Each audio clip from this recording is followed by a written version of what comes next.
Hope everybody's doing fantastic. Everybody's doing well. So, hello, lobotomy girl. Hello, Tizzy. Oh, wow. Okay, and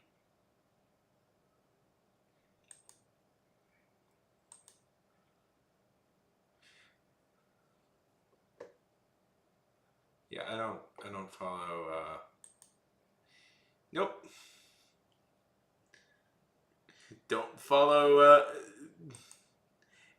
Don't do random discords. Know how that works out, Tizzy. Anyways, how's it going, lobotomy? Good to see you.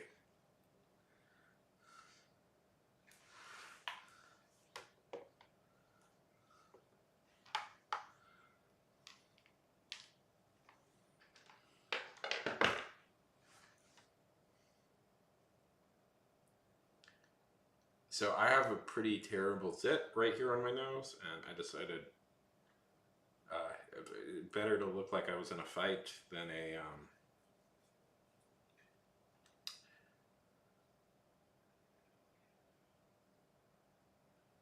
Yes, he does. He is streaming early in the morning. That is a shock, I know. Hey, Jade. Good to see you, buddy. So, lobotomy, Jaden, what has been happening? Yes, I am. Well, ever since the art class fell through, which I'm really bummed by, I want to switch some stuff up.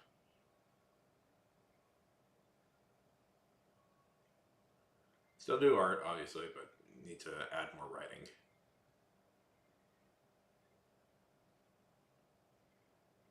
Very fun.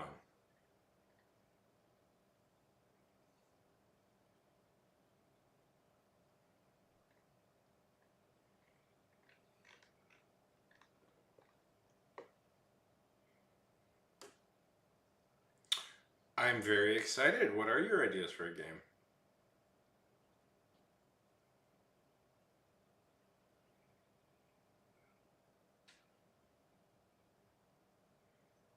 Okay, sure.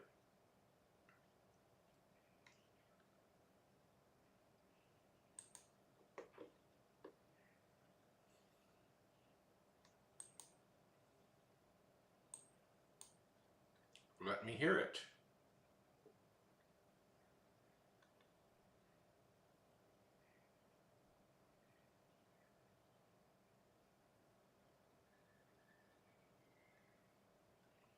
That's the way to go.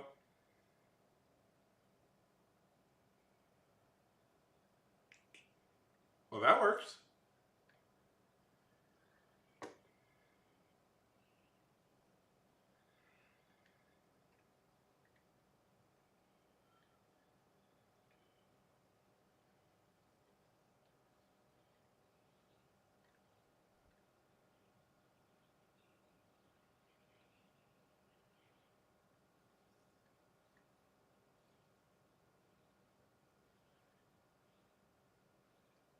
I mean, isn't he like? Aren't they gonna do that eventually? Like, isn't that what they were explicitly like hinting at the end of that movie?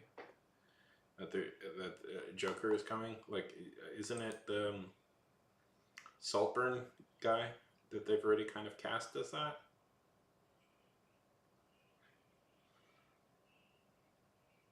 Um. Yeah.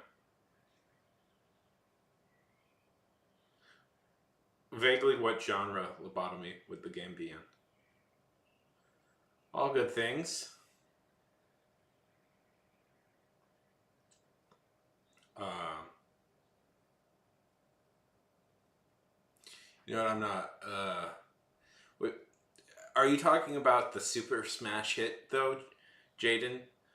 Uh, that is dominating the world right now. Joker, the sequel to Joaquin Phoenix's Oscar-winning The Joker, that's doing so well.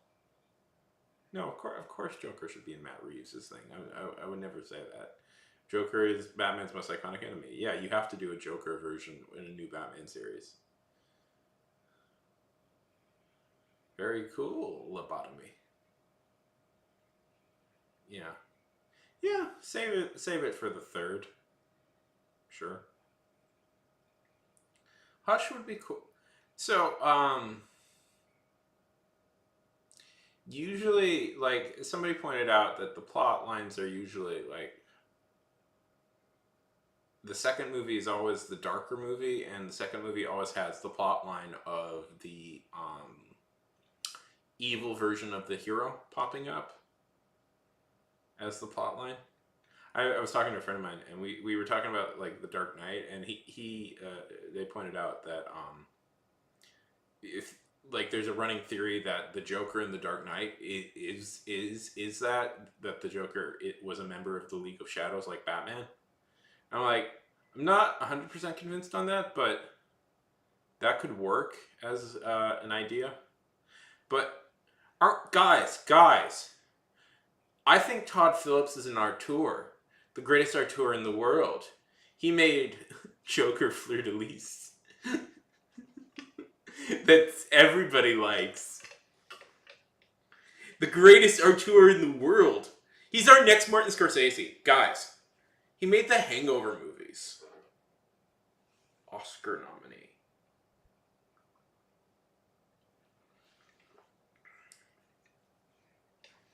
Oscar nominated Todd Phillips.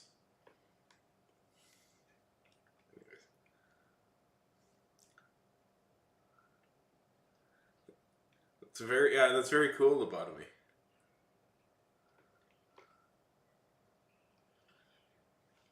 Positively toxic reviews is what I'm seeing. Anyways, it's also flopped massively at the box office. I think that will be the end of that particular universe.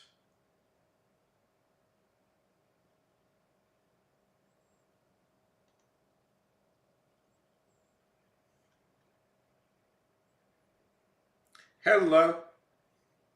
Hey, 13th. Good to see you. You?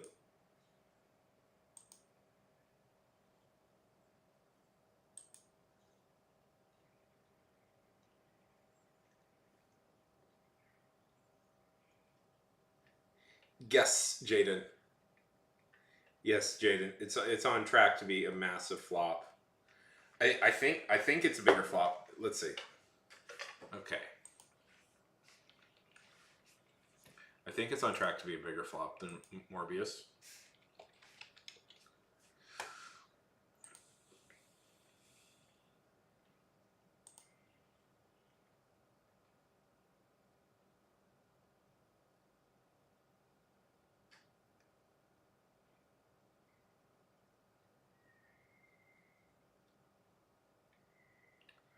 Let's see. Ooh. Okay, 200 million. 120. It's made 123 million. Not good numbers. You know, maybe Morbius flop more. Morbius movie. What? No. What? No. How's it going, 13th? What are you talking about? There's no guitar back there. But I thought Morbius is... Didn't Morbius make $1 trillion? Wasn't that everybody's favorite movie ever? Oh, man. Okay, yeah. Here's the thing about Morbius. It made him more $1 billion, yeah. Okay, so here's the thing about Morbius. This is gonna be shocking for people. Be prepared to be shocked. That's great to hear. Morbius made back its budget. Although that's not usually true. Okay, so the thing about like budgets is usually you double them for marketing. Is usually the general rule, but seemingly Morpheus made back its budget. Joker has not.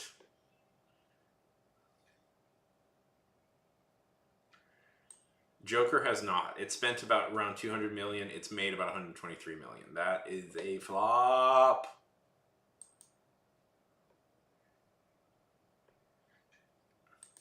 I mean, we all did lobotomy. We all did 20 to 30 times. Right? Okay, tell me about it. What you working on these days, 13th? Right? We all did. I mean, at a certain point, I felt like I couldn't leave, and I just had to rewatch it over and over again. That and Madame Web, right? Lobotomy. We all watched Madame Web and Morbius over and over again. Just like we're all very excited for Kraven the Hunter.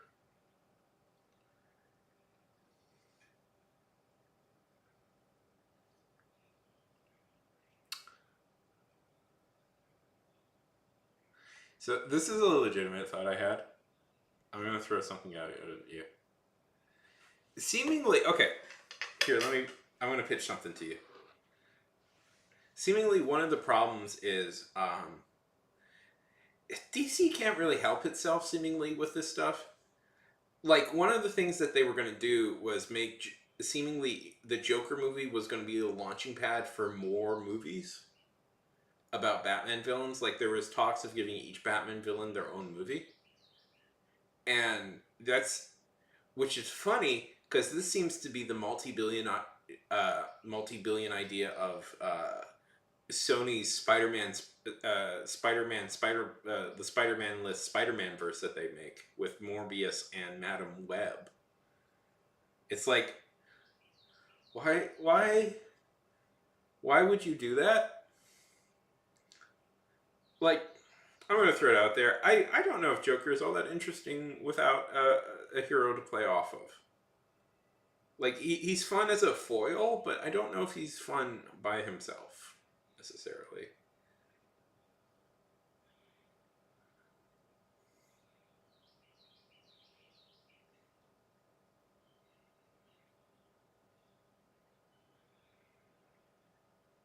Okay, cool.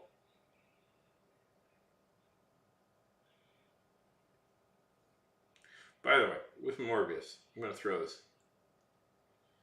Yeah, I mean, he's interesting as a contrast. Like, the thing is, like, he's the villain of the story. He doesn't, like, you need a protagonist to, like, contrast him. Because without that, he's, I don't know. Anyways. Yeah, he needs, that's why, like, I'll throw this out there. Harley Quinn can be the protagonist of a story. Or, if that makes sense. But not the Joker. Because the Joker can't, like, receive character development or, like, okay, I'm going to kind of paraphrase Dark Knight here, but we're going to move past it. Joker is the, unstoppable force. And that's... Anyway. But Morbius. I'm just waiting for Morbius 2, right? Lobotomy, we're all waiting for Morbius 2 and Madame Web 2. I can't believe they made a Madame Web movie. Yeah. Well, yeah, but that's the thing. Like,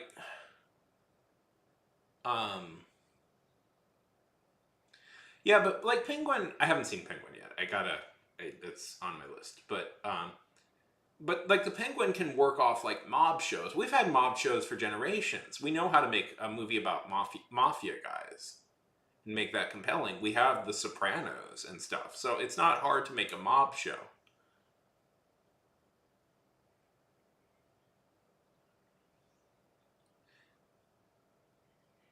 Like,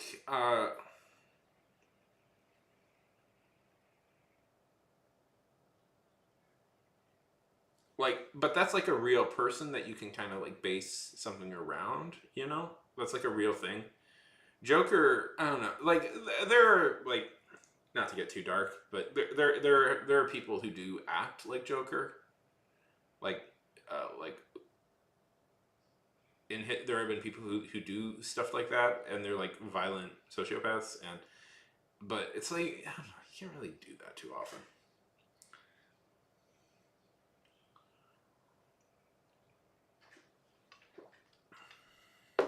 I was thinking particularly of somebody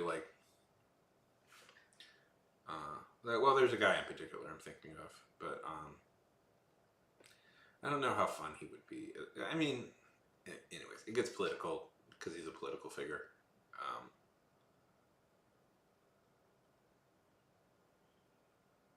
yeah,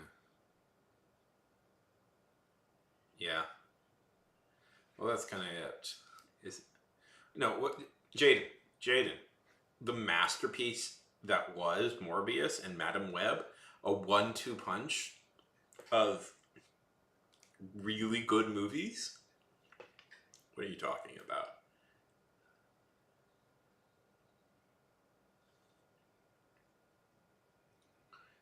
The best movies ever. Listen, we're all obsessed with Madam Web, right?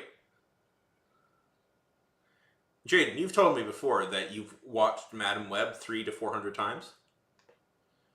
I've watched it 1,000. At some point, it just was on in every television in my house.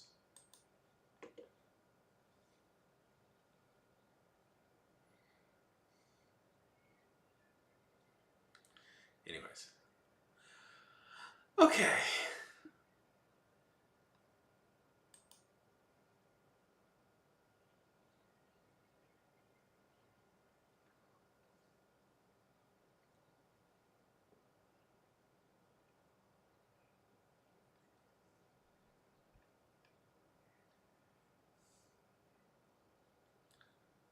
Madam, you don't know. We're not. You didn't have Madam Web fever? 1,000? You didn't have Madam Web. Madam Webmania? I thought we all had Madam Webmania. I'll never get over that. Like, I'll never get over how funny that was. That Madam Web of all characters has their own movie.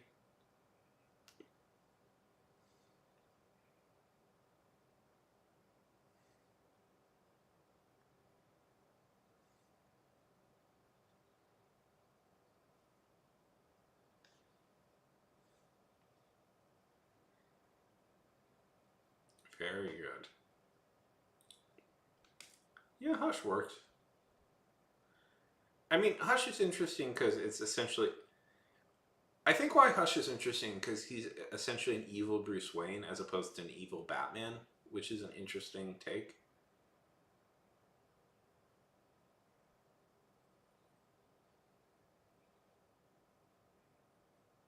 Whee! Okay.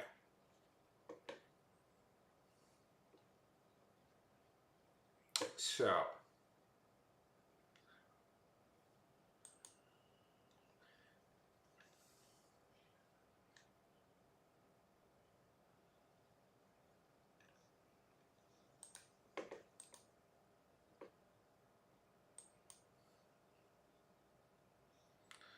how about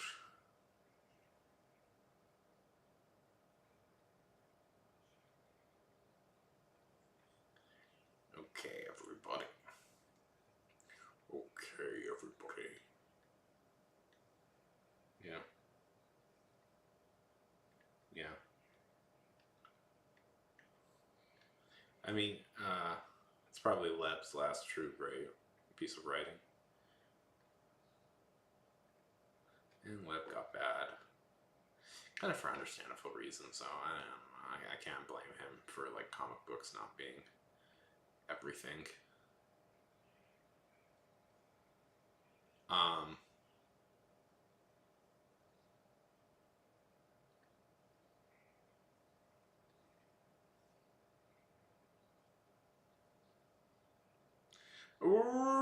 Robin Reckham. Good to see you.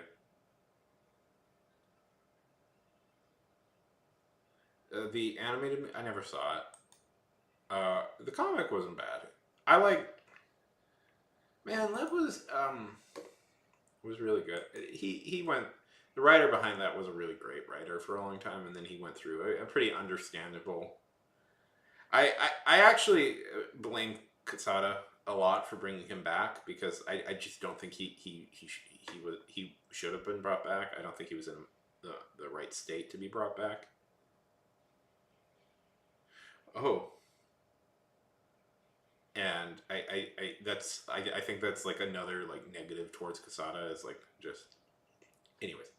Um, Old drama about comic books that will probably hurt that me going on about will hurt my chance of ever working for one of those companies. Run, Robin, run! But I do have opinions on.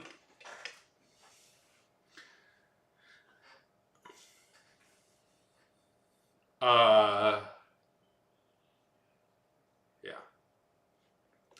not the biggest fan of Casada, but sure. Anyways, shall we get?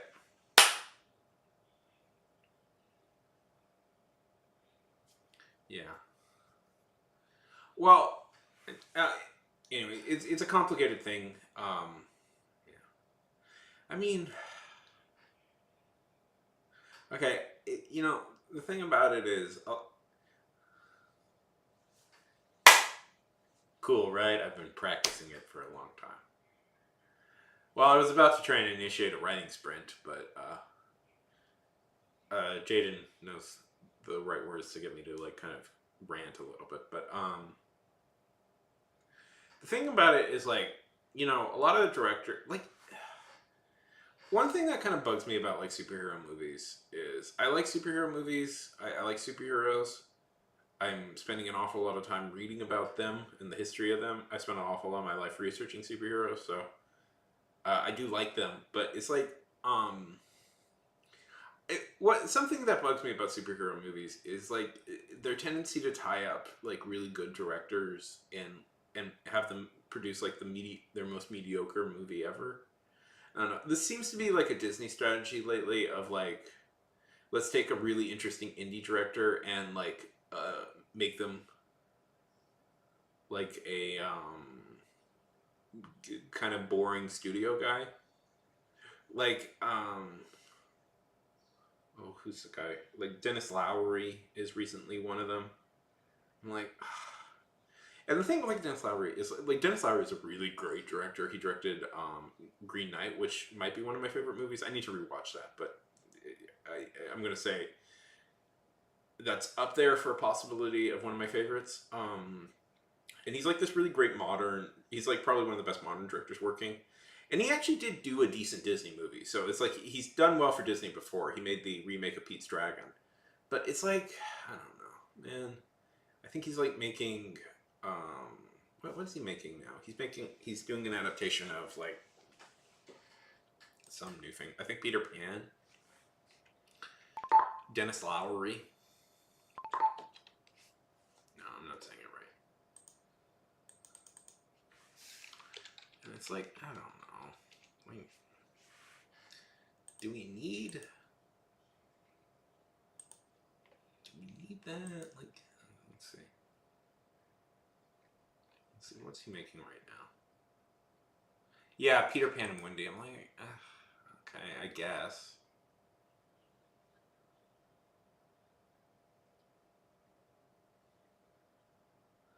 And who's the guy doing the Mufasa movie? Lion King prequel. What is a prequel? Huh? Huh? What the heck is a...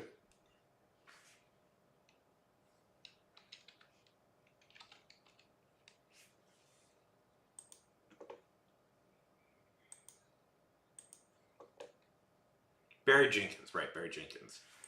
Barry Jenkins directed Moonlight.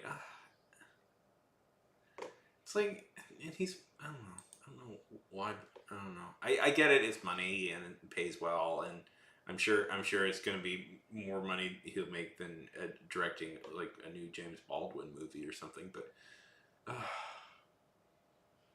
And heck, it might be even good, but it bums me out. I'm like, and oh right, the one that bums me out. So I don't know.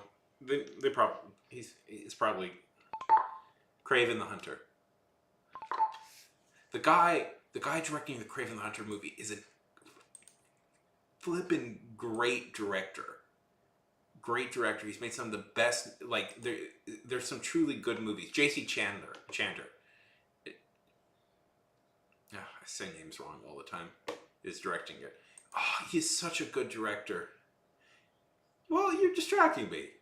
And I got all day. I can write. J.C. Chandler is such a good director. Oh my god, is he such a good director? He's made so many good movies, and I'm like, and oh man, Margin Call, All Is Lost, and Most Violent Year. Those are all great movies.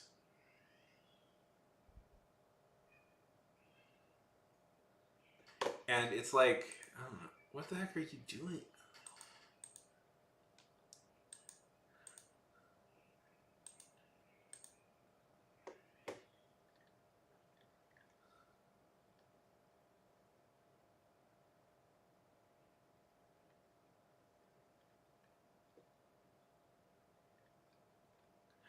I can write. We got all day to write. We got all day to write. It's Sunday, man. I'm here. I'm here all day. I can take my time.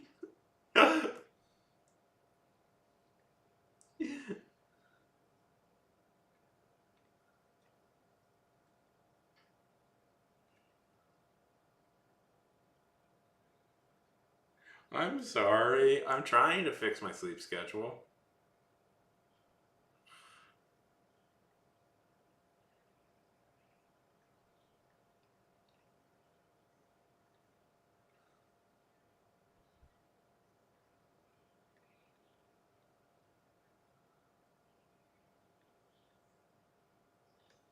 Okay.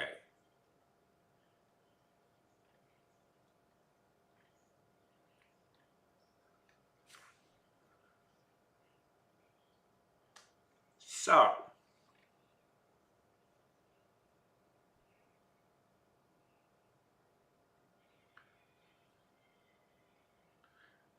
okay, Jaden.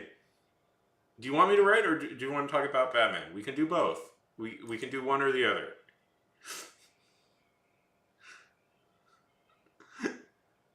Sure. What's the name? What's the name of the Batman series?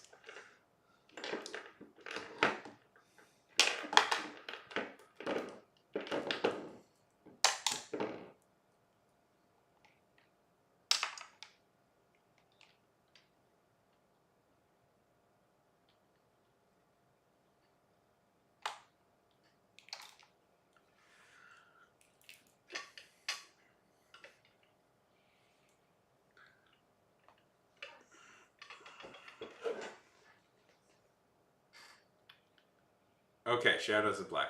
Good.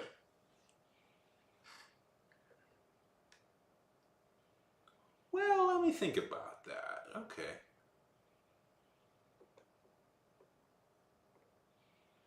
Do you know people's shadows in Hiroshima after the bomb? Do you know like that shadows were permanent, like were permanently scarred into like the landscape? Isn't that wild? I always found that so wild. Me? I don't know stuff. So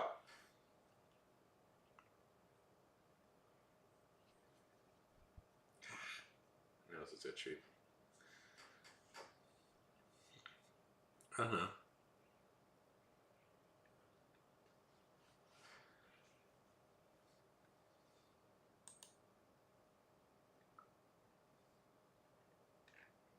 I have two.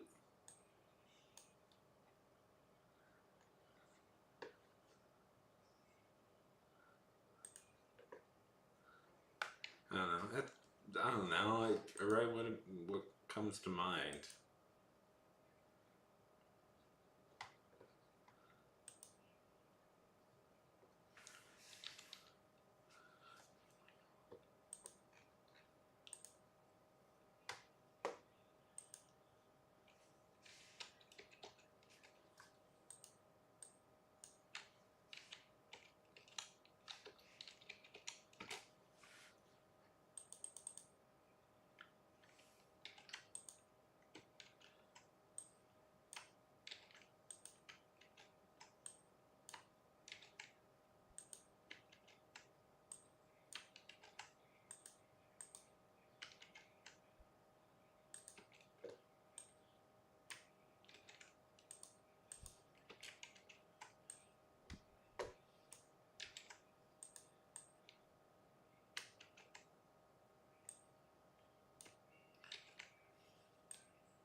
So, like, so this is my latest project here. I call it Stuff. I am working on a new thing called Thing, but I'm stuck in drafts on that. Stuff. Wait a minute. I just came up with a brilliant idea. There we go.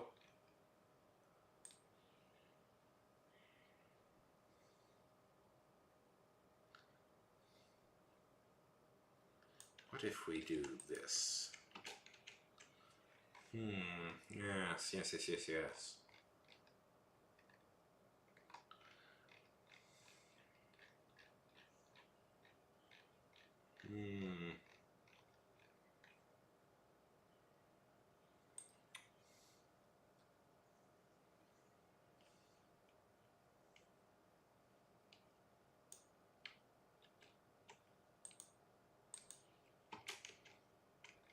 There we go. I think the New Yorker will be very interested in my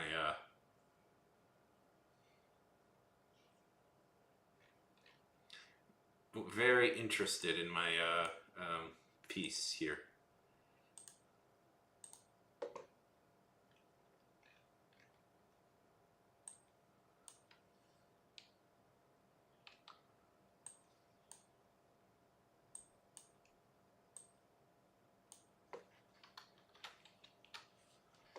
There we go.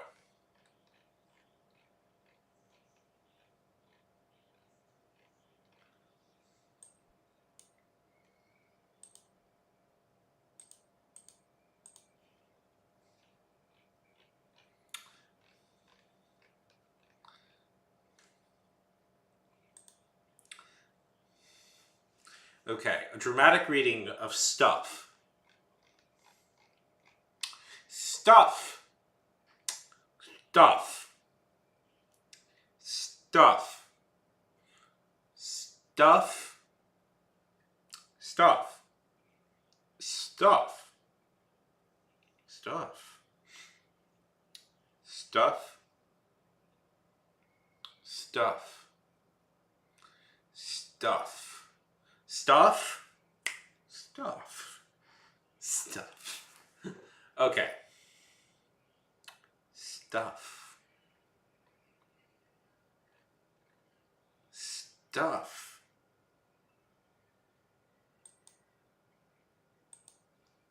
I think the audience will be very warm-hearted and amused and even bemused by stuff.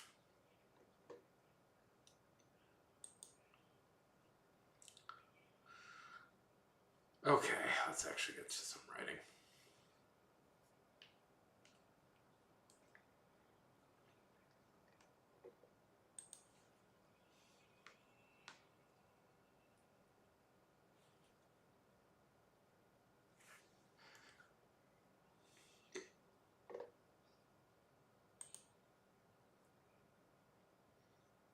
Hey, Fade!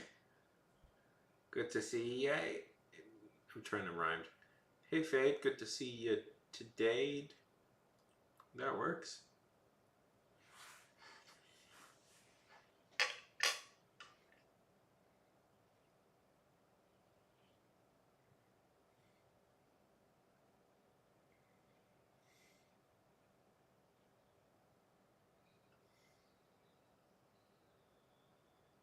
Oh, I'm sorry.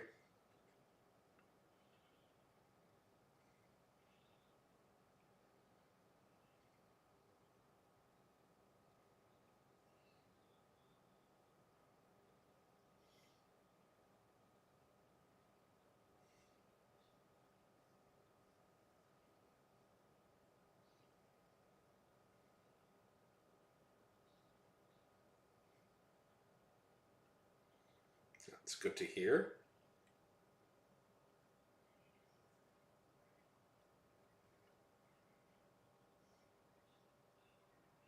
You're 25? How did I get so... Is today your birthday, Robin? Robin, is your birthday? Yeah.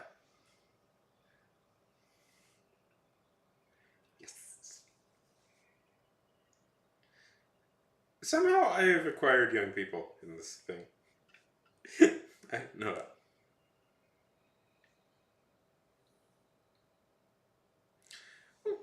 Happy birthday, Robin.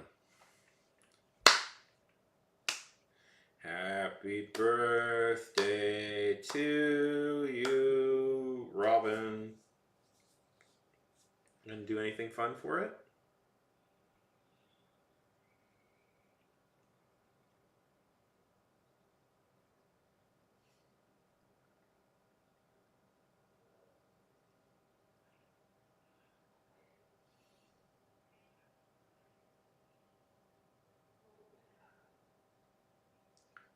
Okay. Well, it's Robin's birthday. I want to say happy birthday. Okay, I can do it better. Happy birthday to you, Robin. Happy birthday. No, I'm not that great of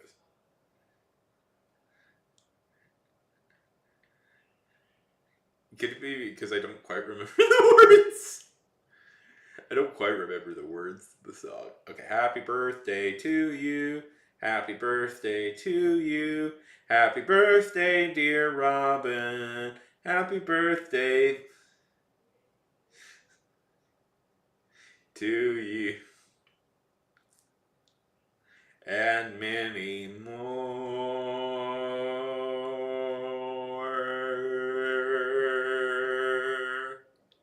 There we go.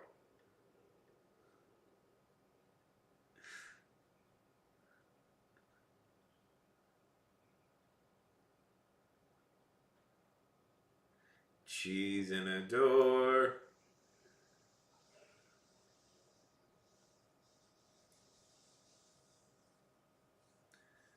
Are you gonna do anything exciting?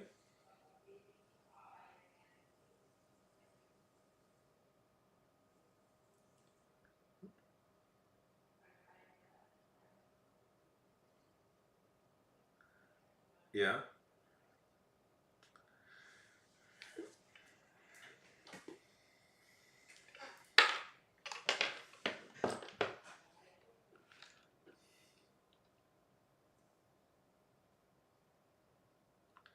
My arms are sore. My sister's at a store.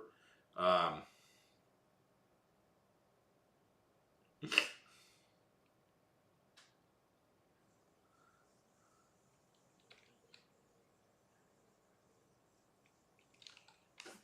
Stop with this fucking tab thing, jeez.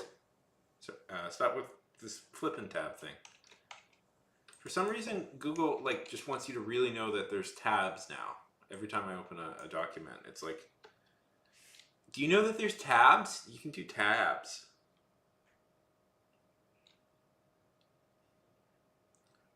So what's everybody doing today?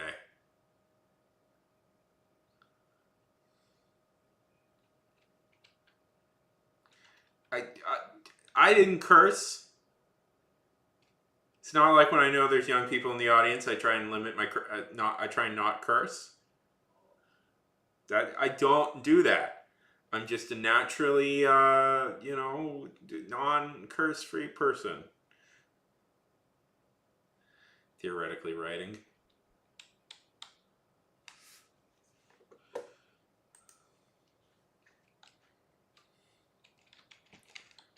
And you've picked a wonderful place to do it.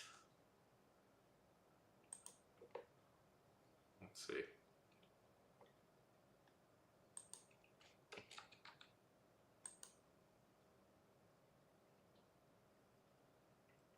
Ooh, nice. So, a little story time about me. I worked for a company that would adapt web novels.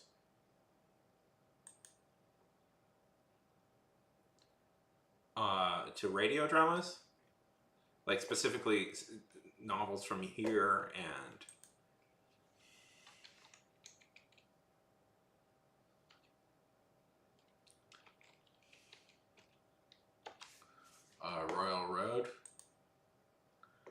here in Royal Road, and I've been kind of itching to maybe try my own hand at writing one of these. But I don't know. I don't know. It seems like pretty intense work, but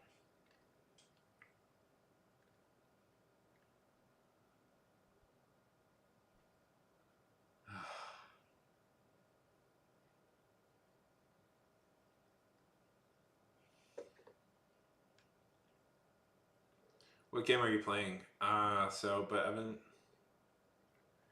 Italy. Yes. I know we were doing a whole bit about Italy. I'm trying to remember what it was. I don't know. Do you guys ever, young people in the audience, do you guys ever go on either of these sites? Italy, Italy, Italy.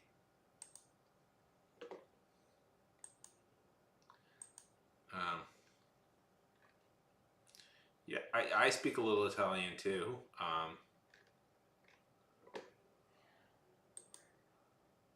No, none of them. That's fair.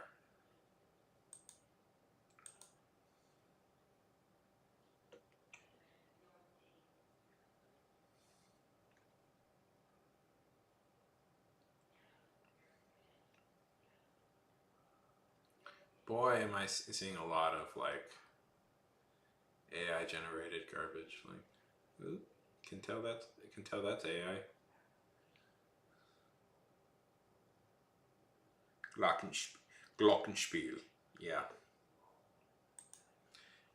Yeah, right. No, yeah, I know that. I believe that sounds German to me.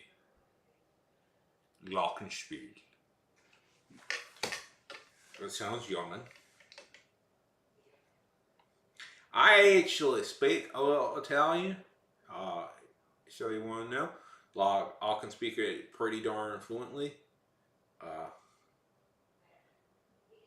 Pensez-vous, bonjour, Francois. Pretty darn good at that Italian.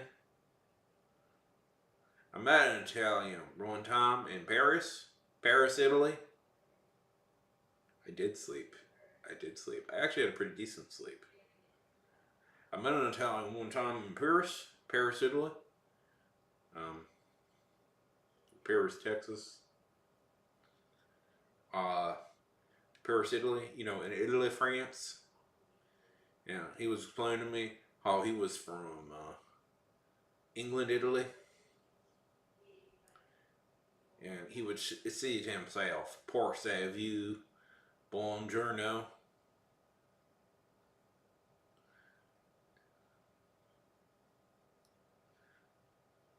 I'm sorry to hear that, Fade. Oh, go get breakfast then. Go get breakfast.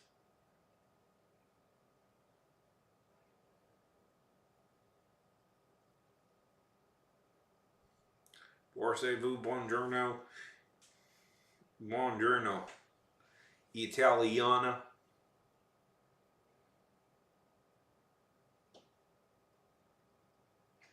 Oh, the great nation of Canada.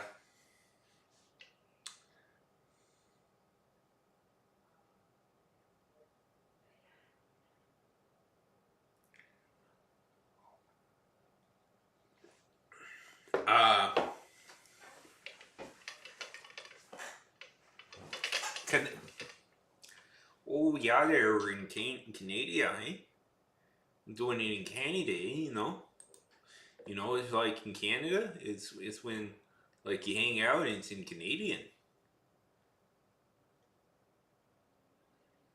You like to hang out there in Canada?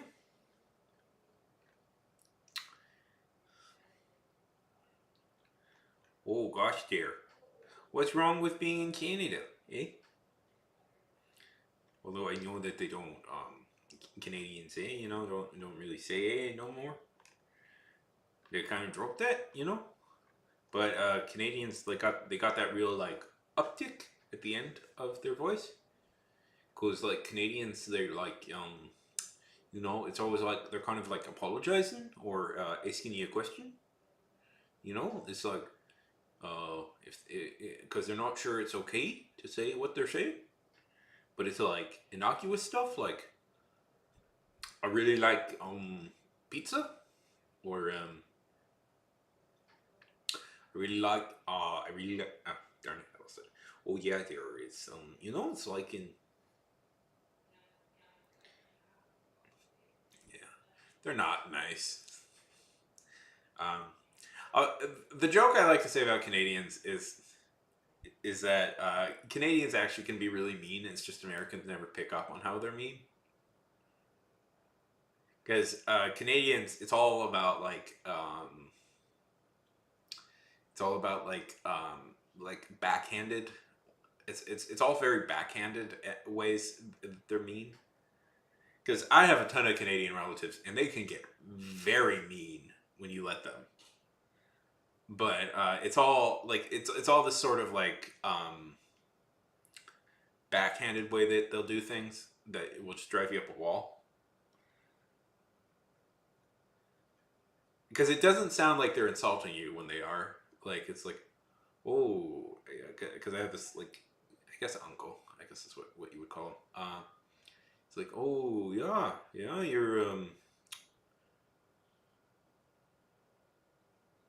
oh yeah. Well, it's American being complimented. Oh yeah, I see you're doing yours, thing, yeah, yeah. Mhm. Still doing that, yeah, yeah, yeah. I see that's yeah. You getting good at that? Yeah, yeah. I'm getting good at it. Yeah, yeah, yeah. You know, I'm not. I don't do that. Yeah, you know, it seems hard to do that sort of thing. It's like, yeah, stuff like that. Uh, listen, only half and half. Oh boy.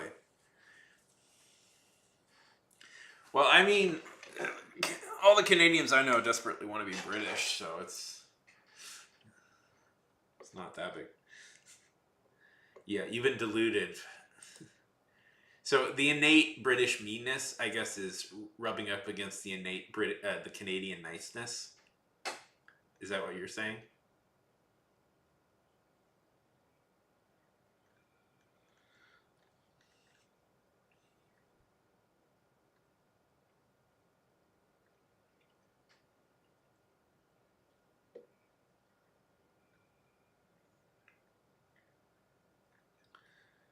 Okay.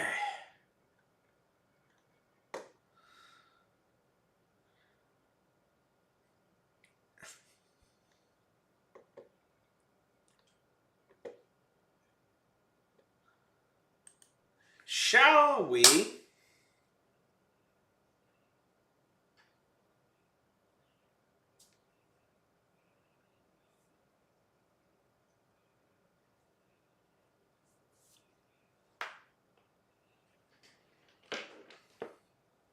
Shall we actually get to work and do some good old fashioned American writing? Unlike,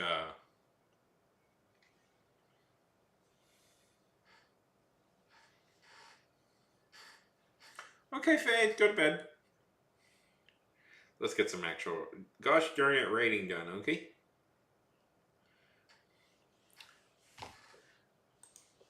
I say we do a writing sprint. Okay. Okay, American writing.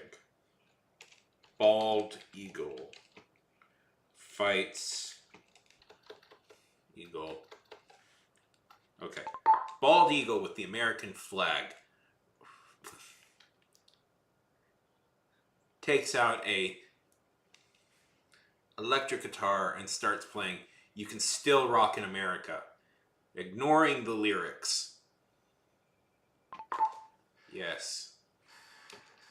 The Bald Eagle really loves this song about how great America is, written by a Canadian, who is definitely not being sarcastic at all, because the Bald Eagle knows one thing and one thing only. Neil Young. Sincere, lover of America and American government. Yes. I think we have something here.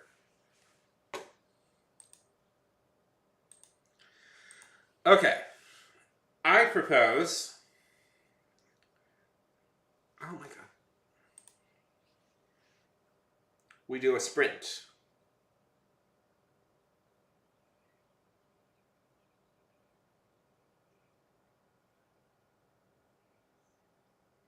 A good old fashioned American writing sprint.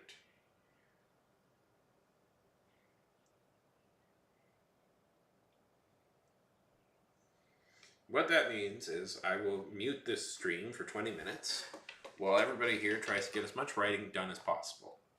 Does that sound good? Lobotomy, Jaden, 13th, 1,000 Books, who I assume is still here. Okay, starting in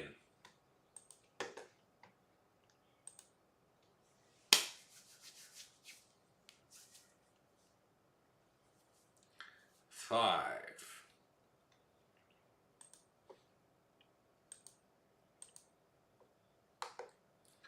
Starting in once I get the timer up and running.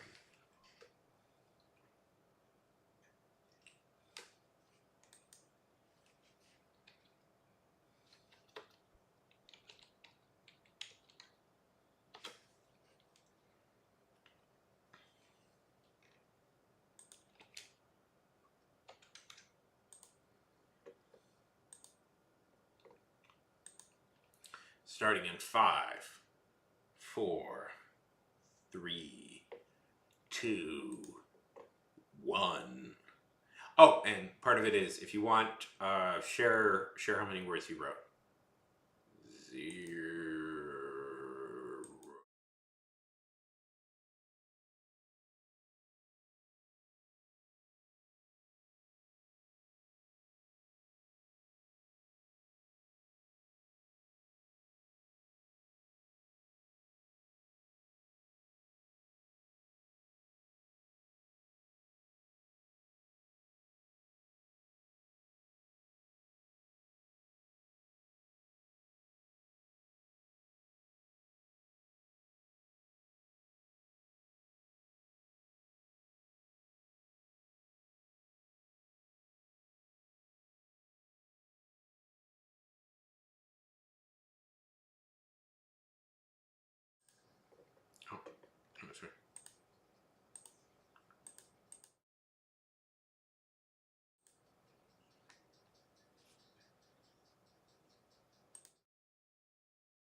Okay, that was 25 minutes. I hope everybody did good. I was playing around with some stuff.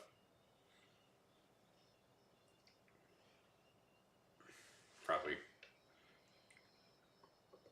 cringy, but you know, what can you do? It always starts out as cringy, and then you gotta slowly tinker it back to kind of okay. I've got a terrible zit right here. That's why I'm wearing this Band-Aid, because partly it's because I keep poking at it, and I know that's bad, but I keep poking at it, so I have to wear a Band-Aid to make sure I stop. Otherwise, it'll never go away, but I can't stop. It's like I'm a dog that's who they put a cone around so they won't eat it, bite at its stitches.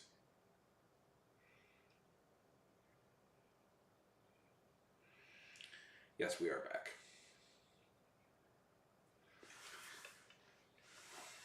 Working on a script right now. It's not exactly what I should be doing. I should be trying to come up with a short film idea, but I have a long film idea. Maybe a TV pilot.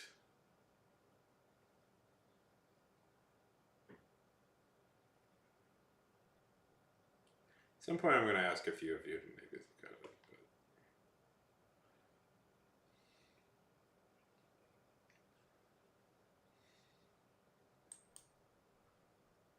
So what did we work on? What did we work on?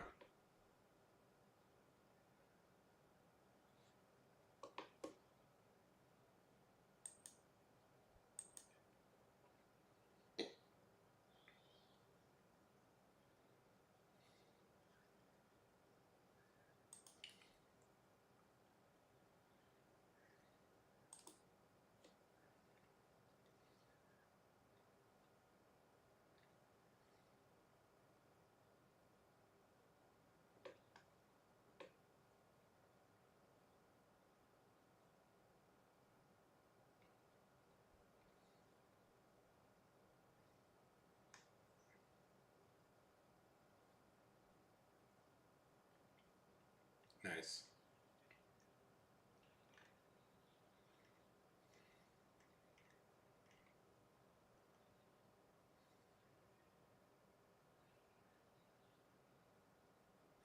Oh, is that even possible?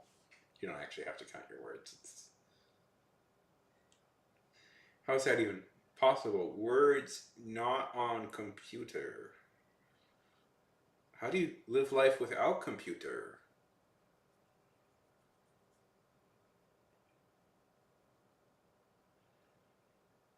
That feels awfully computer confusing.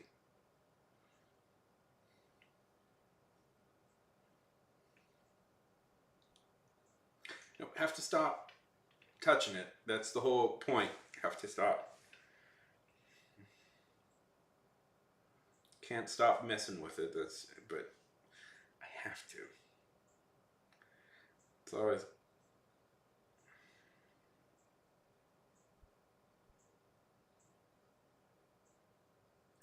Oh, there we go. That makes sense. You know, you can do like a word, just copy and paste it into a word counter program website. Just go to W. Anyways.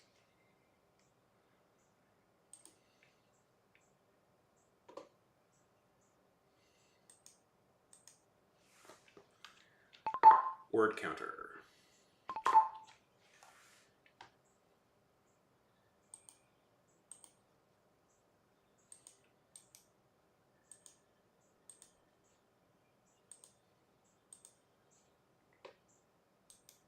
Nice.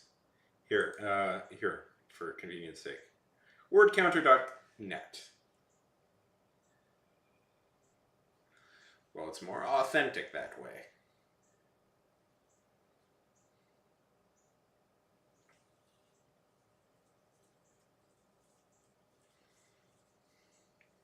Just copy and paste it in that. I'll tell you how many words you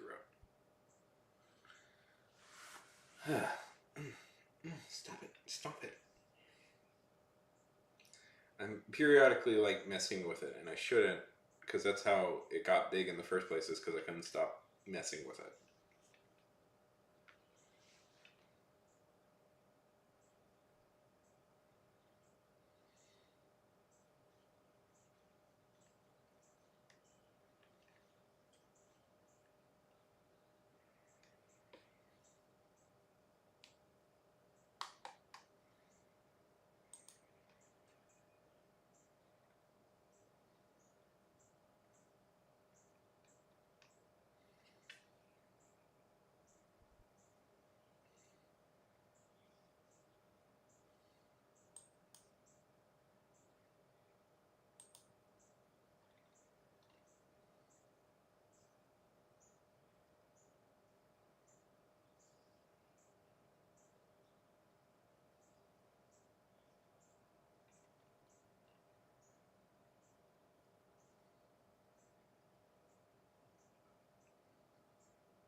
So were you working on your game?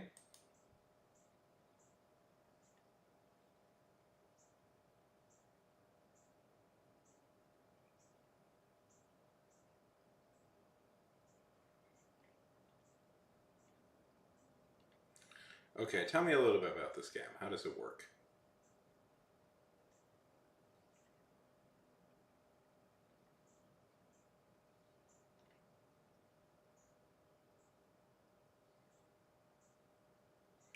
That's very exciting.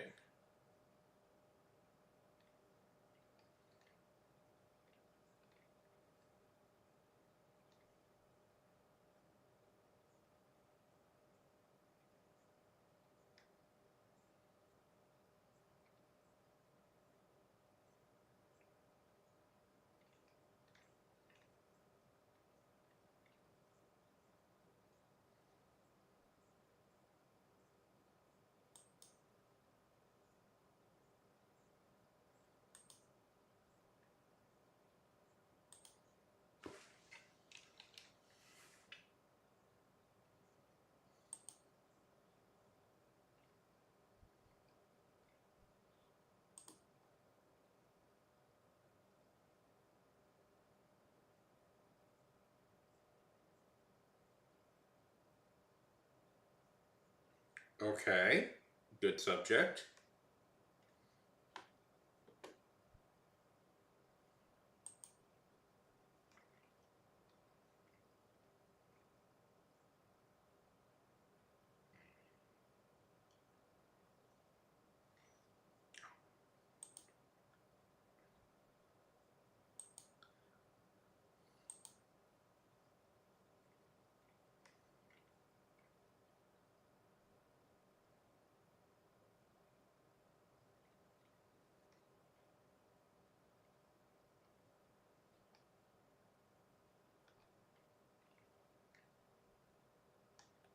That's a cool idea.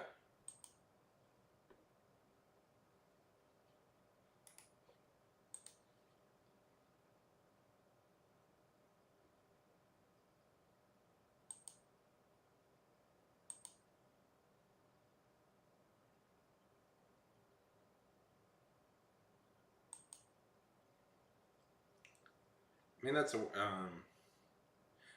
I am legitimately trying to think of a game. Ooh, what game is this?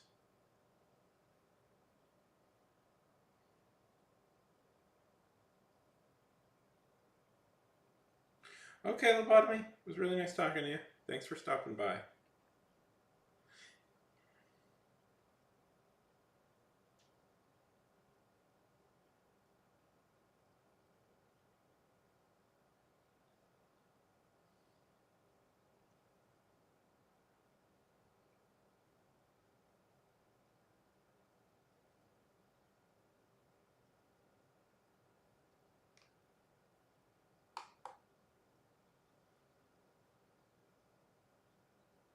Later. Okay.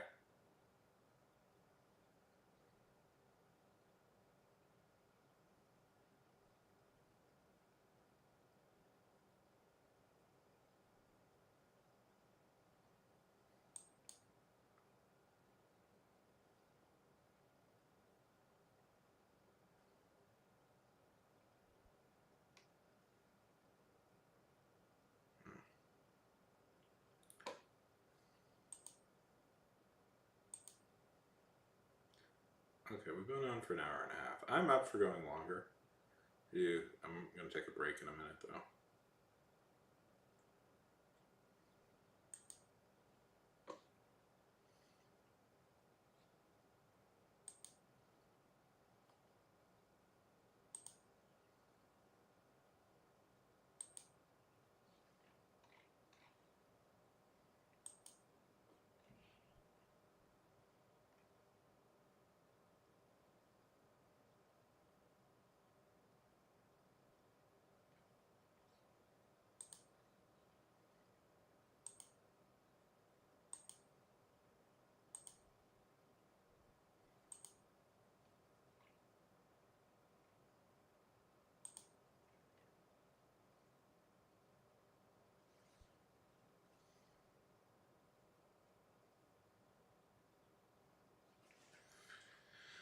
Okay.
Okay, I'm gonna be back in a few minutes. Just gonna go. Just be back in a few minutes.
Okay. Um, boy, am I feeling tired. I am.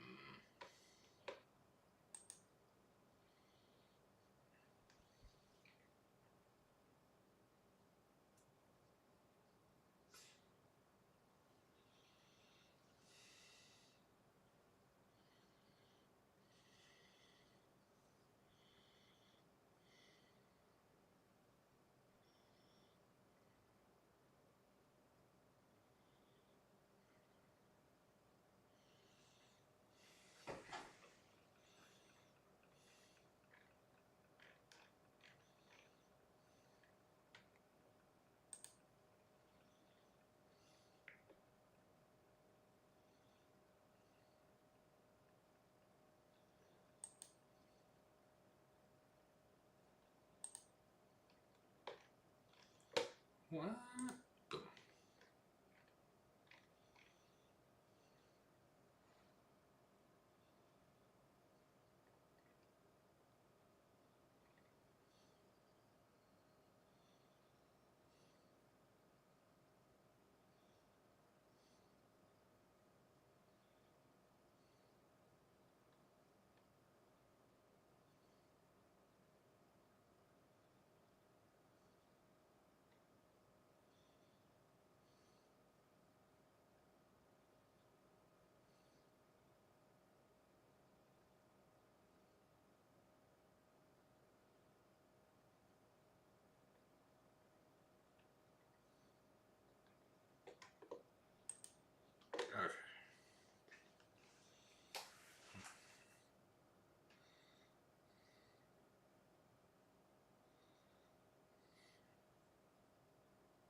Okay. Okay.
This is funny. Joke. This probably sucks.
Hey! Hey, Forrest! Hello, hello, hello! I am clearly writing up a storm here. How's it going? Welcome, welcome, welcome to the stream.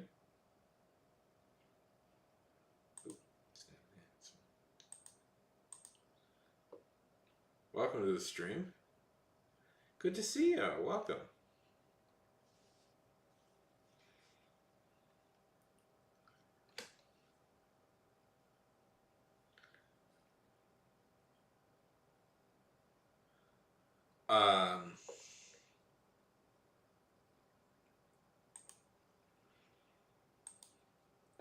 How's it going?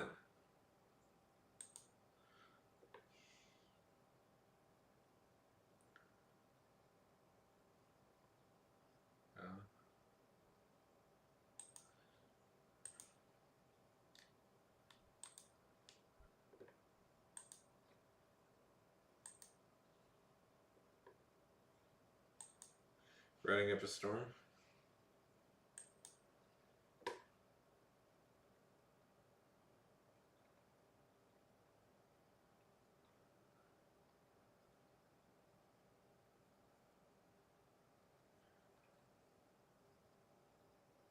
Tell us a little bit about yourself. Is it? Oh, that's annoying. Oh, that's I get irritated with that. I try and make sure that doesn't happen, but it's I don't know. Am I like being delayed? Is it like words coming out of my mouth, but I'm not talking? Whatever. Either or. That's good. I'm a little bit stuck on ideas.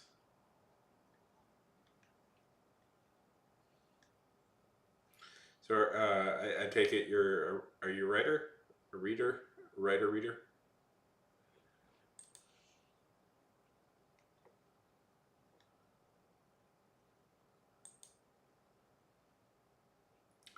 In a forest cabin?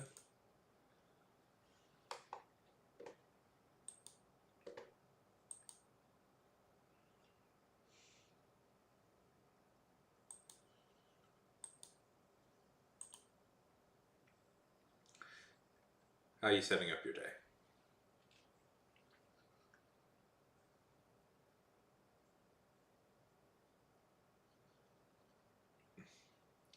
So I have this terrible zit on my nose, and the reason I'm wearing the Band-Aid is so I don't mess with it. Yet I can't resist messing with it.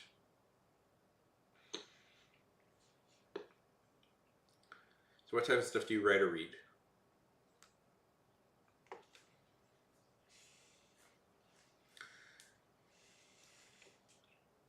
So what have you been reading lately? Reading a ton?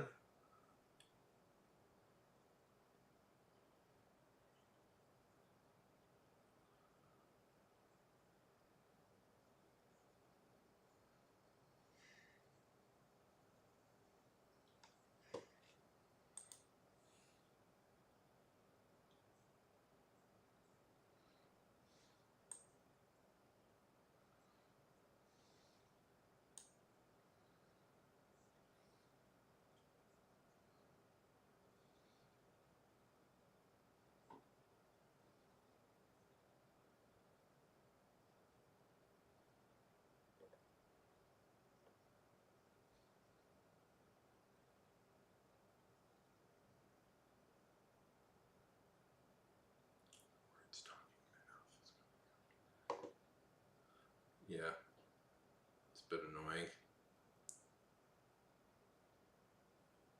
Okay. 1 Mississippi, 2. Okay. Let's test how far it's delayed. Okay. 1 Mississippi, 2 Mississippi, 3 Mississippi, 4 Mississippi, 5 Mississippi. 5 seconds. It's delayed by 5 seconds. That is annoying. Oh, where do you have like a website or something? 1 Mississippi, 2 Mississippi, 3 Mississippi, 4 Mississippi, 5.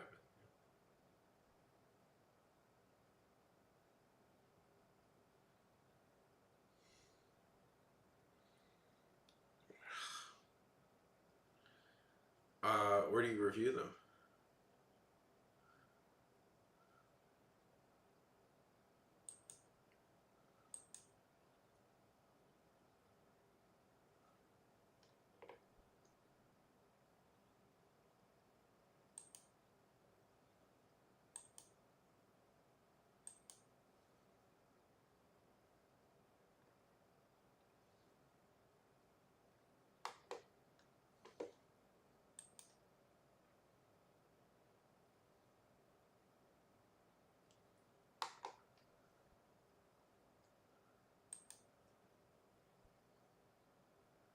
See, you have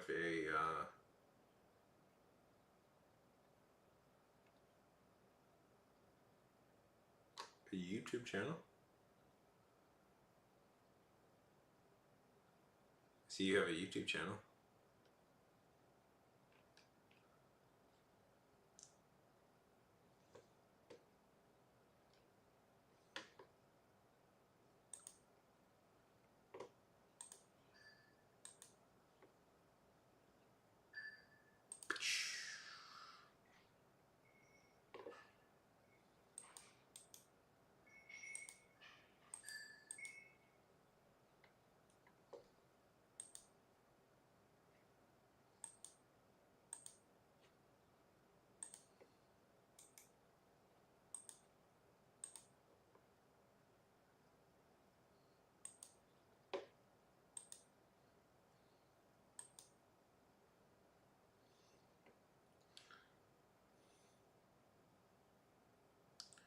Uh,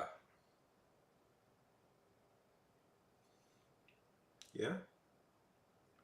So what's been like some favorites recently?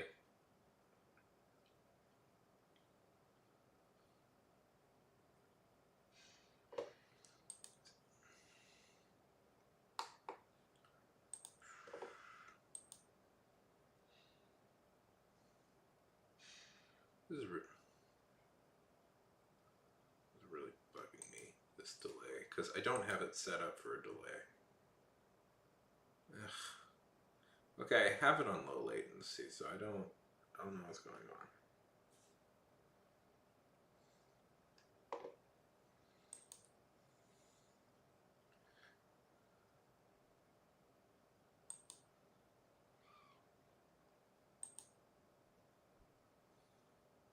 Oh, you're killing it on Instagram. I'll give you a follow there too.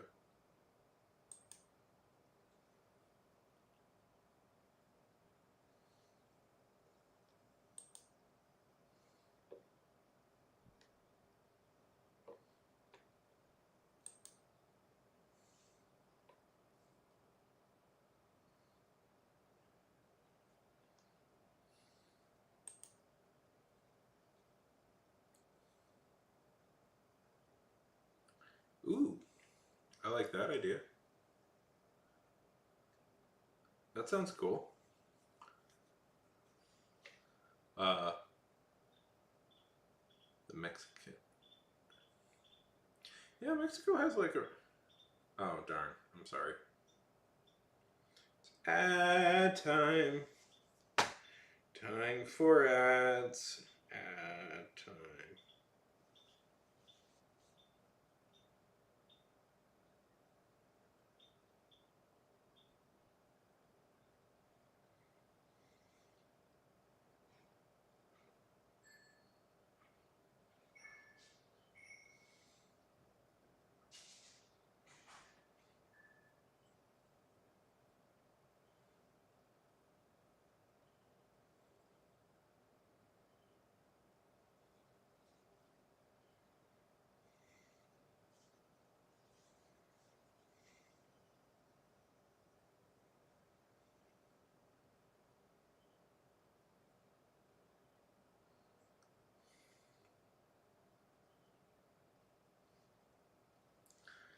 Shadow Dance by Sea. Yeah, that sounds neat. Has that been your favorite lately?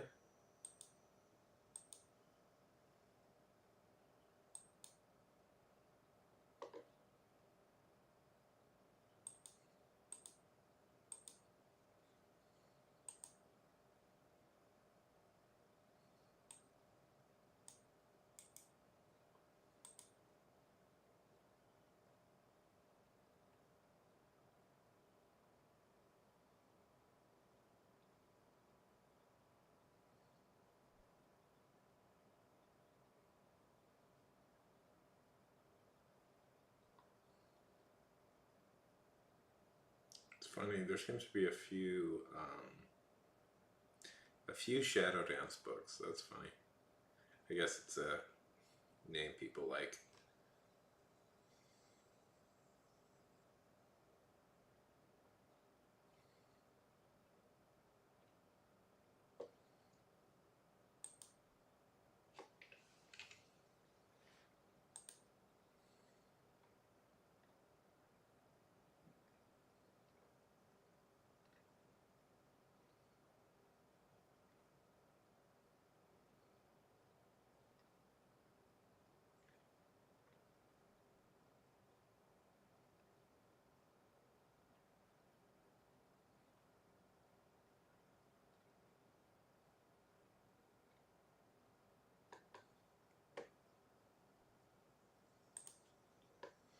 So, what do you look for, like in a book? Yeah, that one.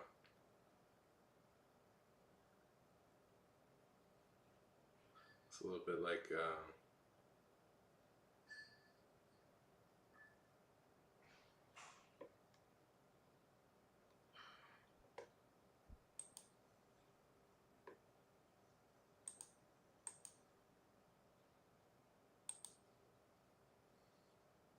Is that what you usually look for in a book, like fantasy stuff?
That's cool. Love me a good haunting story.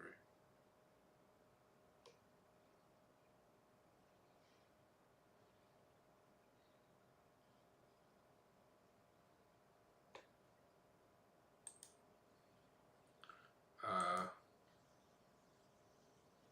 no, I don't know what's going on. I don't know how to fix this. Sorry, I'm just tired too. It's been a. Yes, hi. Oh, lovely. I'm no longer delayed. Wonderful. It's whirling. Whirling, whirling towards freedom. No, I get it. I did think that was a much more delightful way to describe it. Whirling. I like that. It's whirling. Um,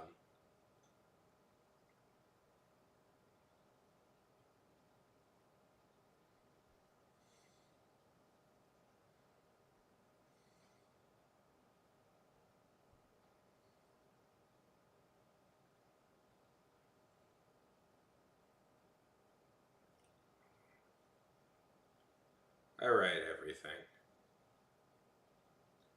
I'm trying to write a script right now.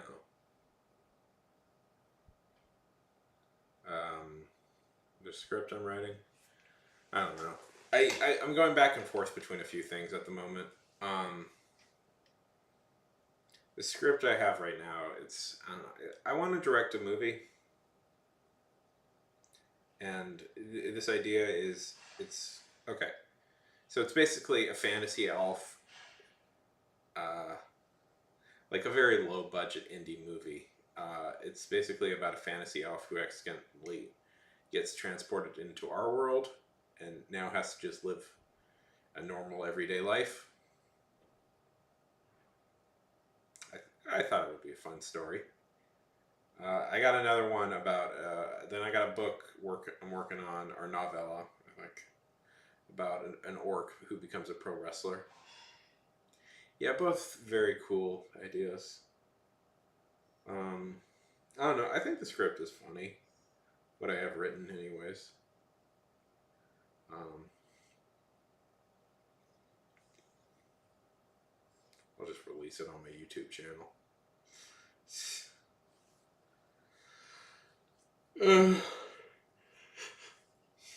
And I believe in you. Thanks. Um,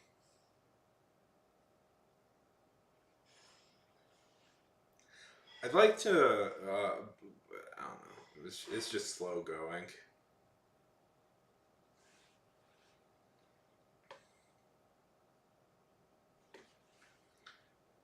Party. I always have a million projects I want to do, and I never.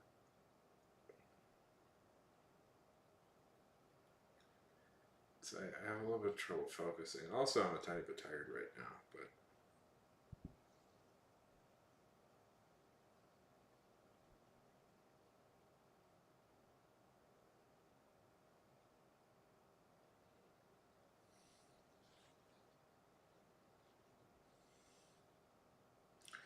like 2 days ago. Oh, I go for runs all the time in the woods. It's a very frequent thing I do.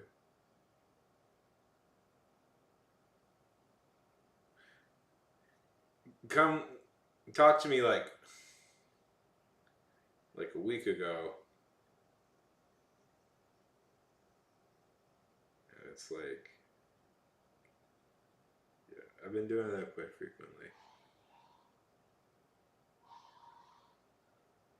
I don't know.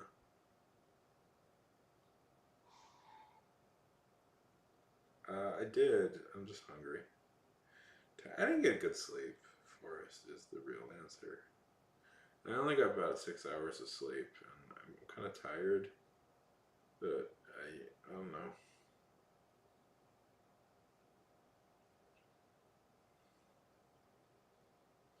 But it's like nothing is opened yet.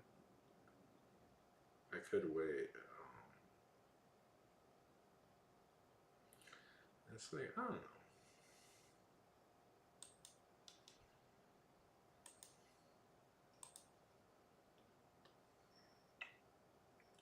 Yeah, we're trying to sell the house, and that's been stressful.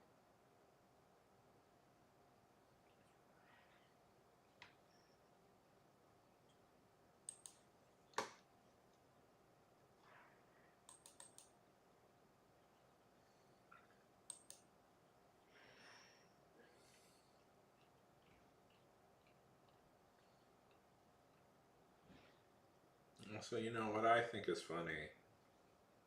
Maybe other people won't think is funny. Um,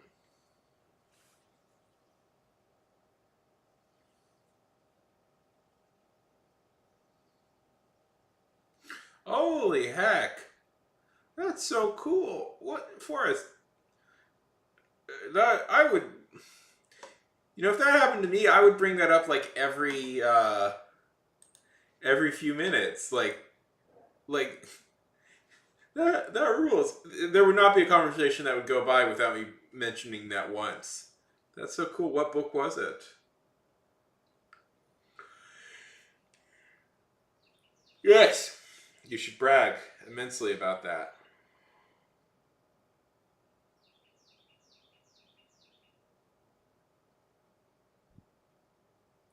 All time, everywhere.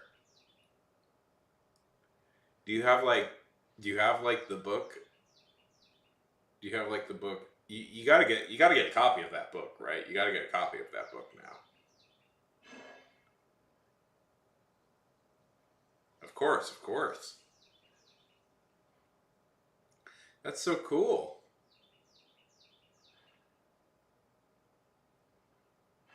Oh, that rules. Did you give did you give like a good review of her books before? Like, yeah, that rules. That's amazing. That's so good. I mean, obviously. Imagine if you gave like a bad review and they still sent you stuff. That's so good. Forrest, that's the coolest thing I've ever heard.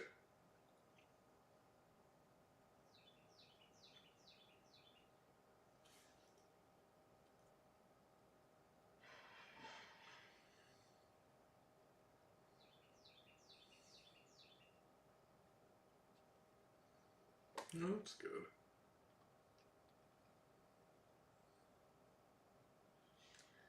See, I've been doing reviews online, and I have trouble at times being honest. It's like, I don't know.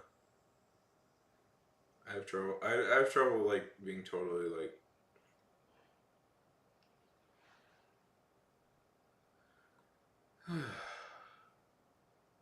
Sure. Okay.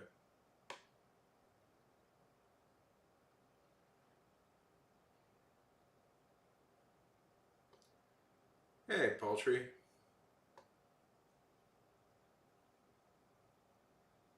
Yeah.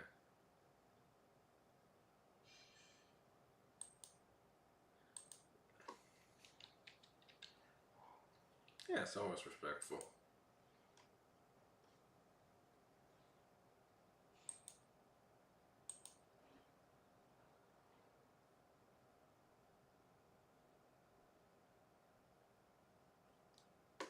Um.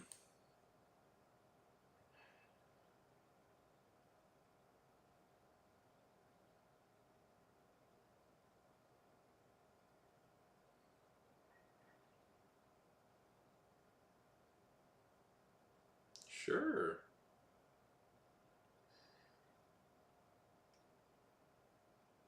No, Paltry. I have no idea who Little Dicky is. Certainly haven't heard that name before over and over again.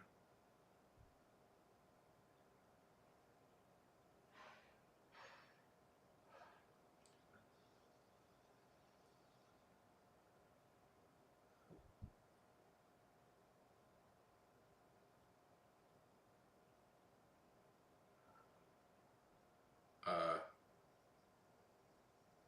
sure, I'd love to do a collab. Uh, Thank you. Thank you so much for the follow, Forrest. I appreciate that immensely.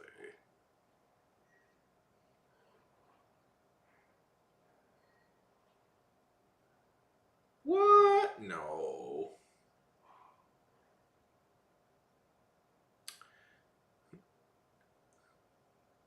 No. No. What? No, I've never heard that. Yes, yes. It's been a topic of conversation a few times. Poultry, that I have a resemblance to Little Dicky, even though I guess it's better than when Sam Bankman-Fried was in the news, and I heard that over and over again. And I don't even think I look all that much like him. I think it's just because I'm a white guy with curly hair and a beard.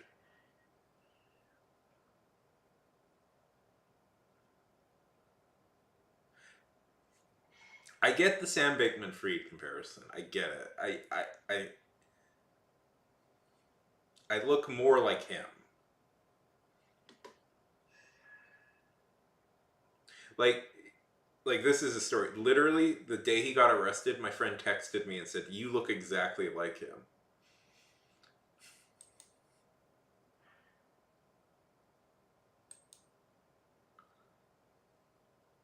Thank you so much for the follow. Am I following? I'm following you on a few things now, but am I following? I am not following you on Twitch. Why am I not following you on Twitch? Okay, there we go.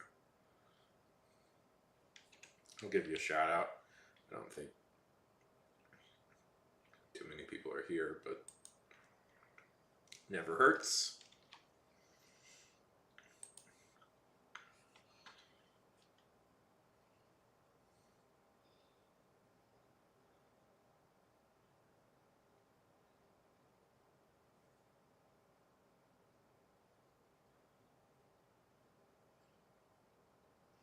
They're very fun emotes. Are they yours? I don't make. I need to make more emotes. They are very fun.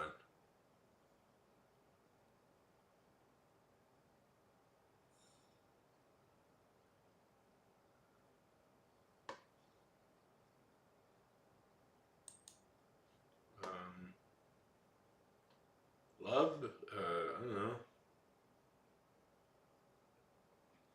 Oh, I was a little thrown about it. I don't know. I do art. I do writing.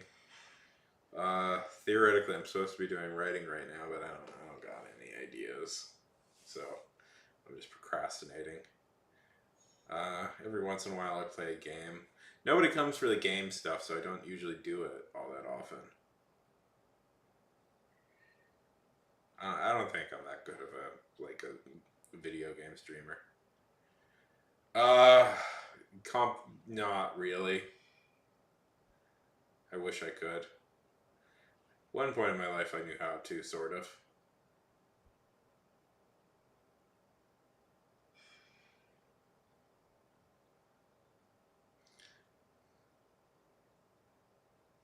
I don't know. Novel, script. I got the script I'm working on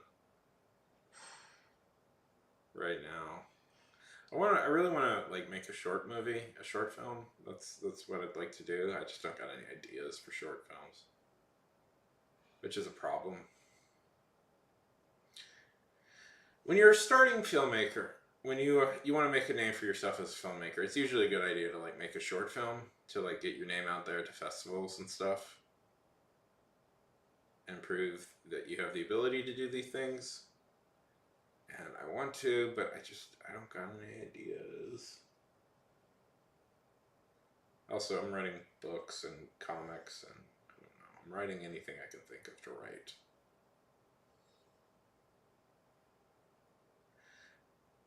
I knew sort of how to play in college, and then I just haven't done it for years. But yeah. Yes, I also operate the camera.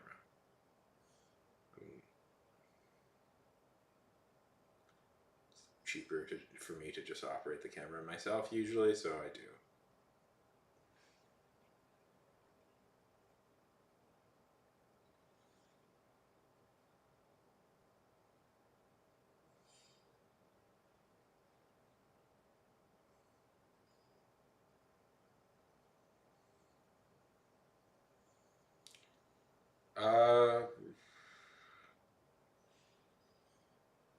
Do you ever think about writing a book, or is are you just are you more of a reviewer?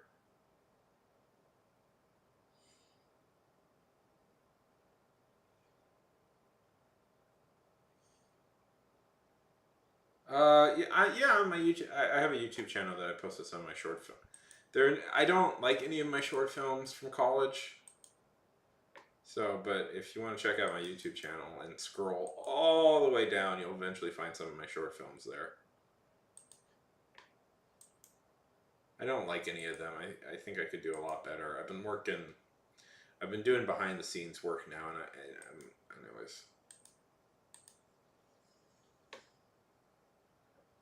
um, try and do like. But if you want to follow, feel free to follow. I'm live streaming there now. Right, we're doing a dual stream there and here right now. So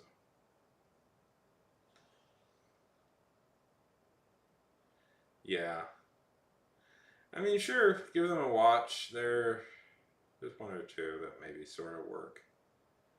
Yeah. Well, I always say to people, it's like, your favorite thing is usually the thing you're just working on now at the moment. It's like people like, do you have a favorite? It's like, yeah, it's just the thing I'm working on at the moment. Because it's like, yeah. Well, that's really cool, Forrest.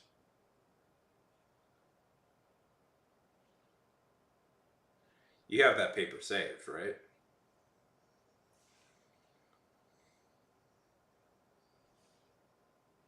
I don't know.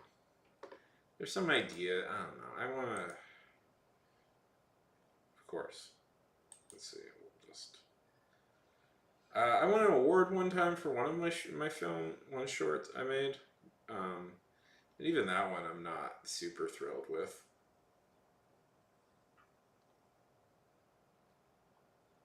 God,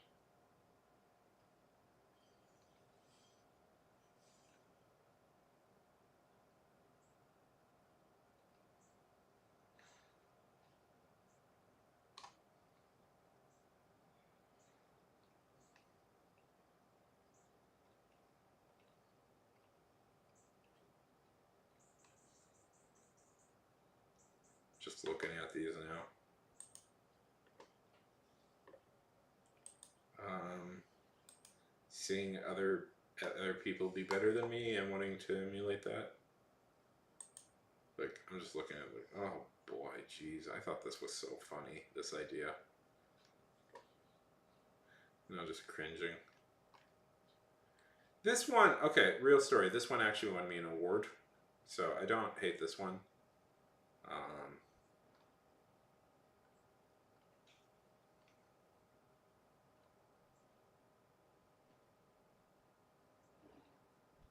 it's funny. I did almost nothing with this YouTube channel. Like, look.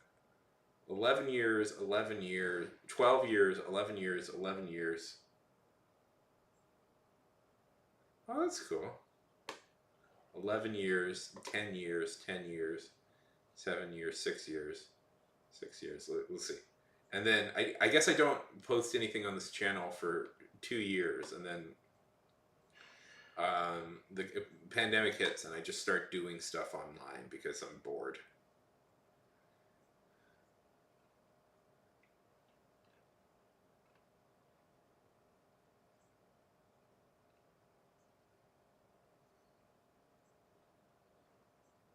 Hmm.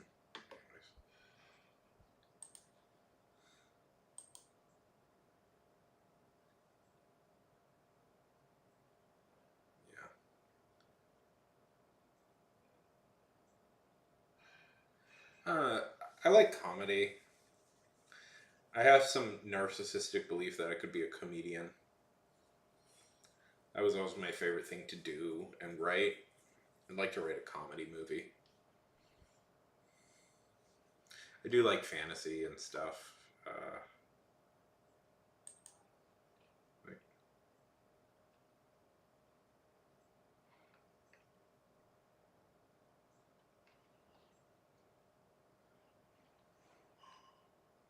I'm now just looking at old things I've done.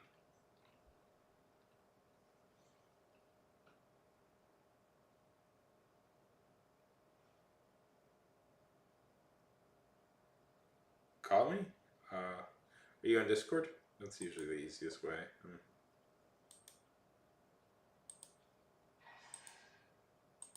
Sean.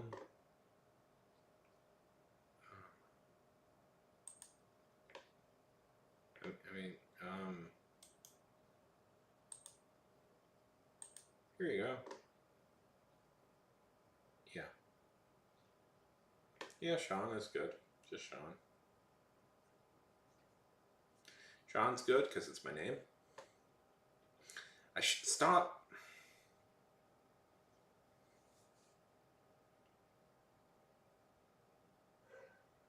Yeah. I've had. Hi, Ruth. Good to see you. Yeah, probably better than Forrest, right? Yeah, I mean, I've done some stand up before and it's not gone bad. Like I've done okay doing stand up. I find I find um I've I've done okay. Like it's a weird thing to say that I've done okay, but I've actually done okay at stand up doing it every once in a while. It's just it's very I find it very obnoxious to like get to. Oh my god, poultry for Ruth. Ruth. I don't know if you've ever had to sit through an open mic night. Uh,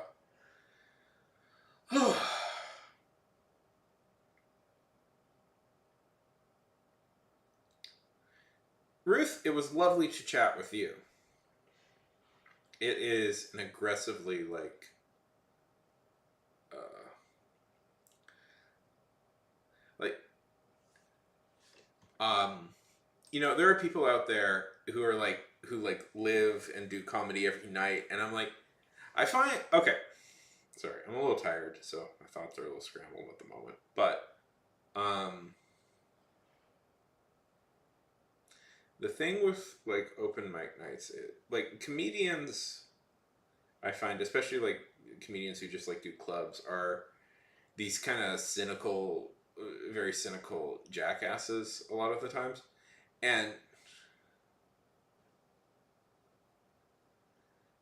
and it's like, well, I like games too, but I do a lot of. I'd rather be.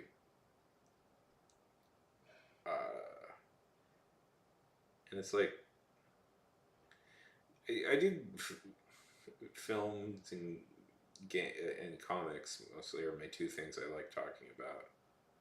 Although nobody really people want to talk about superheroes, and I know a lot about superheroes, but it's like so that's the thing I talk about with most people. But um, uh, if you have to like sit through hours of terrible open mic material, you get cynical too. It is aggressively. It can be aggressively bad. Hey, Robin! Welcome to the YouTube side. Thank you for the subscription. I appreciate that immensely.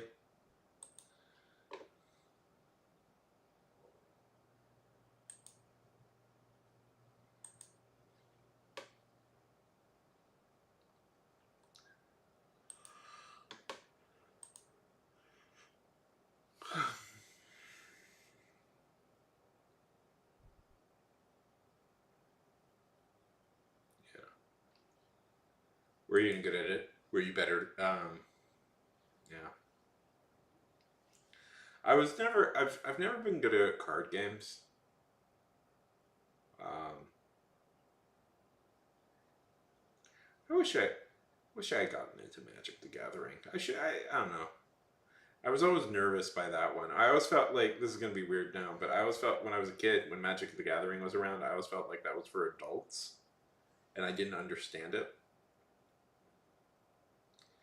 But me and my friends collected Pokemon cards, but we never played Pokemon. We just collected them.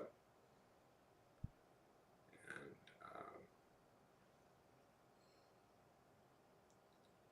yeah, listen, I'm bad at puzzle games in like ideal conditions where it's just me alone. So having to do them fast and in front of people, I think would be even worse.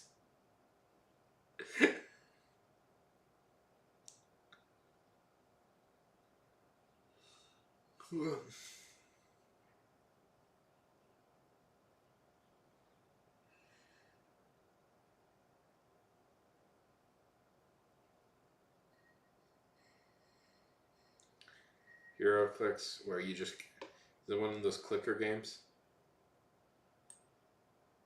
I don't really play those.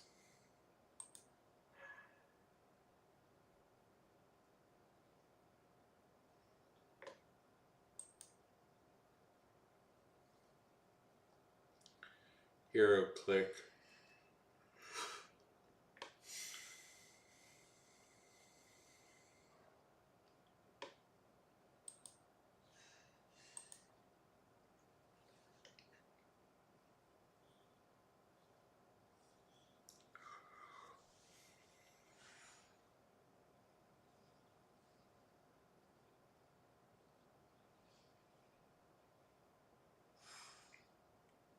Yeah.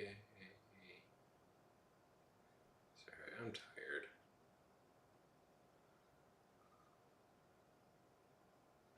Well, that's cool.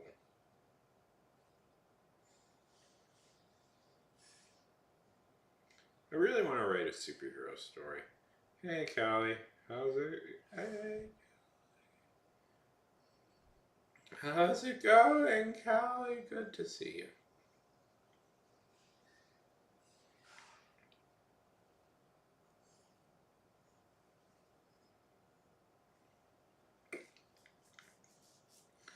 Good to see you,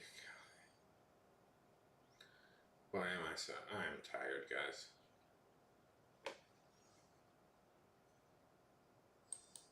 Nice, Callie. That's really nice. Congratulations. Congratulations on getting a new book.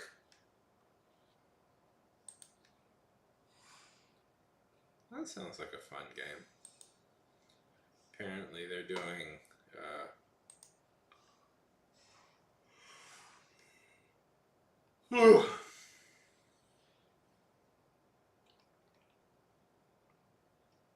like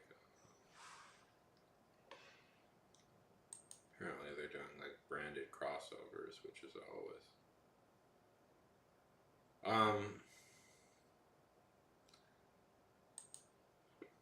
I don't know. What do you're a Magic the Gathering player, Poultry. What do you feel about these like branded crossovers all these games are doing now?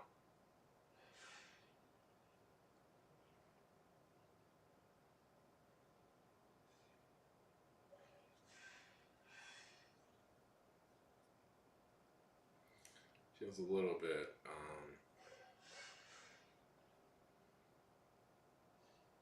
bit obnoxious.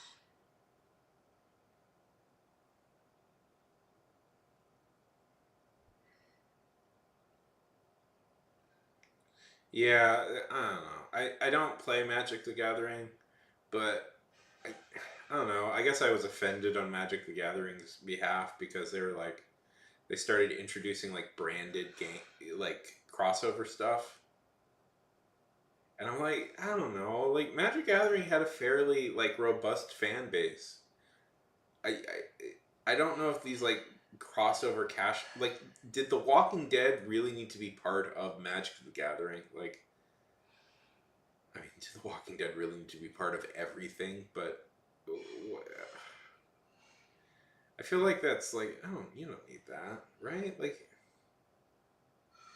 I don't know, that bugs me. I don't like how everything is just crossovers now.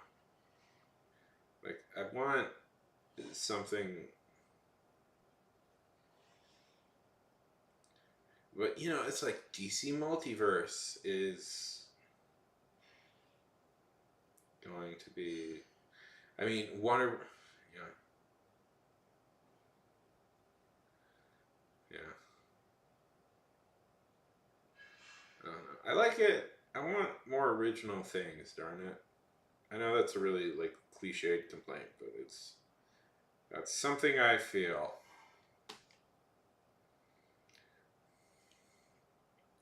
I always find that funny with like modern games, because it's like, you know, poker hasn't changed its rules in what, 300 years or something. But like with modern card games, they always have to like adjust the rules. I don't know. That's always. I get why you have to do that because you know you release new cards and you have to rebalance everything. But it's always so. That seems really intense to me. Oh boy. What new book, Callie? What new book are you getting? Yeah. Yeah, it's. And half of it is just like Walking Dead. I've noticed Walking Dead is in so many things. Like, I know Walking Dead was a hit, but it can't be this big of a hit, right? Like, did we need like a million Walking Dead mobile games? Did we need like 20 different terrible Walking Dead video games? They made like one good Walking Dead game, and they've never managed to meet that. Like, why is there so much Walking Dead? How much can the dead walk? Yeah, yeah. And at least like with comics, like that's built into the genre. Marvel or DC, it's like like they're supposed to be living in the same city, and that's kind of part of the story. But it's like, I don't know.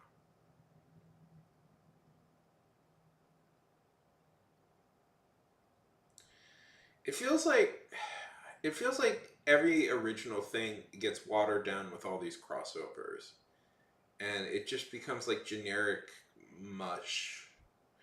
Like, I don't know. You just be. I get annoyed because it's like things have their own style and storytelling, and it's just it just feels generic. It feels like everything becomes generic. Yeah, yeah, and at least it's like in the same genre. Like,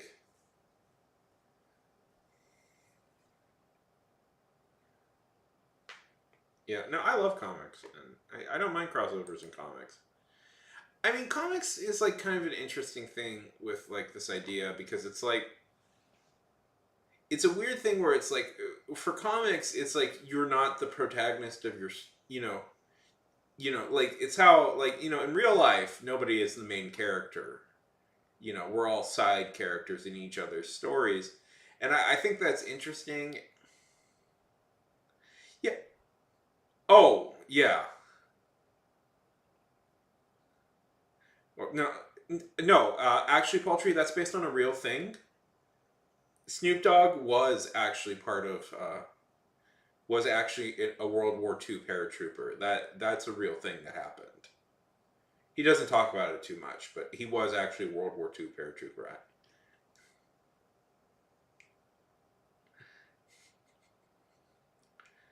I mean, that's not even the worst of it. Remember when like the H3H like guys were in the what is that game? The robbery game, Payday 2. Like H3H, what the fuck were they doing there? Like, jeez. Oh.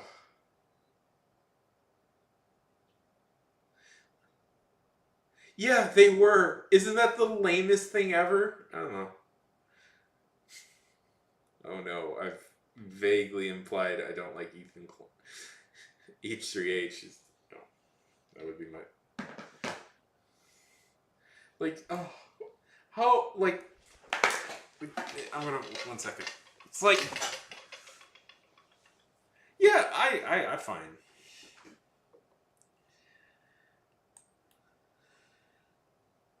I'm not the biggest fan of them.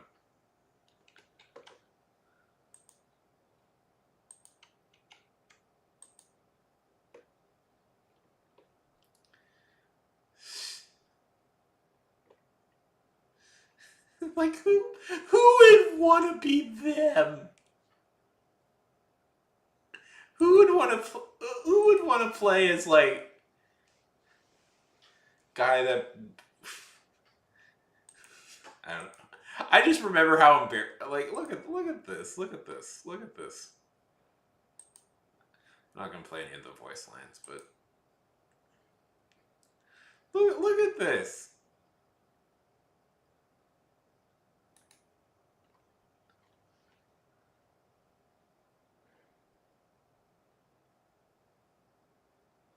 Yeah.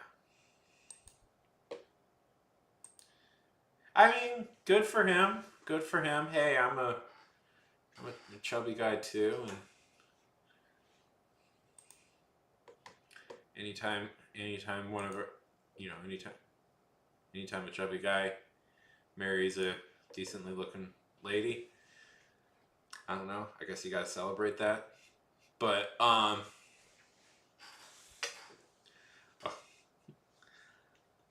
support that. Yeah, right. Hey, poultry. Just remember that CEO, the CEO of the company, went to prison. Is now in jail for, I believe, tax fraud. So, um, you know, clearly it was for spending all the money to get H3H. Who the fuck would want to play? Who the fuck? I'm just. I don't have enough experience. I've seen the Bill Burr episode, which was very funny, not for reasons that should be funny, but but like who, like I don't get, I don't know.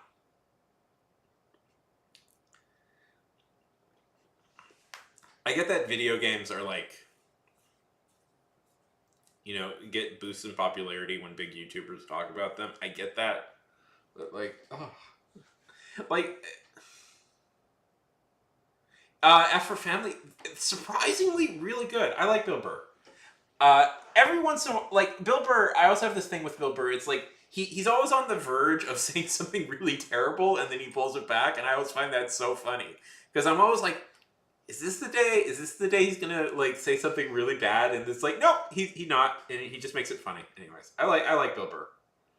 Um, yeah, F for Family is. I thought F for Family was surprisingly like really good. Like weirdly like, I'll throw this out there. Weirdly kind of dramatic. Like,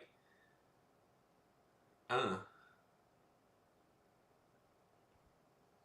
Yeah, yeah. No, he's great. I like Bill Burr. Um. Anyways, like that episode, like this is bad, but Ethan makes fun of Ethan has made fun of people at their worst, so I can do this. Um, Ethan has made fun of like depressed people and like sexual assault victims, so I can do it. I do find it funny that that interview like caused him to like seek, like he said this, like he interviewed Bill Burr, and that day after he like started taking antidepressants because it went so bad. I'm like, that's a pretty funny story. Anyways, I don't know. I don't really interact with that side of the world internet all too often, so I don't have enough. Yeah, I don't have enough experience. It's like, well, the thing is, all these YouTubers have kind of this thing. Like, have you ever noticed, like, anytime, like, they're really good. The only thing YouTubers have any real knowledge about is YouTube. And that's all they talk about is YouTube. Like, they have knowledge about, like, dumb things that are going on in YouTube, but that's all they really care about in the end. And it's like, and it's like, I don't know. I find those, like, I listen to, uh, Quibbles, who's, what's his real name? The co-creator of Smiling Friends, like, yeah, yeah, yeah. They're Like, there's some okay guys who know what they're talking about, but it's like, I mean, YouTube is so wide and vast, but I don't know, wide and vast that you'll find occasionally guys who are like pretty smart and know what they're talking about, but usually like they're guys who like have like experience working in these fields, and they're like, no, no, no, no, or like, occasionally like what you're finding is like actual like people with like actual like with actual like credentials, people who have actually like will start doing YouTube videos, because that's just where stuff is now, and it's like, yeah, okay, yeah, I get it. But like people who just like go on podcasts and complain about like stupid stuff they saw like some uh, random Nazi on Twitter, it's like, I don't know, man. I feel like all you're really doing is giving that guy a platform, and it's like, I don't know, like I get it. I get mad at politics all the time. Like it's partly why I'm trying to. It's why I don't like. I try and avoid reading the news now, because it just makes me mad. Because it's like, it could either be mad at stuff I have no control over, or I can like, oh, hey, I am currently streaming this on Twitch as well as Kick, and oof, where Hassan is on and is known for being quite. I have some thoughts on Hassan. I have some thoughts on him. Um,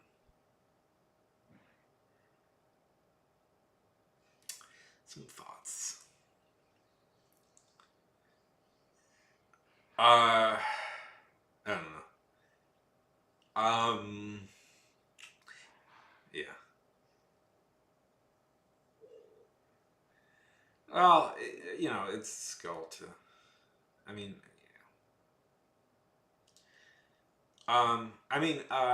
there's one guy I really like. There's usually you gotta get like guys who have like there's a guy I really like, Robert Evans, who runs a podcast called Behind the Bastards, and like Robert Evans is like a real like actual reporter guy who has like gone to like the world's most dangerous areas to report on what's actually going on. Like he went to Syria. He went to Syria during the war. He's been like embedded with like Iraqi soldiers who have fought like ISIS, who have been like fighting ISIS, and he's like, yeah, like I was there in the middle of like Kabul when it fell. It's like, so, he has some like really good experience with all that stuff, so he has a pretty good grasp on what's actually going on. So I like his stuff. There are guys who have like spent their whole life like covering like these movements and stuff, and they have like really good knowledge on it. And it's like Hassan, I don't know, Hassan bugs me because he's like, I don't know. I'll say this. Never trust a millionaire socialist. Like, those are like, never trust a guy who like talks about socialism all the time, but also really needs to be a multimillionaire at the same time. I'm like, I don't know, man. I don't know. Yeah. I don't know, man. I don't know. And plus, his fucking uncle is the most not. I hate his uncle. I hate his uncle. I hate his uncle's like. You got me talking about politics. I'm trying to avoid talking about politics because it just makes me mad. It just makes me mad all the time, and I try and avoid talking about it. But it makes me mad. I don't like his uncle. I don't like that whole. I don't like the Young Turks. Like, okay, Paltry. It's, I don't know. It might be one of the stupidest things to name yourselves after. I cannot legitimately believe there is a political organization out there named after the fucking Young Turks of all things, the architects of the Armenian genocide. Like, Jesus, like, oh, it infuriates me so much. And I know, this shit has been like, or like yelled about over and over again, but it's like, yeah, yeah. If you don't know, a very brief history lesson about the Ottoman Empire. Very brief history lesson about the Ottoman Empire. The ending of the Ottoman Empire was eventually kind of subsumed and taken over by a party calling themselves the Young Turks. Now these are, we must be clear about who the Young Turks were. They were a group of fucking morons who dragged the Ottoman Empire into dumb things they couldn't do. Like they're the people who convinced. Yeah, yeah. Oh yeah, they're they're the people who convinced, who brought Turkey into World War One. One of the dumbest decisions a group of politicians have ever made. But they also orchestrated the Armenian genocide, which is one of the single worst genocides in human history. The Armenian genocide, which was so fucking terrible that they coined the word genocide to describe it. We did not have a word for that. We did not have a word for that. That word was created explicitly to describe what the Turks did to the Armenians. And are in some ways still kind of doing. Just, it's infuriating. It's infuriating. And like the problem is Turkey to this day will deny that this ever happened. Oh, no, we didn't do that. That's made up. It's made up. It's like, well, where the fuck did all those villages suddenly disappear? Turkey?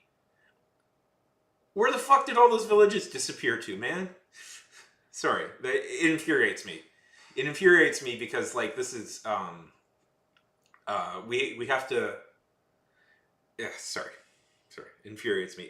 Particularly because, I consider myself a pretty lefty guy. I don't, yeah, I have no interest in lecturing you about the way you live your life or anything, but it's I consider myself a pretty lefty guy, and this is one thing that the left. Yeah, yeah, exactly. No, that was literally it. The guy covering it, the guy who coined it was no, this is so terrible. We literally need to figure out what to call this because this is a crime. A crime on such a level. We actually need to name it. The irony is that the guy then later was killed in the Holocaust. So, yeah, the guy was later killed in the Holocaust, and it's anyway. Sorry, it infuriates me because there's this whole trying to placate Turkey and trying to. There's this whole side of people who oh yeah, the U.S. Well, the U.S. did bad things too, so we should never have to deal with the U.S. did bad things too, so we should never so Turkey doesn't have to ever deal with it. Even though to this day, Turkey will still has still taken out essentially what are ethnic cleansings on Armenians up to this day. They still do that. They do that with the Kurds too. So it's yeah. Raymond, that was pretty much the conversation. Sorry. Yeah, we got to come up with some. Yes, that was literally the conversation. It's what was it? Because it's it was legal to do that at the time, and they're like, you know what, guys? No, this is so bad. We actually have to figure out because we can't actually let this keep happening. If you're curious how this all ended, this was only later discovered. This is actually kind of a cool story. Make a great movie if you're curious. So what happened was a group of Armenians who escaped to America then started organized what they called Operation Nemesis, and what that was is they arranged for Armenian agents all throughout the world to assassinate each member of to assassinate all the architects of the genocide, including the main guy who organized it. Yeah, it's a wild story. Yeah. like, like Raymond, legitimately after World War One, they were like, we have to like make sure we never do this shit again. Um, we like there was talks after World War One, like, oh, this is such a terrible war. This will never happen again. Um, and famously, like they caught it's Pasha. I'm trying to remember. Operation Nemesis.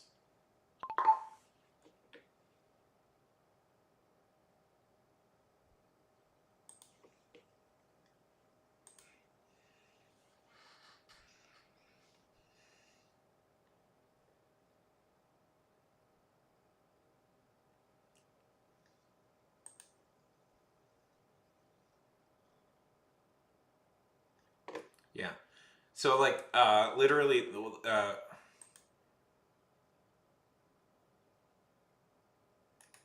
like so literally like this is going to be wild to you. Um literally so this guy I'm bad with names, so Tali. So Tali Pasha. So Pasha is so Turkish is not a last name; it's a title. Anyways, he was kind of like one of the main architects of all this, and he was assassinated in the streets in Germany by an Armenian, and essentially by an Armenian, which was essentially like this kind of conspiracy that a group of Armenians in America conducted to make sure to assassinate all the perpetrators. And yeah, yeah, yeah. I mean, they do try and deny it up to this day. I mean, technically, Germany, yeah, they do try and deny it up to this day, though, that it happened, and they try and deny that Turkish people, the Turk, were ever involved in it. Um, so like,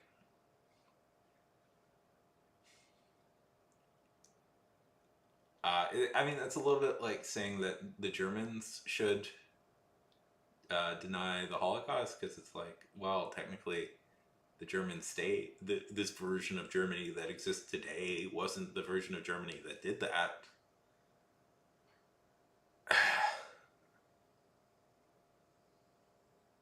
So it's like,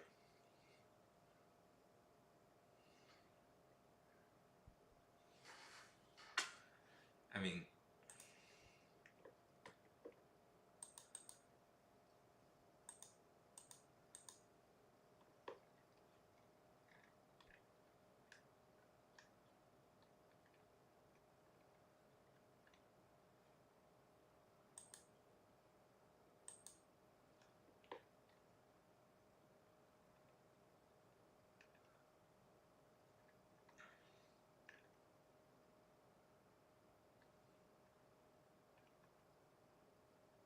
like I don't know, um, man, I don't know, like it's kind of like the Germans like saying, well, we didn't do the Holocaust because the version of Germany that did that doesn't exist anymore. Like that nation no longer exists. Like I don't know. I don't think that's necessarily a thing they can wash their hands of. The nation of Turkey would not exist today if they did not deliberately commit a genocide against people to reform it in the way they wanted to. Like it's not a unique story across the world, certainly, but they did commit a genocide. It's just what they did.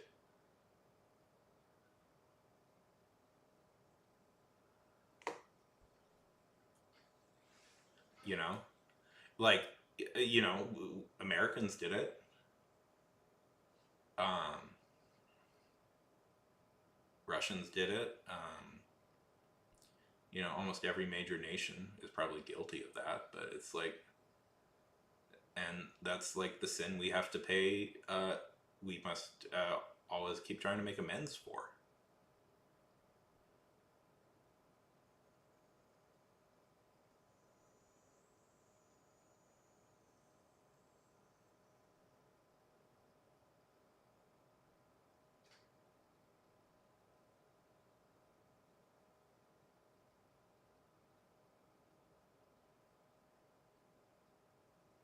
Yeah, you're thinking. Yeah, you're thinking of what is it?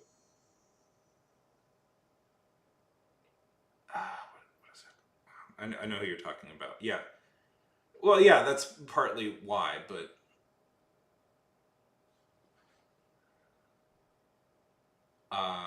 what is his name? It's Ataturk. Ataturk is his name. Yeah, I mean, yeah, I mean, okay. Then the Greek genocide that happened around Ataturk.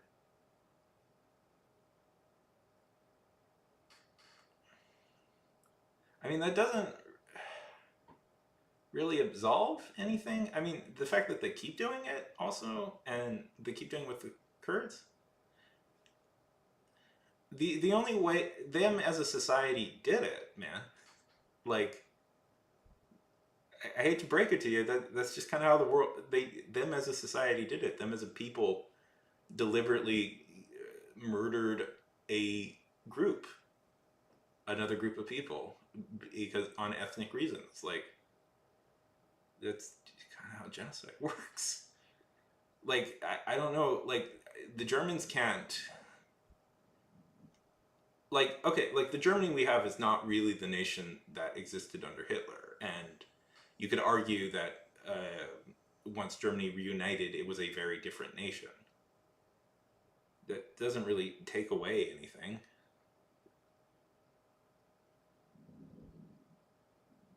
Like,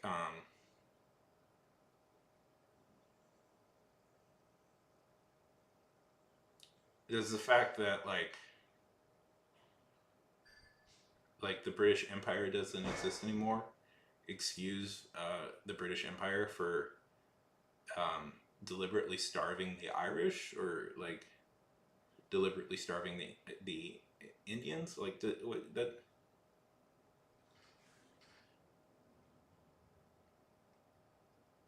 Uh,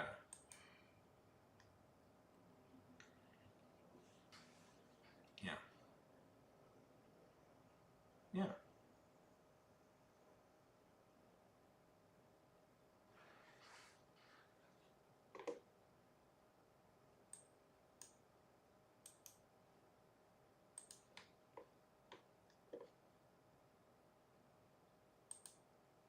yeah. I mean, they do. I mean, yeah. I mean, they don't. I mean, it's weird because it's like yeah, they kind of sugarcoat it here in the U.S. I go out. I ended up I've read a lot about this sort of thing just because it's like um it's stuff I worry about. It's stuff I worry about quite frequently, and it's constantly on my mind. Um, about like how easy societies can fall into this sort of like mindset. Like,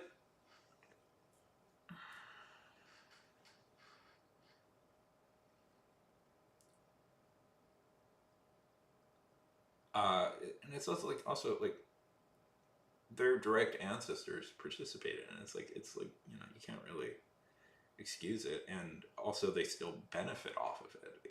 It's like they still benefit off of it. They haven't given any. They've never once tried to make it up. Like, they never gave the land back that they took from the Armenians, and they still own, like, these ancient Armenian churches are still in Turkey that are like the center of the Armenian faith. It's like, it's like Turkey has worked very hard to never do anything to make it up for it, never try into it, and oftentimes has in some ways kind of continued to do it. Like, there was that recent bombing campaign that happened. Uh, it wasn't technically Turkey; it was that happened, and it's like no country is clear from that, but it's also like many countries like have at least officially apologized for doing that. Like, I that's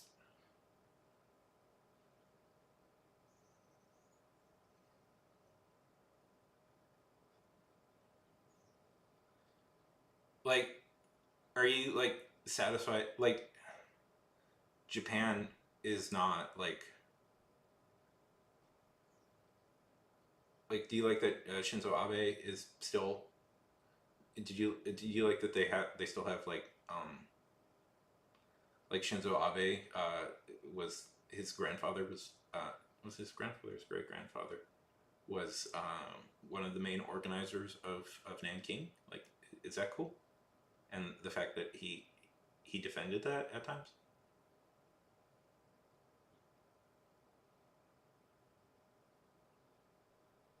His great grandfather, right? Yeah.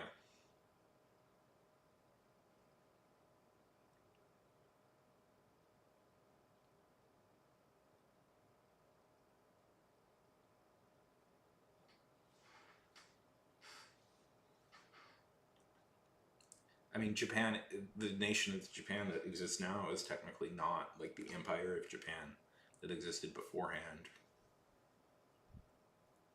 Yeah, they should. They should.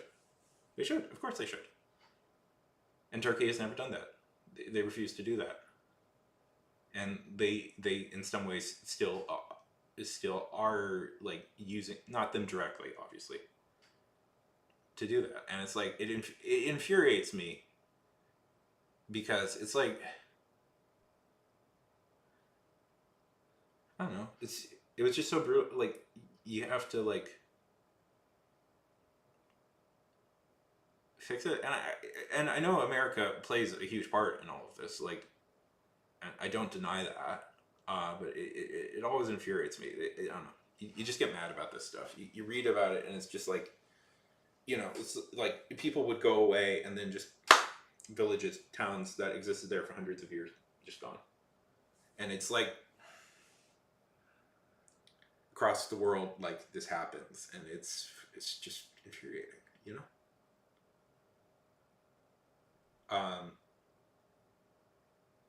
Because like bigger powers decide that there are small people that they can just destroy.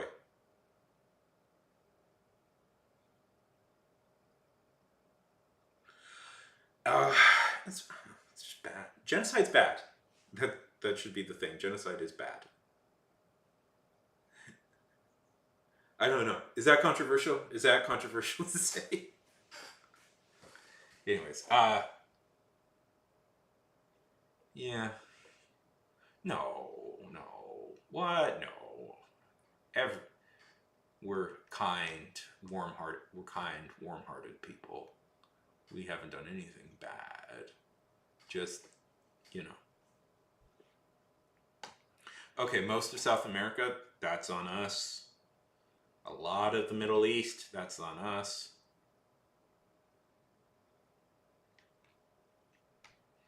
Southeast Asia, that's a lot of us on us. What's so funny, it's like we get involved in stupid shit all the time, like that we shouldn't get involved in.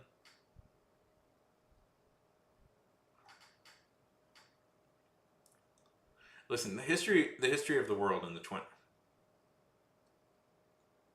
Yeah, not a fan. Not a fan. Not a particular fan of this shit.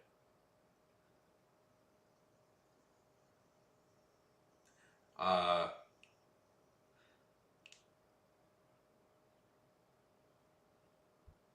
like, I don't want to get involved in that. It's just, you could argue that, I don't know. I was joking around with this one day about to people, and I was like, listen, you could argue very much that the U.S. has had a very successful foreign policy, and it's like, what are you talking about? It's like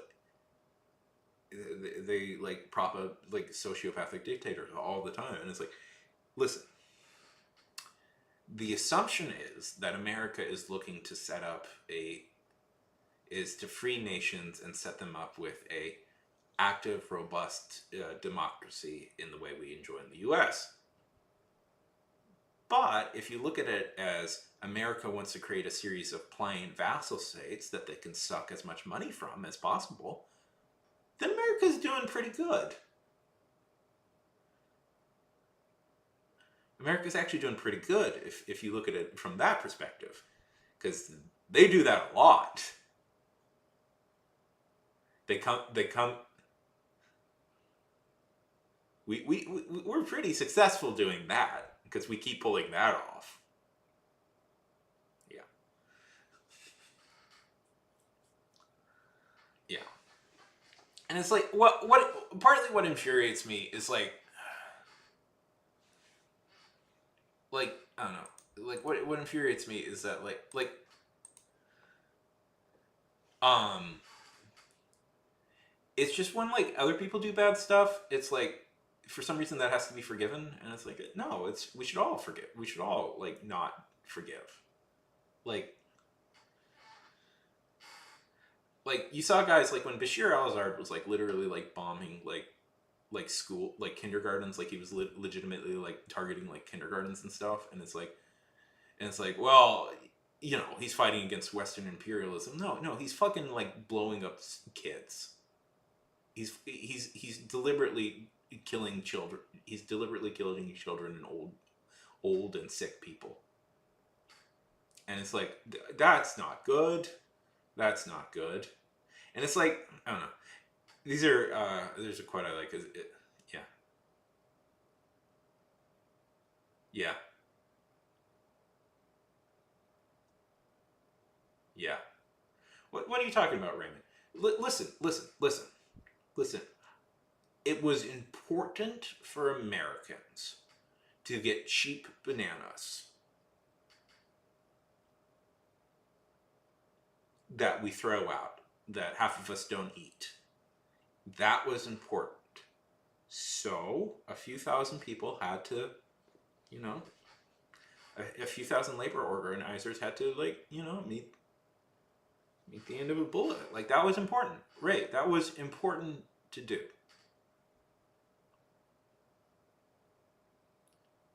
But it's all okay. Because when we talk to United Fruit about this, um, when we talked to United Fruit about this, they apologized and paid like $20,000, and so it's all okay. And USA doesn't do that stuff no more. We didn't arrest anybody for all the murders they did. No, we made them pay a fine, and they didn't do that anymore. Yeah, I mean, sure, they didn't do that anymore. It's all okay. We'll just keep doing it over and over again until the end of the world. Because it's important, right, for Americans to get cheap, affordable bananas that we don't eat.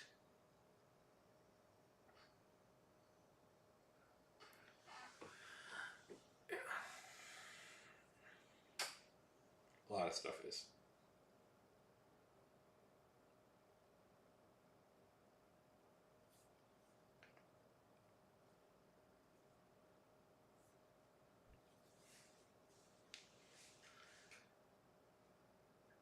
You know what was a CIA op? Yeah, I know, but then I got into complaining about Turkey, so that's what happened. Yeah. What's funny is this conversation popped up because I was complaining how I don't want to become one of these political streamers that just complains about politics all the time, and then I ended up complaining about politics.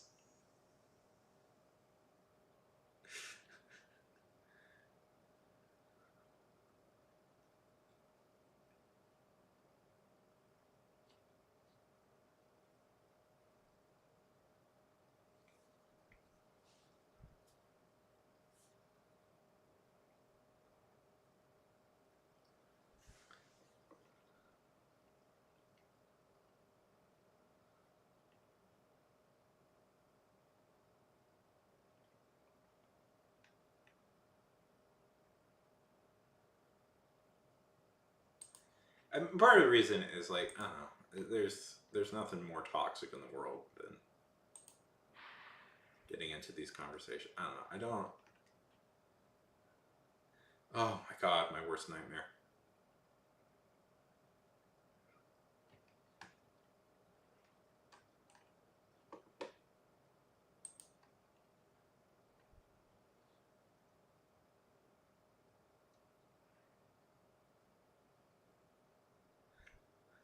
Oh my god, my worst nightmare would be to turn into him.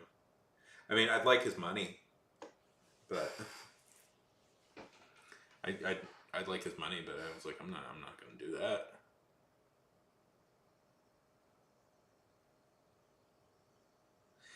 I mean, what's so good about him is he just. I don't want to get into like the ethics of his content. Um, I like I like when socialists like are also hardcore capitalists because that's always fun.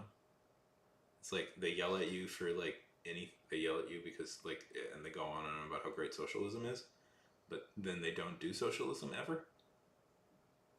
It's like at some point in the future, you know, I'm the great vanguard of,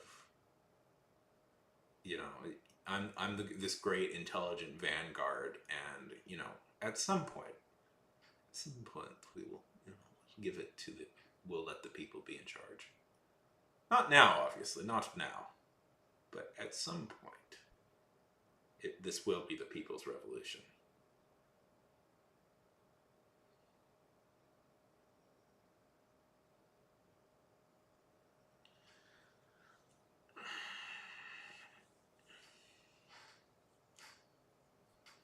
By the way, unlike him, I don't need to watch other people's YouTube videos to maintain a stream, although it would probably make me more popular.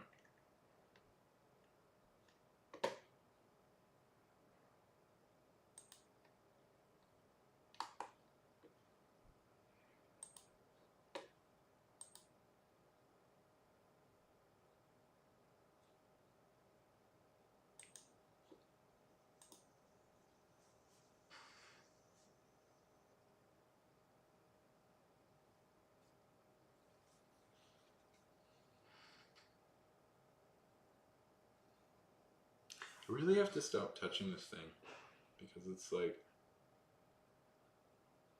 um, I'm obsessively touching my nose because I have this terrible zit on it, and I can't stop touching it.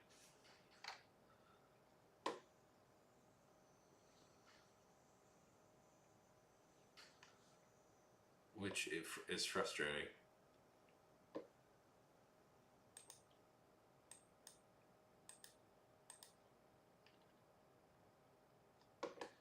And thank you for the follow. I don't know if I said thank you for the follow.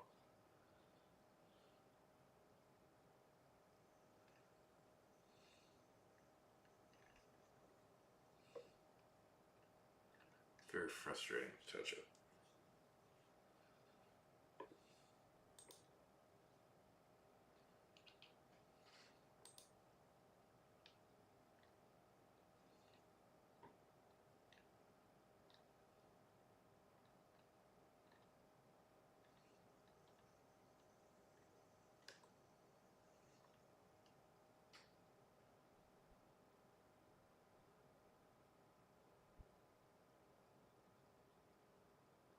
Yeah.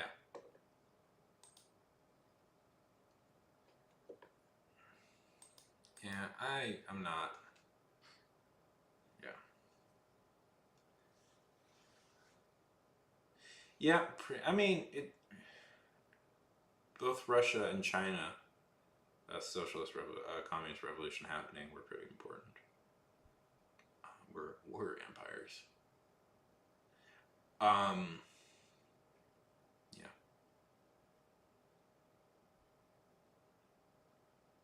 but it's like, yeah, I mean, definitely, Russia was not at the peak of its ability with when they neither was China really. They were at a pretty low. Both were at a aggressively low point. Yeah.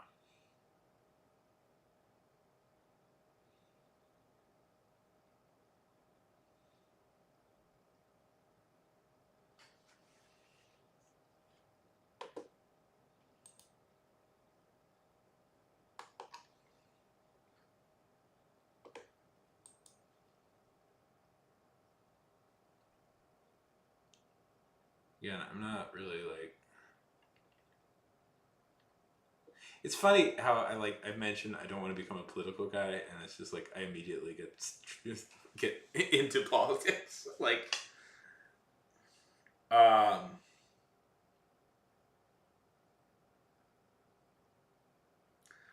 I'm not like interested in I don't know. Like I could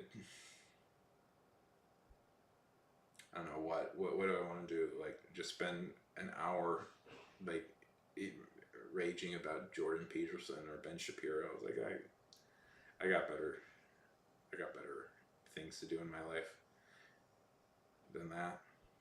And spent. I had a friend who like no, he's not really a friend anymore, but I had a friend who was into him, and it's like ugh, that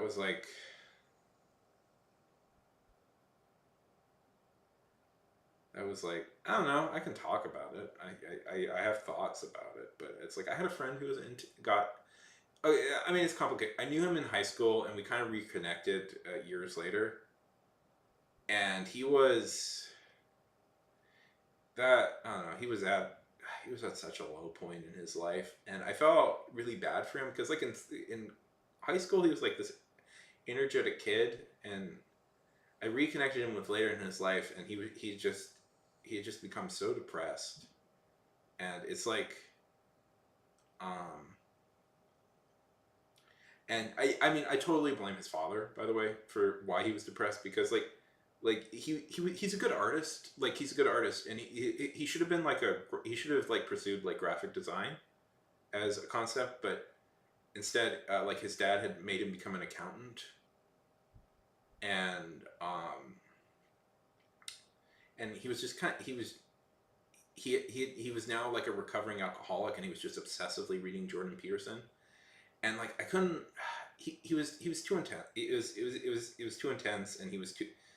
And he immediately tried to like kind of like push into my life, and like he would send me like he would send me all these text messages of like like just he would call and text me all the time, and it's like and I couldn't do it. I just couldn't do it. I guess I was a bad friend, but it was just like his life was in constant free fall, and it was like he was always dragging me into it with him, and he just wouldn't leave me alone ever. Like the day he wanted to he had like we had reconnected, and like the second day he was talking about like, hey, maybe we should get an apartment together. Like, and I was living it with my parents, and I was living for free at my parents' house, and I'm like I don't want to, like I'm good, man. I'm good. I don't want to pay rent. And he would just read Jordan Peterson, and I'm like I couldn't. I don't know. It was so I just couldn't do it. I was a bad friend. Maybe I was a bad friend, but just I don't know. Like right, like honestly, right. Like what is my like? What was my like? Was I supposed to like just be his life coach for 24/7 every day of the week? I don't know. Make sure he doesn't, you know, like, and we weren't even that close in high school. Yeah, he was, but it was like like right. It was seriously every 5 minutes he would like be trying to get in contact with me. And like the last time we spoke, I like drunkenly called him one day, and I said like, I said I don't want to use his real name. I said like, dude, you have to fucking listen to me. You should not be an accountant. You should pursue graphic design. You will never be happy unless you pursue that. And I just don't I don't think I don't think whatever you're doing will make you happy until you accept that. And then I just we never talked again after that.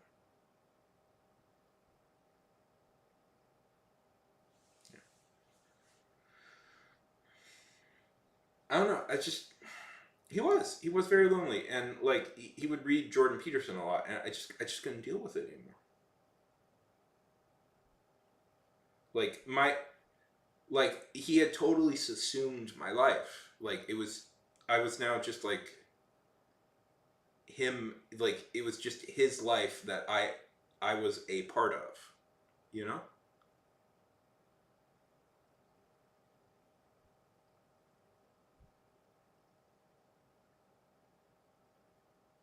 I don't know. Maybe I failed.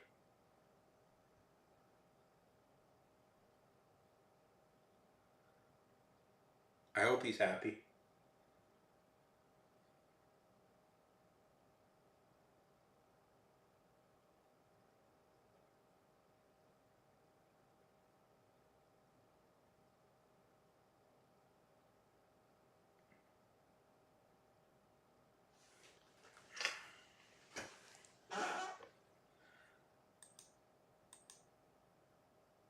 I hope he's happy. I hope he took my advice.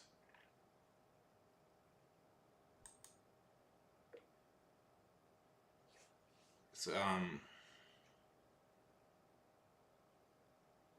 like,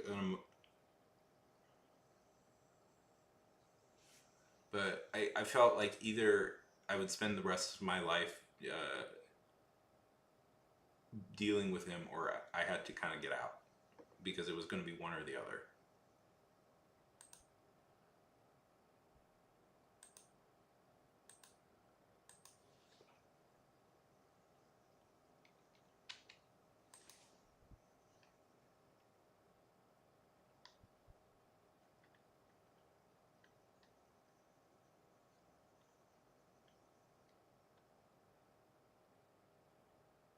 Yeah, I'm sure.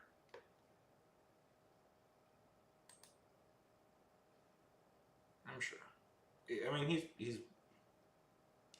I mean, it was.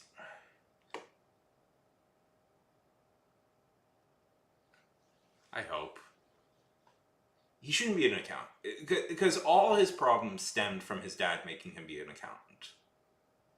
That's where all his problems stem from. Like, and it's like the like, um, and and it's like, and until he accepted that, like, there was going to be no like moving forward. Because his dad was like, he wants him like I've had this happen to me a few times in my life where it's like suddenly somebody just moves into my life and you know, I don't know. It's a little bit why I'm like standoffish to people now because it's like I just like please like don't like they'll just move into my life and like consume it, you know. Anyways, I hope he's like a graphic designer now. Like I hope he's working for some company designing them like logos or something because that was his real skill. That was his real skill, and that's what he should be pursuing. Like this job, this like the what his dad wanted was killing him as a person.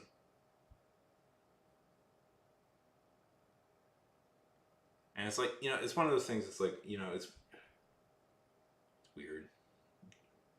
My dad was always very supportive of me in doing stuff. So, um, anyway, okay, this is getting too like this is getting too Maury or whatever. Yeah, yeah, yeah. Oof, that's difficult. I get that. Like, oh boy.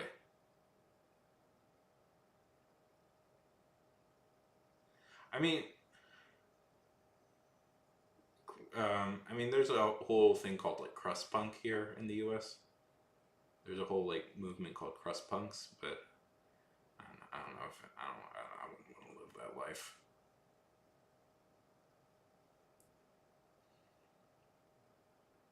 Yeah,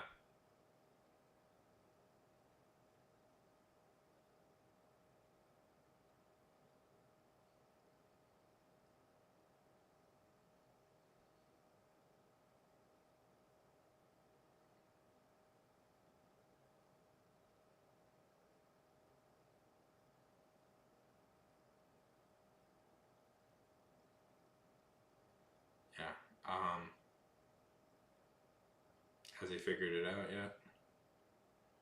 I mean that's pretty brutal. I mean, like here at least, if you want to like do that, like there's punk houses and there's like Like, I mean, crust punks, but I don't know. Usually crust punks are kind of posery. I don't know. I've never met an actual guy who just does crust punk. I mean, I was singing. I met once this really like he was this, I think he was like this intense like folk singer dude. And he says, yeah, he just travels around, and he doesn't really have like a set home. And I was like, and he was like this tall like dude, and I was nervous to meet him, but he's kind of a very intense like he was kind of a very intense dude to be around. And but when he sang, he was like this amazing singer, and I wanted to talk to him more because he was kind of an interesting guy, but he kind of disappeared. I don't know.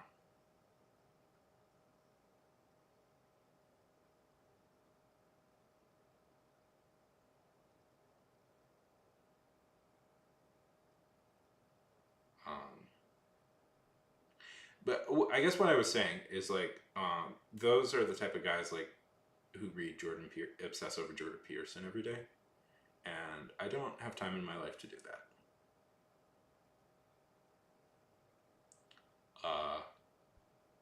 I do have time in my life to obsess over like uh, superheroes and elves, but I don't have time in my life to do that.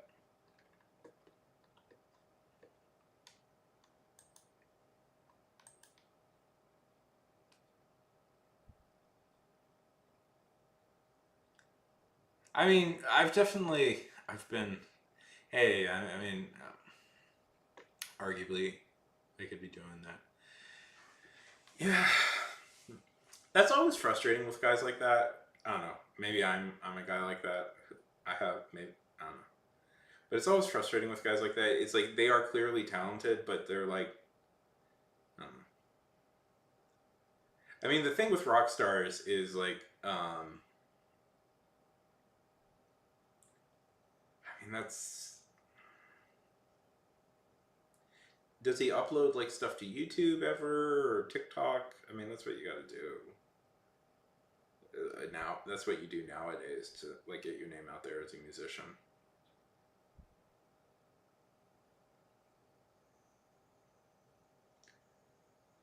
I mean,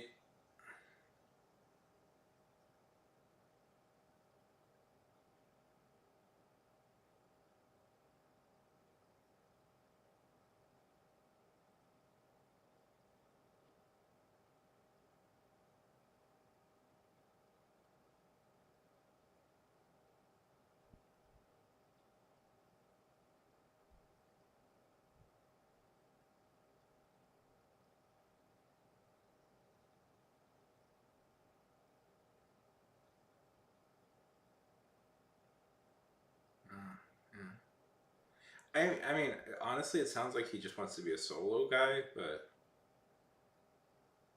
and you can do that, but can he like play instruments or is he just like the singer?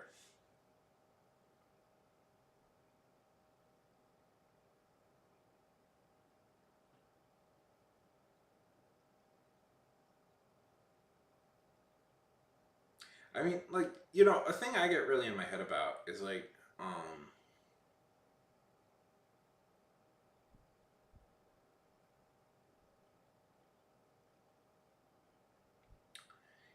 if you do it, if you release it and it's bad,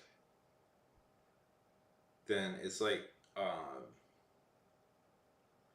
if you never finish it and if you fitter around and you like over and you like obsess over like minor details, but you never get it actually done to the point where you can release it, then like nobody can judge you because it's never released. So you're always in a permanent state of like, oh, it could be good. It could be good. But you never release it, so nobody knows if it's good. Um, it's like one of those things where it's like, you ever hear Schrodinger's cat? It's like it could be alive, it could be dead. As long as you never officially finish, you never officially You never officially do it, you know?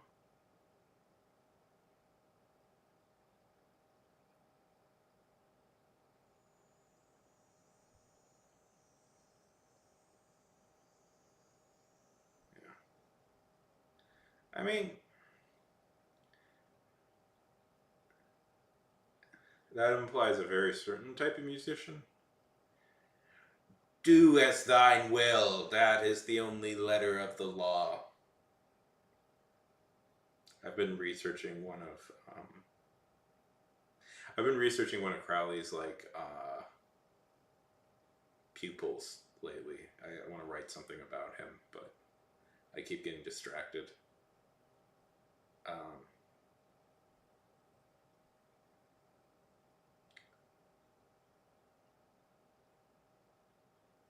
big into um, big into LaVeyan Satanism. The guy. So, yeah. Well, at least he has interests.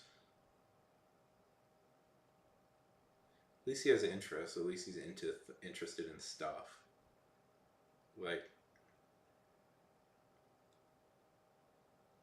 Like there's at least he's doing things. I mean that's a positive development. At least it's not like there are guys who just talk. I mean, maybe I'm one of them who just talk endlessly about wanting to be like, yeah.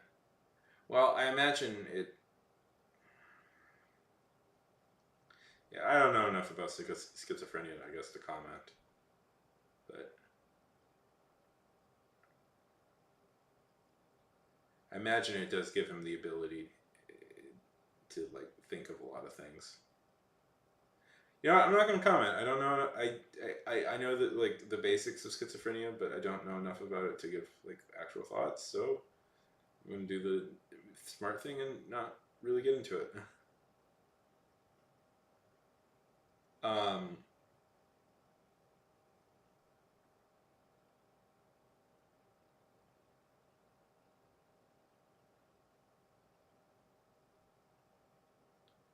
um, yeah. I mean, that's good exercise. Um, yeah. Aleister Crowley is an interesting individual. Honestly, I don't. You know, when you read those books, I always get the sense it's like, "Hey, Sparky, how's it going? Good to see you. Welcome to the stream. So glad you could make it."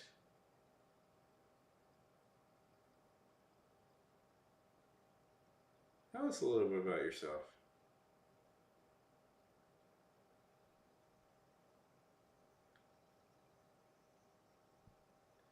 Yeah,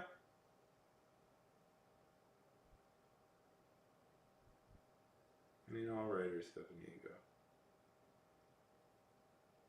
Um, I mean, I don't know if I'm breaking anybody's heart here. Magic isn't real. It's not real and it doesn't exist. I mean, I'll be honest. Hanging out with your buds, doing drugs, and and doing weird chants in robes seems like a fun time. I get why people that seems like a fun time, but it's it's not real. It's you could I don't know.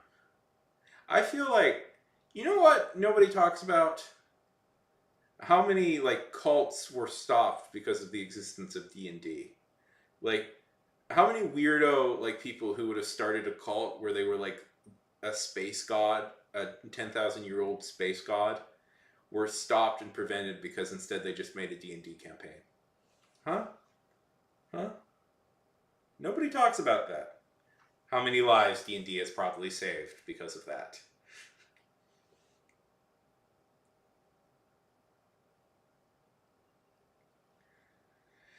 Doing well.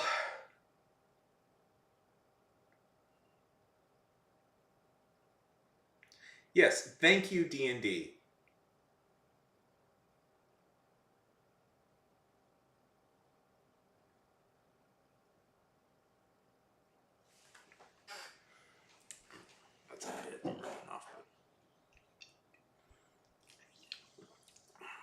instead of like, if you see somebody who potentially wants to start a cult, introduce them to D&D. They'll probably be really into that and have fun and won't do the cult.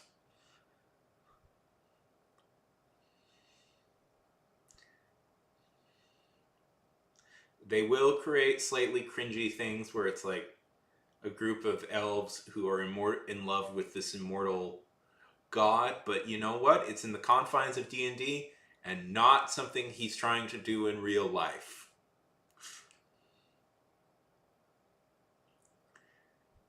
And I think we can all appreciate that.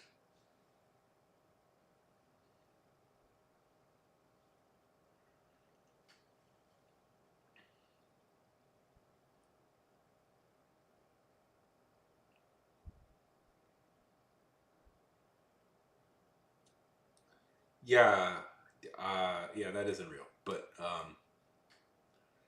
I'm sure, like the LSD they were having at the time was probably the LSD or the shrooms or whatever was probably pretty fun. Was probably pretty fun and sounds like a good time. Just doing shroom, doing like LSD in Portugal. I don't think LSD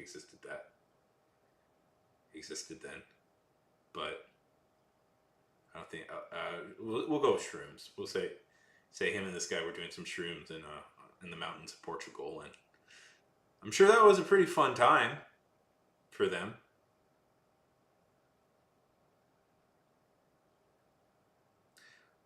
Uh, I mean, it's all just an excuse to sleep with as many people as possible. Yeah, whenever you read about cults, it's like it's always like 90% of the time, it's always like, yeah, and then yeah, I'm sure it's a fun time. Again, Aleister Crowley would have really dug just doing D&D. Like he could have got all of that energy out in D&D, and I'm sure those D&D sessions would be pretty cool. No, the magic was. You know what, Ray? I'm starting to believe. Yeah. You know what? You've made a good, convincing point. I am now on the side. I'm on your side. Yeah, it was knives. Yeah. Why? Why sex ban? Ugh, this auto mod throws me up a wall. Yeah. I agree with you. The magic was knives. Magical knives. Yeah. Often, but I always find that funny with Cult, and he's like, and then he had some thoughts about love, and it's always like they're always like trying to like position it of like, no, no, what we have to do is like open up your mind, man, open up to your mind to letting me sleep with your wife.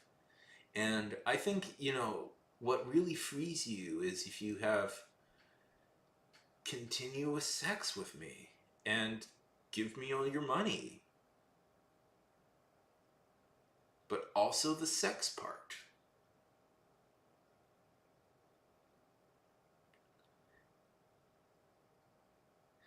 Yeah, I cast Conceal Carry. I cast. This is my. I cast Kitchen. Oh, I do have. Wait, I have a knife here. It's very. Okay. It's very undramatic, but it's just a little pocket knife. But here, look, I'm a wizard as well. I'm a wizard as well. Ha ha!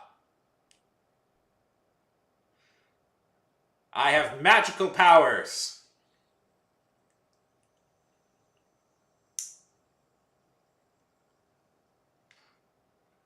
Ha ha! More magic.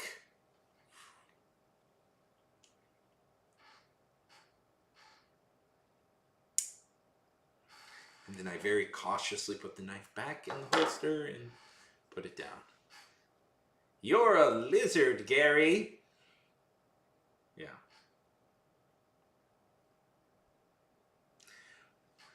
So I've been researching a guy named Jack Parsons recently. I'm doing a thing.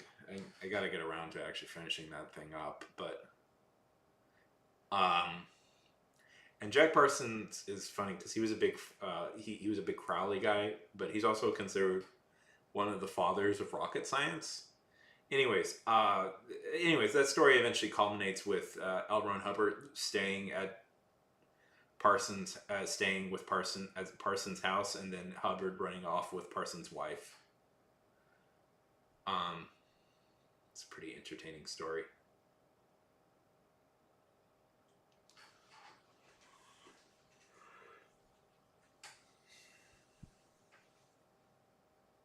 You're a wit. Famously, that was actually a mistake. That was actually a typo. The original line was, "You're a hairy wizard." Yes. Oh yeah, both Parsons and Hubbard were big, L. Ron Hubbard were big Crowley fans. They were also big fans of Helena Blonsky, the Thule Society, which, by the way, is another. I think, is it the Thule, or did they inspire the Thule Society? Thule Society was no, inspired. What was it? It's anyways. They all kind of shitty people.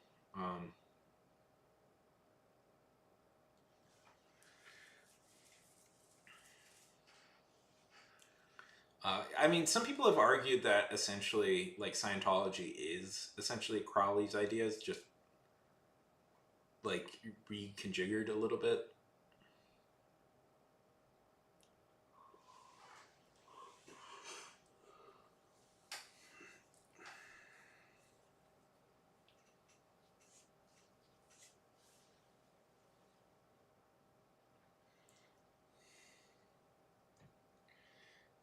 Um,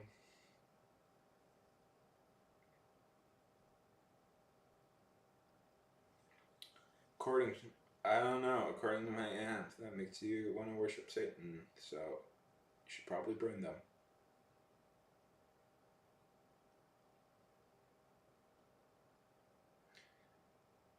I had an aunt once literally tell me I should burn those books because they make you worship Satan. I was like, that was one of those weird. That was one of the weirdest. Yeah, I didn't even really read them, but that was always one of those weird days. Like, I think about a lot. I didn't like Harry Potter as much as I liked Pokemon, so I never really got into it. Harry Potter. Not my favorite person. We'll get into that.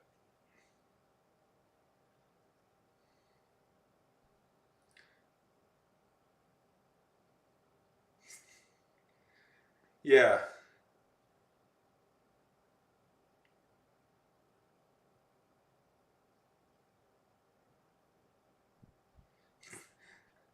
That's so funny. But yeah, no. Obviously, it's about worshiping the devil. Everything that isn't just retellings of the story of Jesus over and over again is devil worship. So fun. So fun to be dealing with a person like that. D&D is the devil. Um, Pokemon is the devil. He-Man is the devil. Um,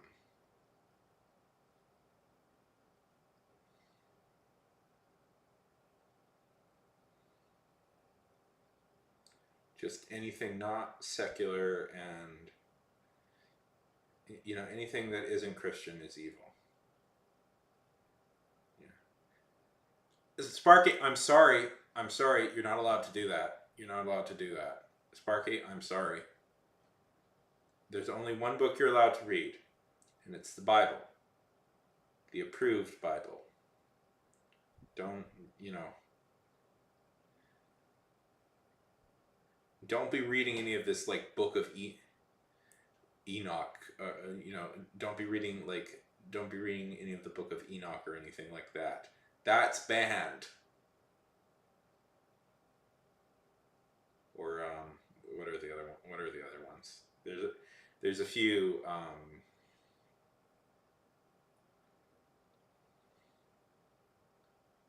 It's the book of. It's like the book. Is it Enoch or Epoch? I always forget. I think it's Epoch. Don't be reading that. That's banned. Um, you know, don't be reading the book of Thomas. Book of. Don't be reading the book of Saint Thomas. That's banned. Don't.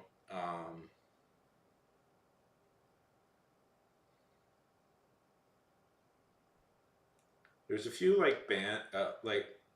Anyways, that's a whole discussion.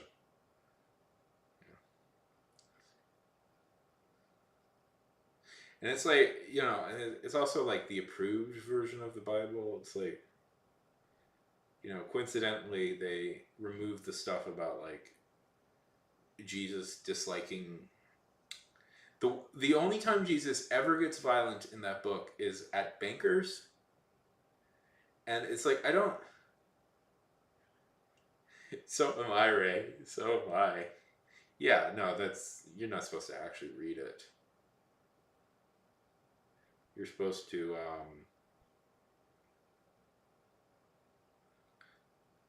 not read. I don't know.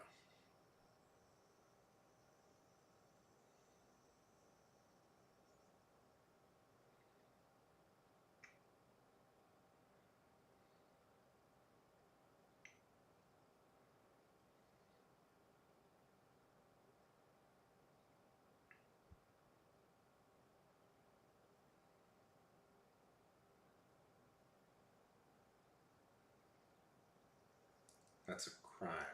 And if you're not reading it in Latin, I'm sorry.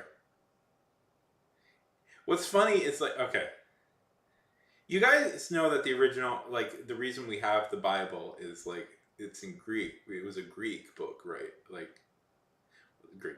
So okay, the oldest version of like the written Bible that we have is a Greek translation, and presumably it's a Greek translation of like Hebrew of the Hebrew oral history. Um, so it's like, but Latin, that's the real book. That's the real book. Actually, Ray, you should know. King James, that's the only version where you're allowed to read. That's the real version. Was the King James. That's the one, that's the only one to read because that was the first one in English.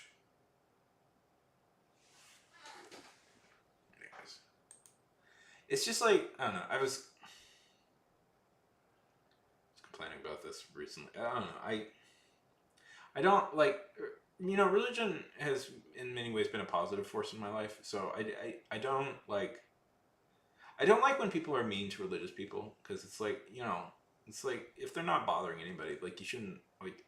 I think you should respect people's beliefs, but even if they're like,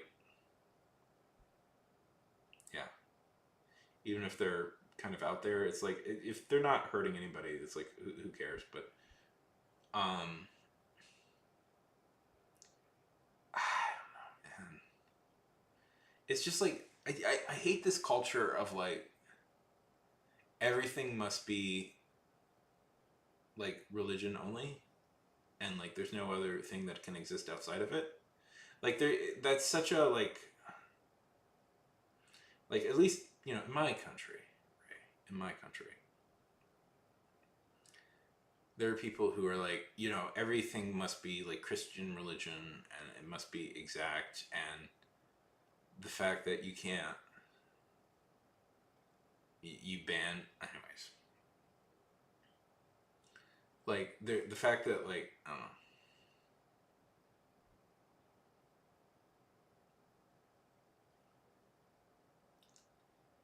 Yeah, I 100% agree with that. That I feel that is very like shitty and like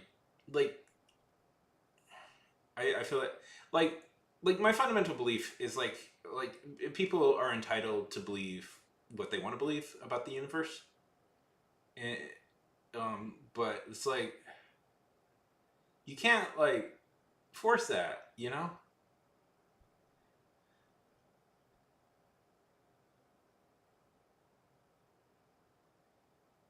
Yeah. What are you talking about, Ray? What are you talking about? We didn't invent allegory and metaphor until 1935. That was a new invention. That was a new invention that didn't exist until then. Like metaphor and allegory and poetic license were all things that, Hemingway came up with.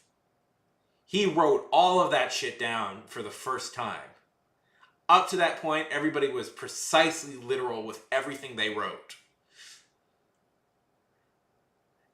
Hemingway, all the stuff you read about in the past, that really happened. Um, the Greek gods, yeah, that happened.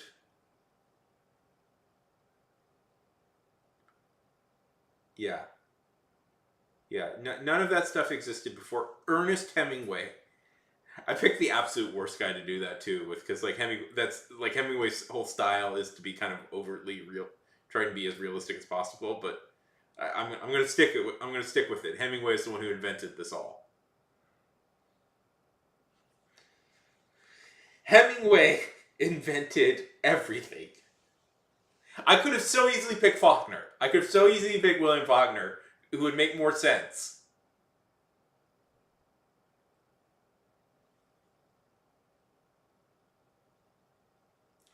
Is there an ad going on?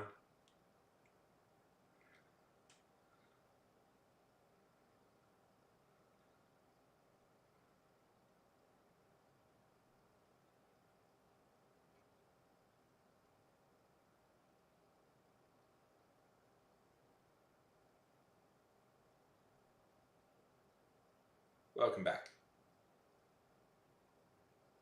Yeah, anybody. Hemingway was literally the exact Pablo Neruda. Yeah, Pablo Neruda would have been perfect. Hemingway is like the exact worst guy to pick, but we're gonna stick with it because when I think of pretentious people who talk about their favorite writers, Hemingway is the first guy that comes up. Oh my god! Yeah, okay, so that's Jack and Alex, which is a book I have mostly written and I commissioned the cover for, which is that. That I need to finish editing and release at some fucking point in my life. It's also the same thing that's my background. On here, you'll notice it's the same thing that's my background. Yeah, it will at some point be the cover for my book that I mean to release. Let me see. No.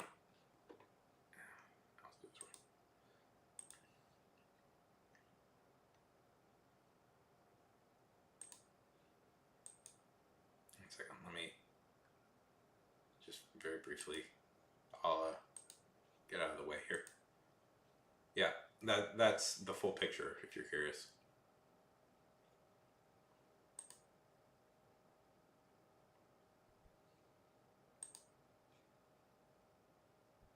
Yeah, it was a cool. Yeah, that guy. That guy was an amazing artist.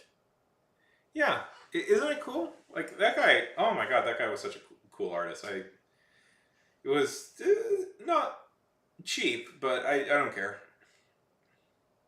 He was amazing. I love that picture so much. So I hung it up. Yeah, I need to release Jack and Alex, but I keep messing with it. This is like my problem with writing, which is like I keep like eternally like fiddling with it because it's like it's not perfect. It needs to be perfect, and I never release anything. So it's like what am I doing? Yeah. Oh god, I wish I could remember the artist's name. I want to plug this thing, but I think he's German, if I remember correctly.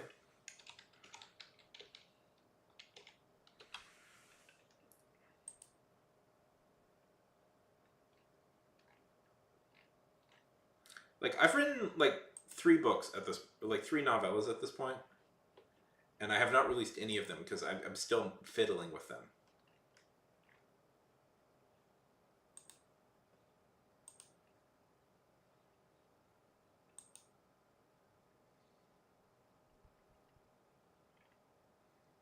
Let me see if I can find this guy again.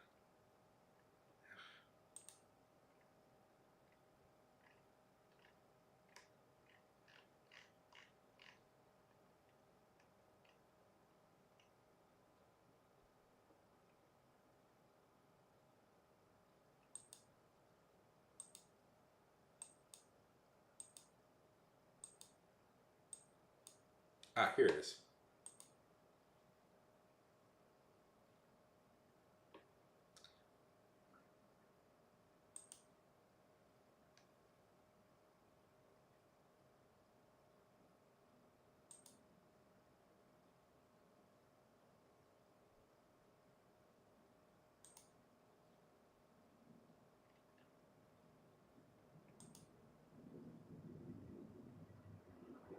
No, is he not available? Oh, here he is. I'll link the guy because he's really talented. I'm an artist myself, but yeah, I'm an artist myself, but I'm not as good as him. I'll link this guy. If you want to hire him, you should. He's really great. Editing morning, Purple, morning. Editing takes forever. Yeah, that's a little bit my deal.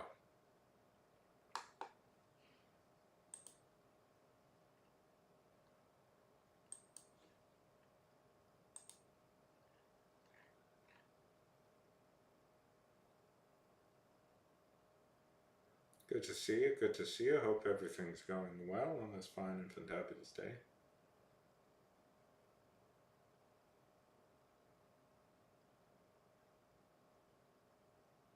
Yeah. Also, like it take. I'll throw this out there from just basic estimates I take. I say it takes about 2 years to release a full book if you're working full time at it. It should take you about 2 years to release a year to write and a year to edit.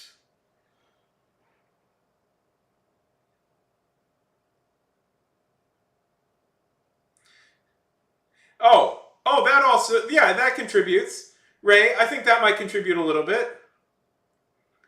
So, Sparky, what type of stuff are you working on right now? Twice. Jeez, that. Has this person really pissed somebody off?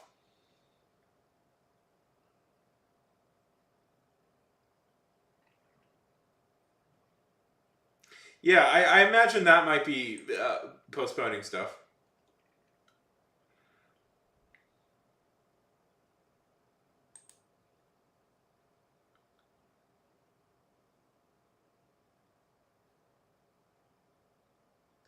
Yeah.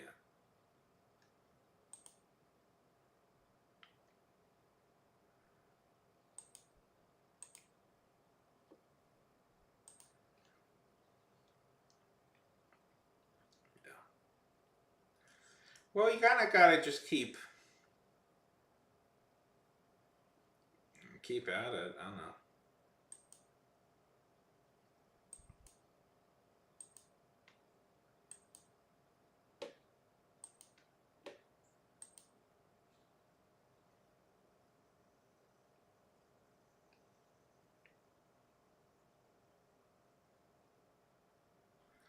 Always a good story to tell.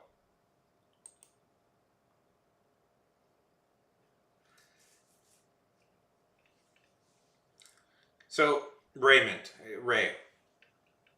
what I'm hearing is you think it's arson too.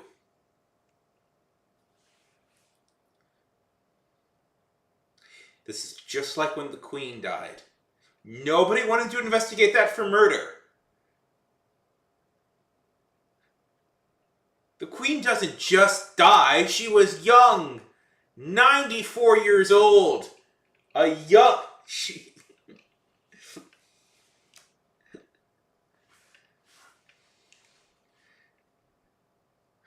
they never released the autopsy. Well, the Queen of England. She, I can't see it happening.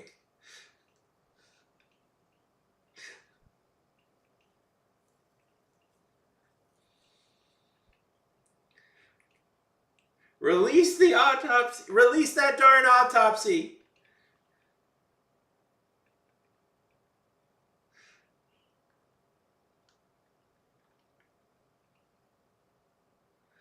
That's what they want you to think, Purple. That's what they want you to think. I'm the only one keeping this alive.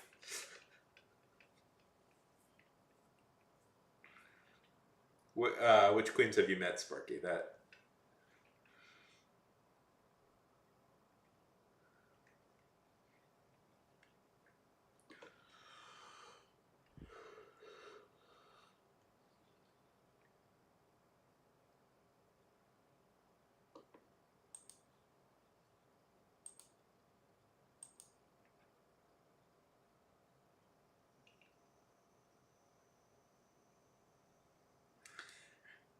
Yeah, I'm sure.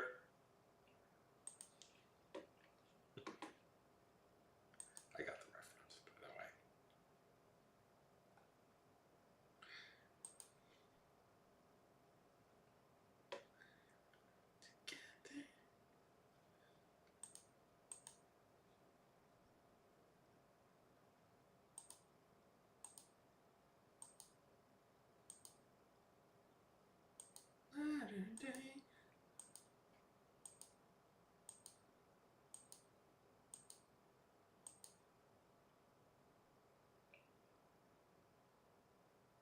I'm sure that was a fun time.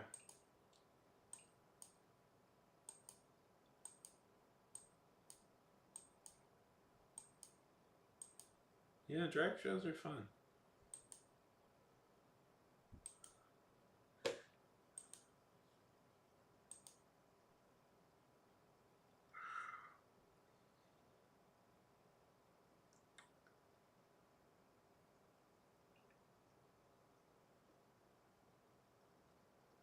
Um,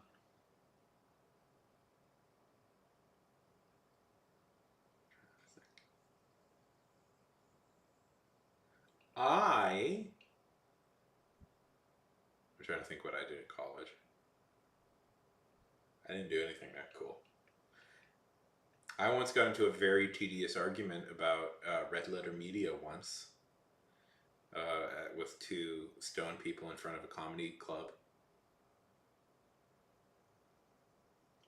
for hours on end. That's a college memory I had.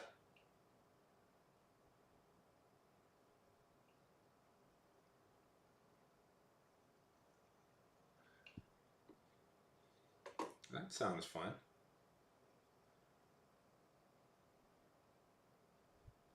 I always think like the best here's my thing.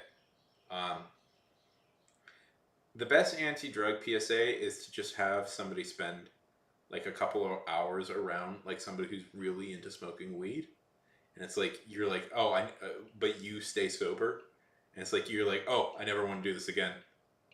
It's like I, as a young guy, I was kind of curious, and it's like then I spent a couple hours around this dude, and I got into this fucking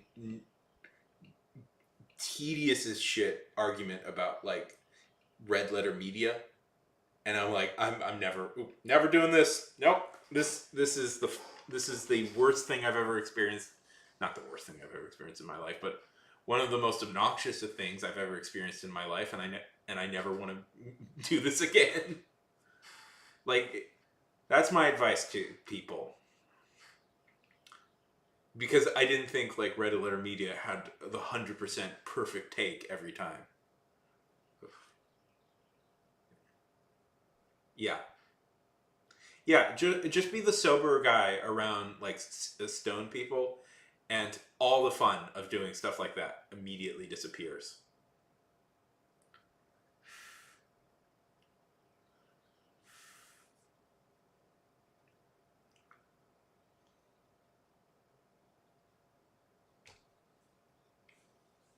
And it's like you never want to do it again.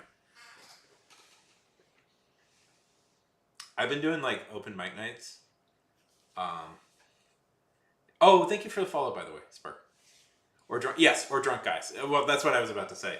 It's like I've been doing open mic nights, and that attracts a lot of like drunk losers, which is mean to say, but it's true. And like if you like spend any time around like those people, you're like, oh, none of this is cool. Yeah, open mic comedy. I've been trying. It's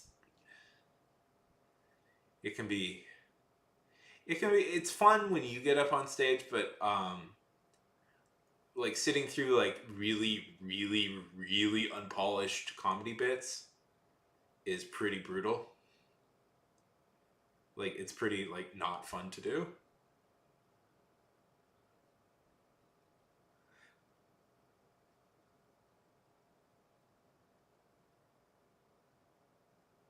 Like it's fun when like say like every once in a while there'll be like one guy who come on and he's like great, like one person will come on and they're like great, and it's like, oh, like this guy's gonna be a star down the line. Like you can tell immediately this guy's gonna be a star down the line.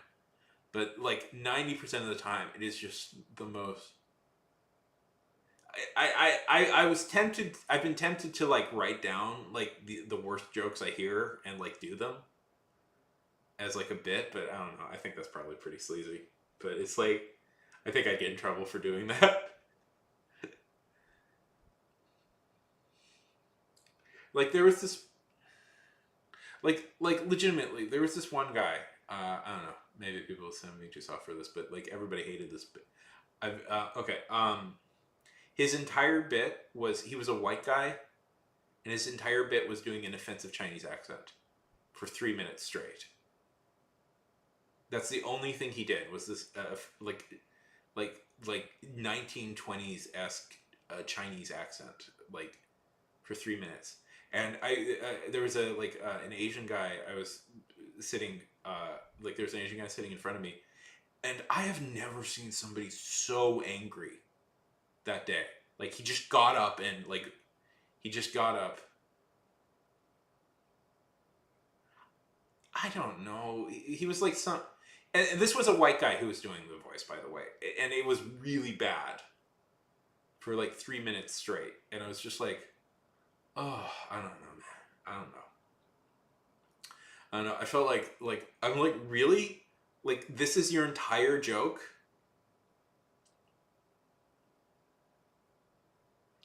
And it's like the funniest this one night I was there.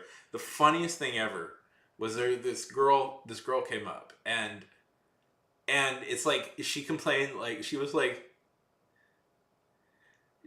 I think it's gross when like men don't work out at all or like don't try and clean up, and it's like fairly mild, like, you know what, maybe she kind of has a point. Gotta admit, it got me. Her saying that got me to start going to the start running more. That's one of the reasons I started running was because I thought, yeah, you know what, she's right.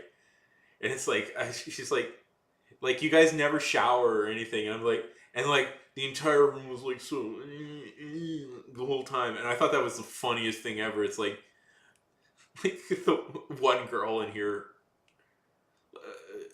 who like, and it's like, why aren't girls coming in here? Because it's like this is the fucking most depressing loser area I've ever seen.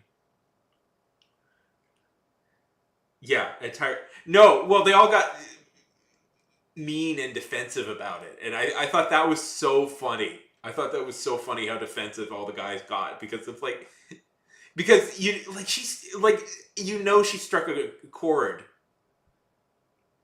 and it's like that would be funnier. I'm gonna throw this out there, Ray.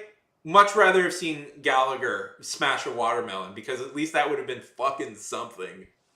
oh geez, like these nights are so brutal. It's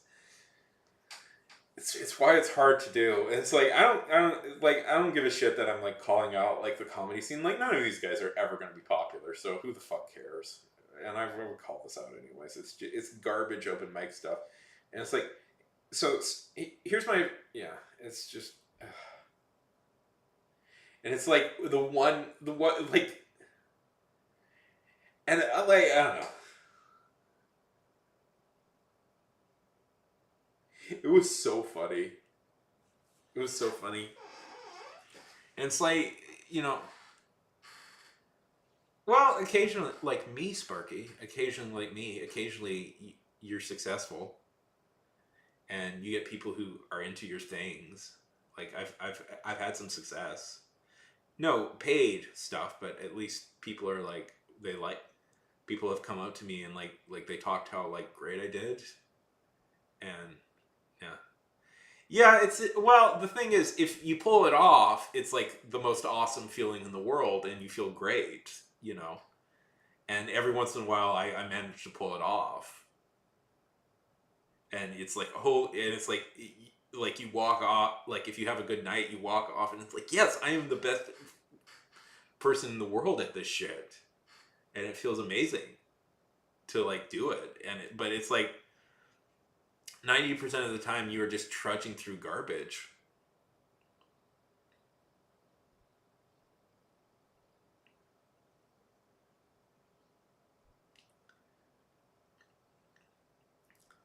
But guys, like, don't you want to like hear about like an entire room of people just talking about how much weed they smoke? Isn't that funny? Over and over again, and that's like the only joke they do. I think that's really funny.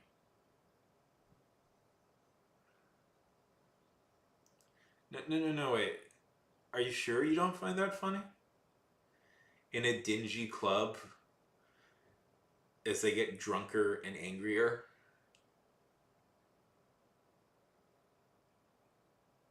Yeah,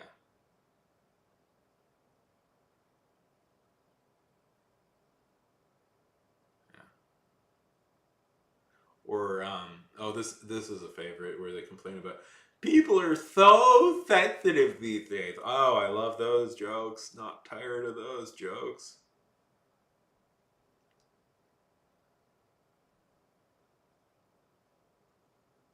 They're so sensitive. Yeah. Well, oh no, no, Sparky, she was right. I mean, she even had me like I had to like shamefully admit like yeah, I could probably do more than I'm doing. Like you don't like to admit because the thing is she was like everybody else was like these kind of like um shaggy haired losers. I count myself in that. I count myself in that. But and she was like this put together like pretty person, and her whole bit was like, yeah, you guys don't do it. All you guys do is like sit around all day complaining and smoking weed, and it's like oh no, she's right. I don't smoke weed, but and I in a weird way that did actually really like I've been thinking about that for a while. That did really start motivating me to do more stuff. So I think it was a good experience for me, but like a bunch of other guys were just like, no, I'm cool.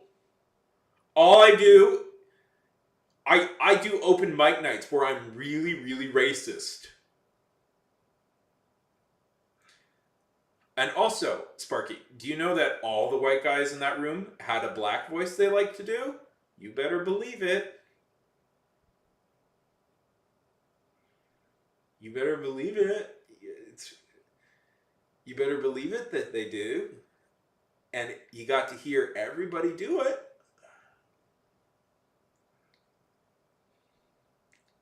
Oh, one of the most brutal nights I've ever had in my life was sitting through that. Yeah, no, it's comedians. That's what they do.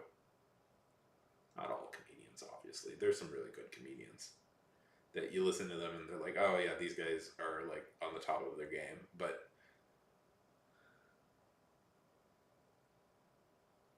Yeah. Oh, yes, they are. They are definitely.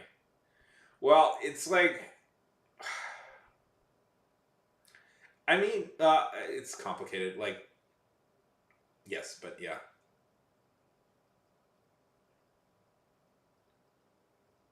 And lately, Dave Chappelle doesn't even do the fun parts of Dave Chappelle. Ooh, controversial. But yeah.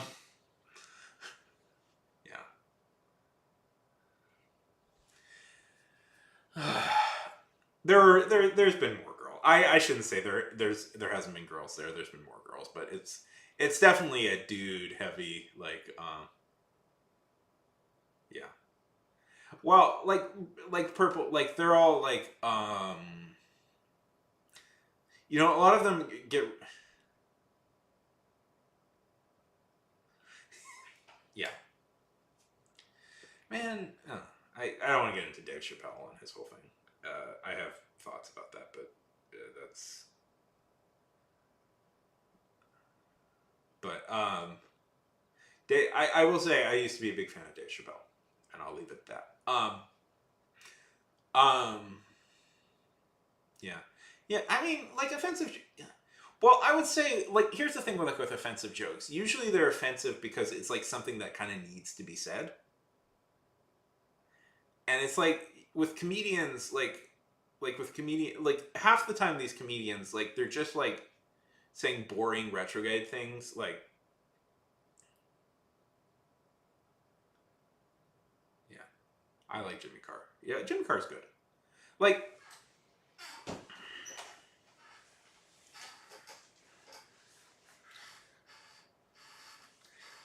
have you guys ever seen It's Always Sunny in Philadelphia?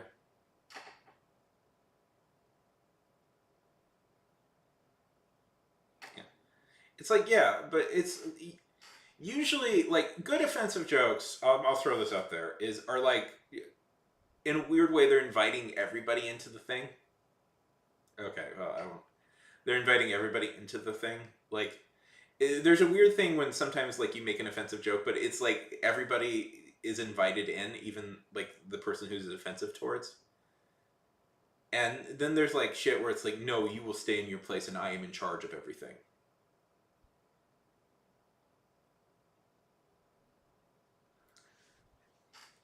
If that makes sense.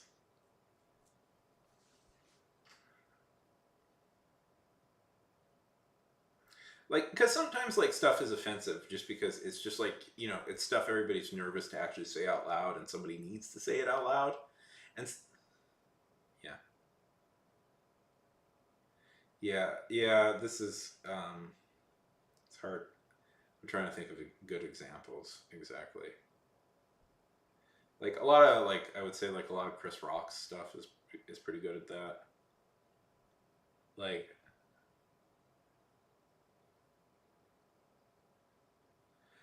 um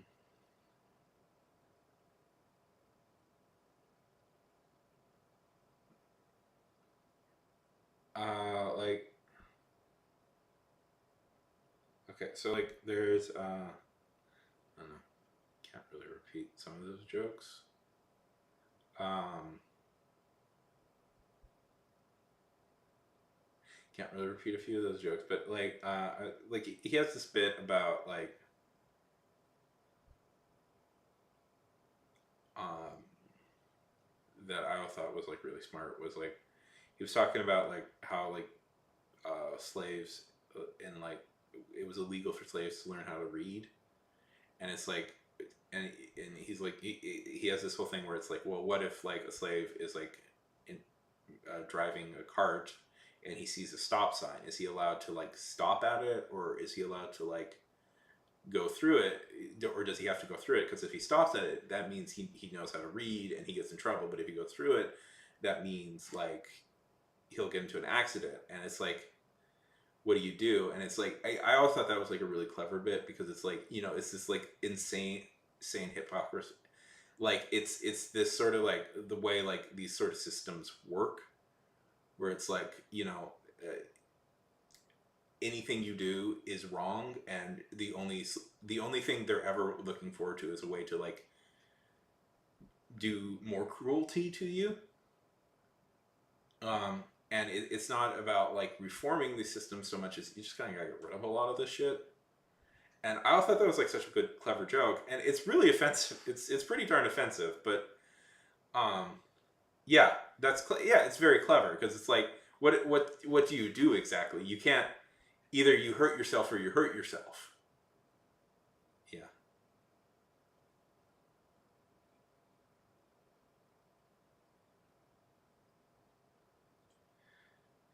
Well, like, the thing about like humor, if we want to get like philosophical about it, I don't think humor is just a tool of storytelling.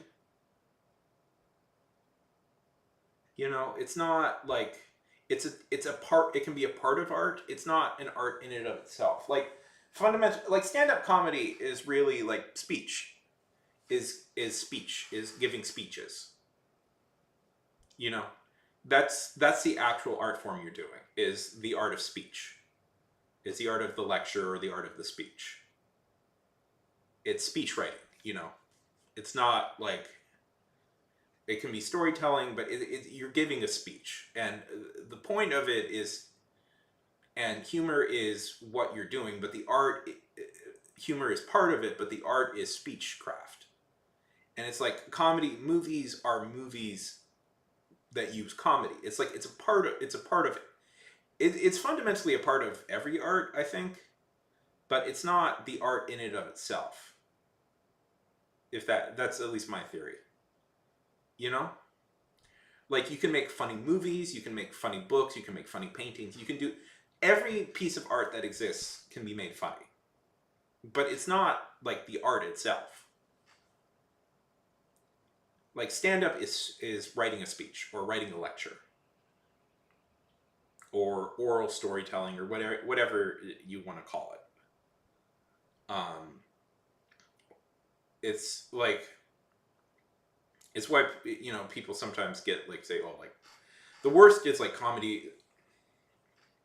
The worst guys are like the guys who really buy into that whole like comedy is like, we're modern day philosophers, we're modern day prophets. It's like, oh my god, those guys are the worst.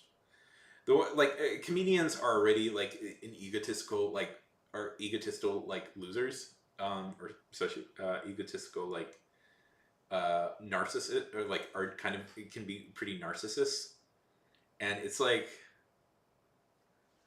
um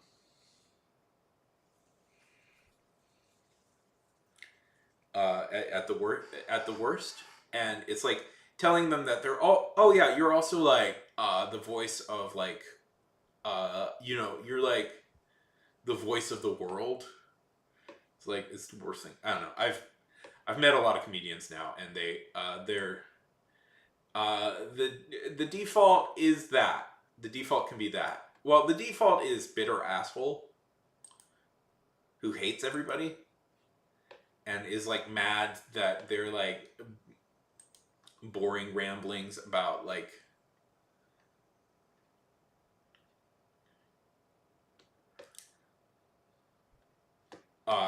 their boring ramblings. Hey, you're thinking, yes, it's very hard to like. I find that very offensive to my. Oh my god, I love Norm Macdonald so much. One of my one of my favorite comedians ever is Norm Macdonald. He's such a funny dude.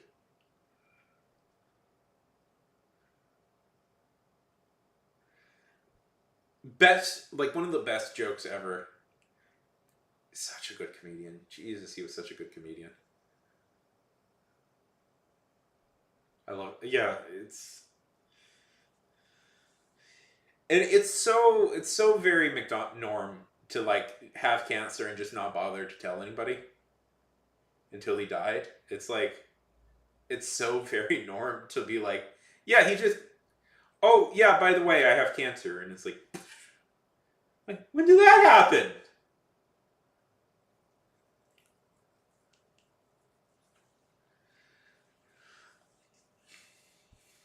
Yeah, but that's kind of, yeah. It is very sad, but it is also very like keeping in character with him. Oh my god, his book is so good. It's so rare to have a comedian write like a legitimately great book. Like there's some jokes I feel that are probably dated, but like but I remember like that is legitimately one of the funniest books ever written. I will contend. Like in a if this was like the '60s, I think like he might have been like nominated for like a Pulitzer for that. I think. But yeah, but that's like Norm. That would be Norm's humor. Is like he would just like not. He of course he told like his family members and stuff that was happening. But that is very in keeping with Norm. That he would like his. He just like, oh yeah, had cancer by the way, bye, and he's fucked up. It's like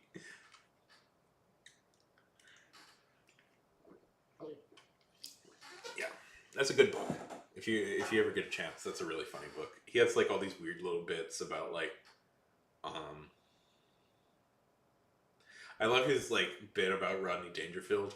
That's one of my favorites. Where it's like, he's like, because he's like making fun of SNL, like kind of like trite, hacky comedian books. Where it's like, it's like Rodney Dangerfield. He came up to me and he tearfully confessed to me that he actually doesn't get no respect, like no respect whatsoever. And it was one of those, like, it was so sad. And I thought that was, it's like such a funny bit. Or like the fact that it's like, it's not even Norm Macdonald writing the book. It's like it's like another author who like is determined to make Norm Macdonald like a cool dude. And like the book ends with Norm Macdonald killing his own author.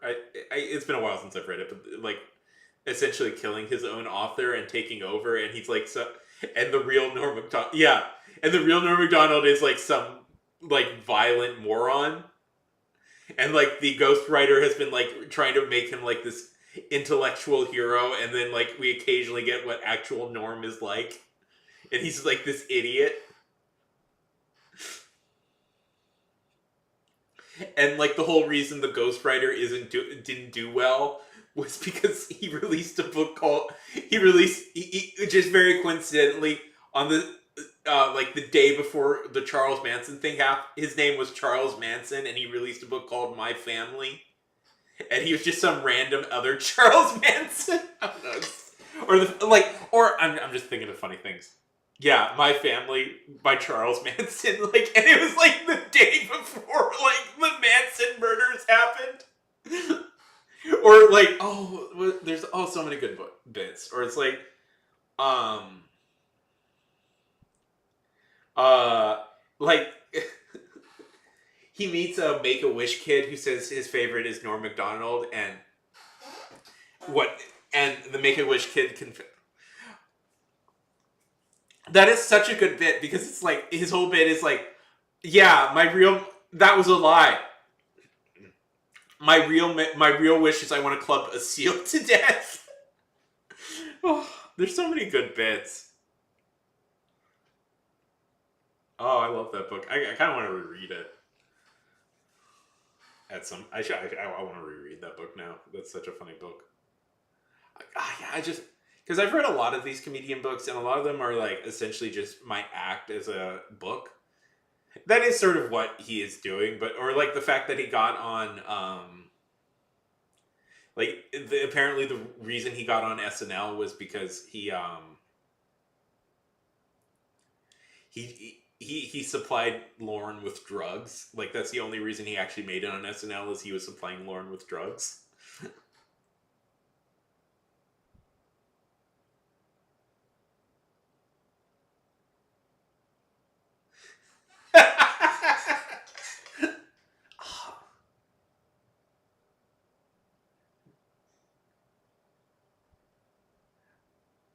Like not even like on YouTube or something. I mean, you don't really have to watch it. Just watch the fame. Occasionally a good sketch comes out of it. Oh, that's such a good. I love it. And when he died of cancer, like when he died of cancer, um, people said that and like, no, you shouldn't. Anyways, or I don't know. I'm just going on about like good Norm bits now. Like there's the Did you ever see the interview he did about Carrot Top, like the whole Carrot Top thing he did, where it's like the actress in the Carrot Top in a carrot.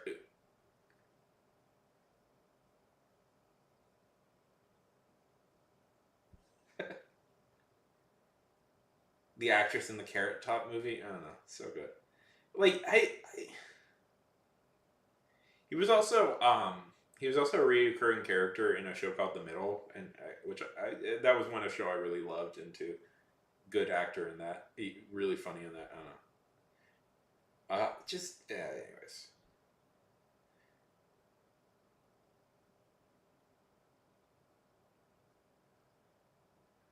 Uh,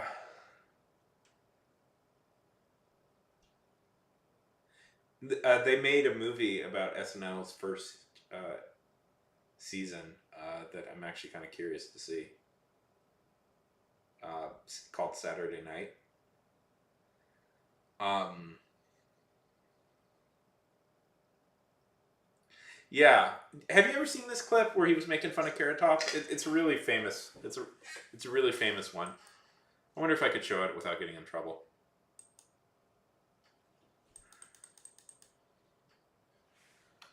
Yeah, Norm Macdonald Carrot Top.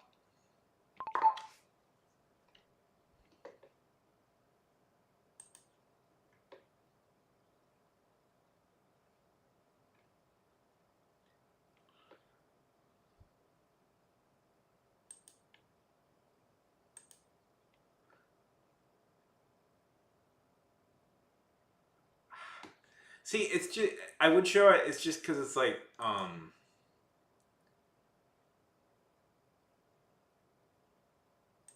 don't want to get in trouble. Now, it's not that I care about getting in trouble. It's just that YouTube. I'm trying. YouTube got really persnickety at me for showing some like copyrighted stuff, and I'm trying to get like monetized over there. So I don't. At the moment, right now, I don't want to do anything to irritate YouTube. So I'm multi-streaming this. If people aren't aware, I'm multi-streaming this. So it's like, and I don't want to get like in trouble with YouTube. So it's like,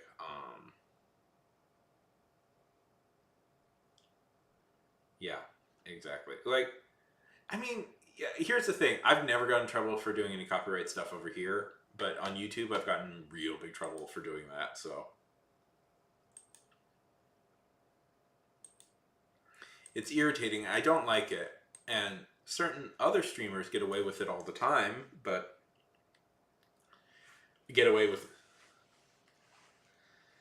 certain other streamers get away with doing bullshit like that all the time, and they never get in trouble. But um, I do, so yeah, whatever.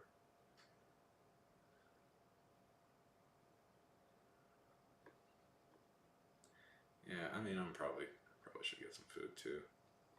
You know, it's funny. Before this, I was, like I was pretty close to like about 2 3 hours ago. I was pretty close to closing this off and just going to bed, but like calling it a day. But then you guys came in, so and we've been talking for a while. So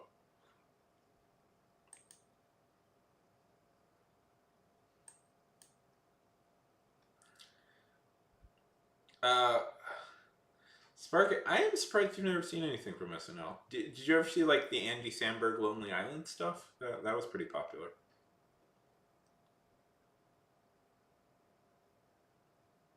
Yeah.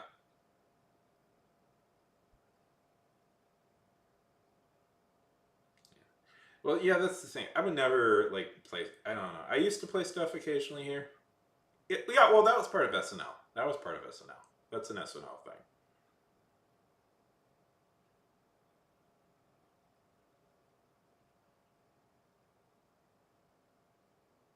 Yeah, people are slimy. So yeah, I'm trying to be very safe and clean for right now, so I don't get in trouble.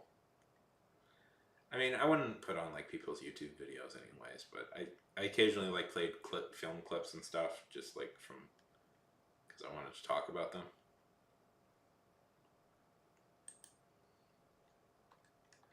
Like I can't really believe like if I can't really believe like there is this whole okay, so what's going on with this is I have this really terrible zit on my nose right now, and I keep messing with it. So I put a band-aid on so I would stop like touching it obsessively and making it worse. That's that's why I have it on my nose right now.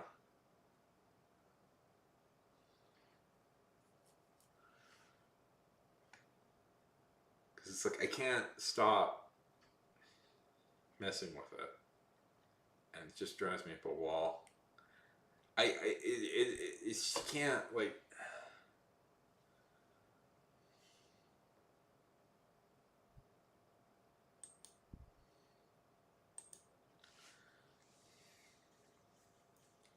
Yeah.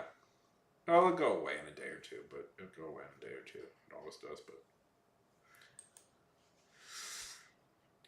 just for right now, I need to stop touching it so obsessively every few seconds.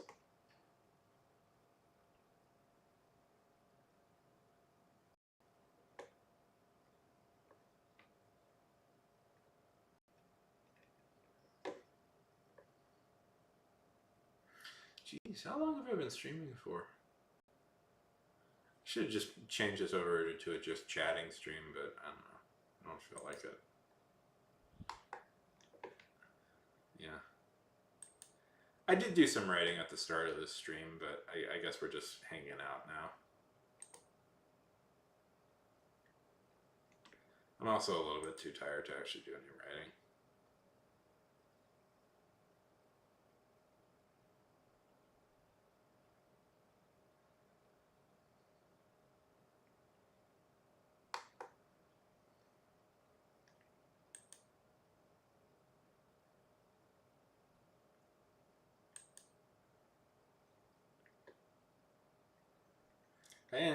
I haven't been sleeping that well lately.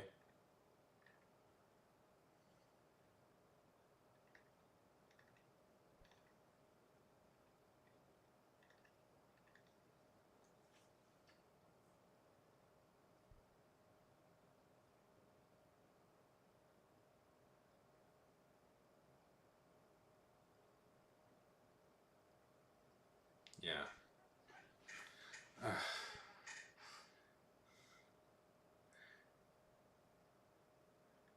Magic!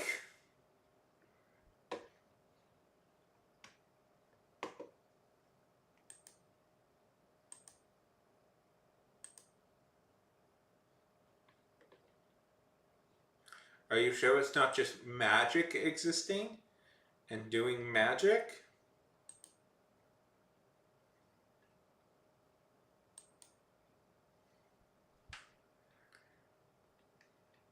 You have no idea if it's actually magic or not.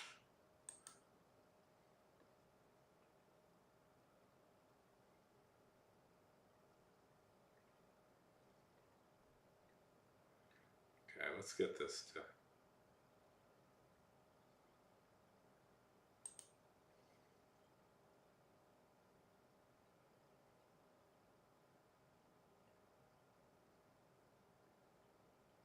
Oh, because my sleep schedule has been garbage lately. Actually, today's been good. I've been up for a good deal of time. Well, I don't know. I fall asleep. I sleep for like 3 hours. I wake up, I do stuff, and then I fall back asleep for like 3 hours, and that's just been my sleep schedule for the past few days. And it's been I've not enjoyed it. I can tell you that. I can tell you that, Sparky. I've not enjoyed it.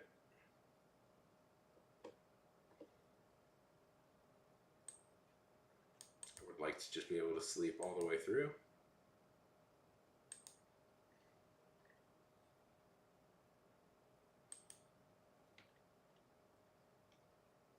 I do get out.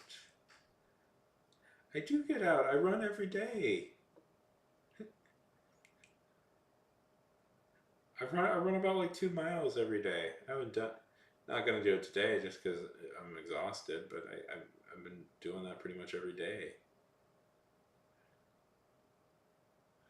for the past few weeks, for like 2 3 weeks.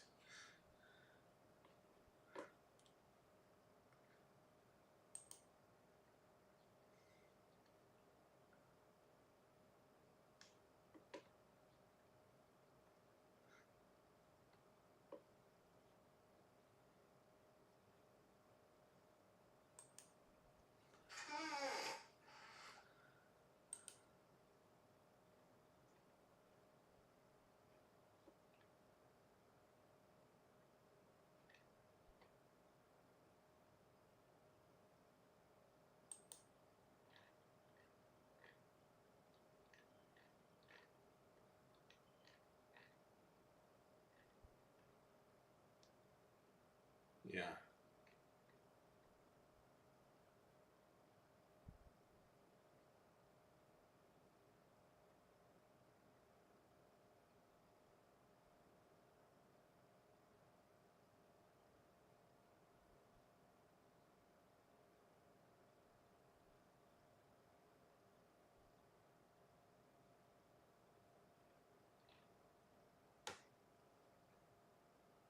Well, I mean, a little bit. That's what I'm doing. I'm trying to like just get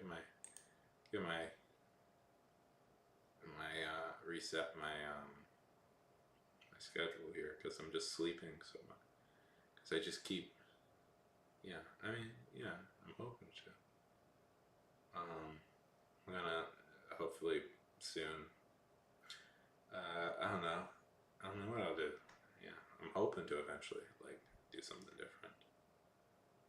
But just right now I'm a little bit like I was gonna take like a comic making class a few days ago, and then that fell through, and I've been just so disappointed by that. Like,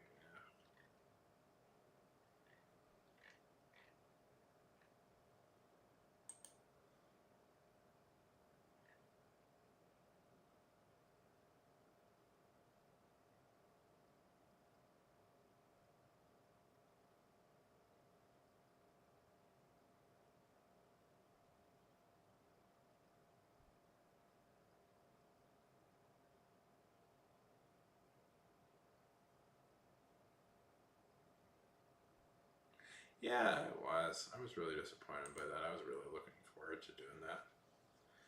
I don't know. I want to. I'm an art. I do art. I'm not. I feel weird always saying that I'm an artist now, but like I do art. I consider myself more of like a cartoonist guy. I wanted to make like a comic, and I mean, there's nothing stopping me from making a comic right now, but it's helpful to have a class and somebody to guide you through that. And it just didn't go through. They didn't get enough people. I was really looking forward to that.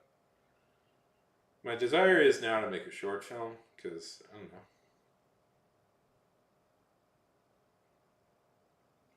I'd like to make a short film,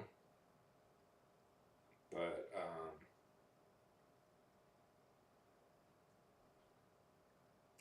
I just don't. I mean, I got this script that I've been working on.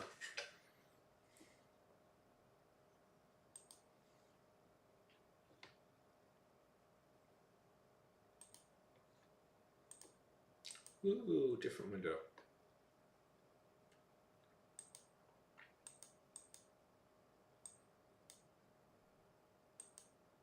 That I like somewhat.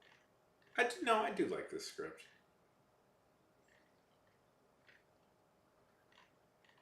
I should, but it's like I should be focusing on a short film, but this is kind of supposed to be a feature length film.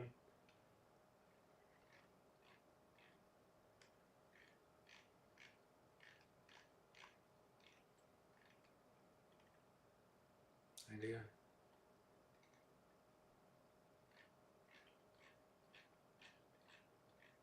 some point, I'd like to do like a reading of this.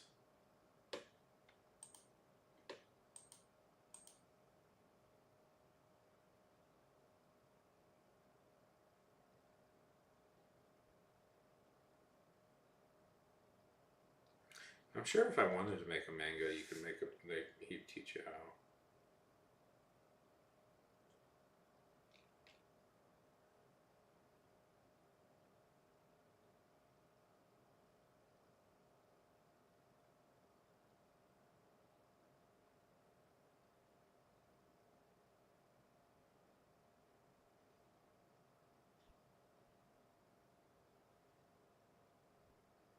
Big anime fan? What's your favorite anime?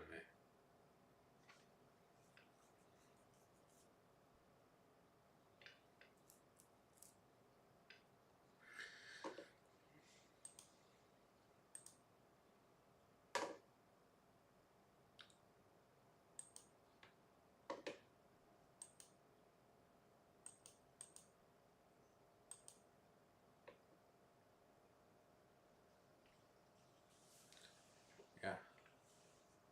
I've never. I know of it. I've just never got around to reading it.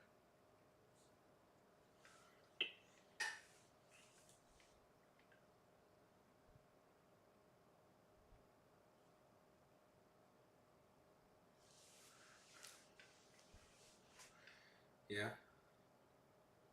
That's good. That one looked fun.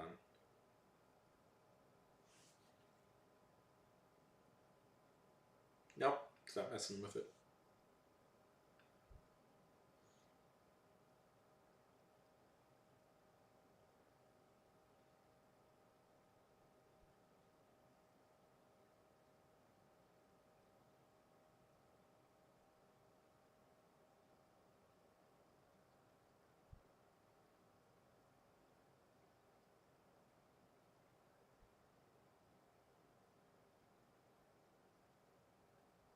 Alright, I'm fighting keeping my eyes open.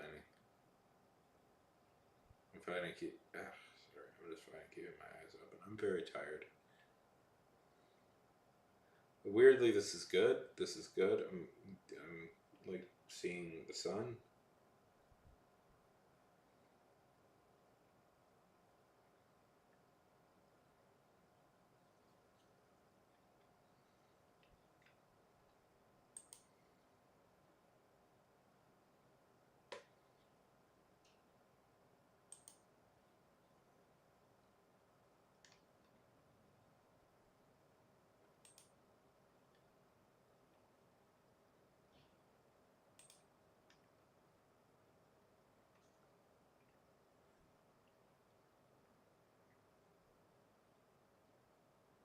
It is 1 p.m. for me. Are you English?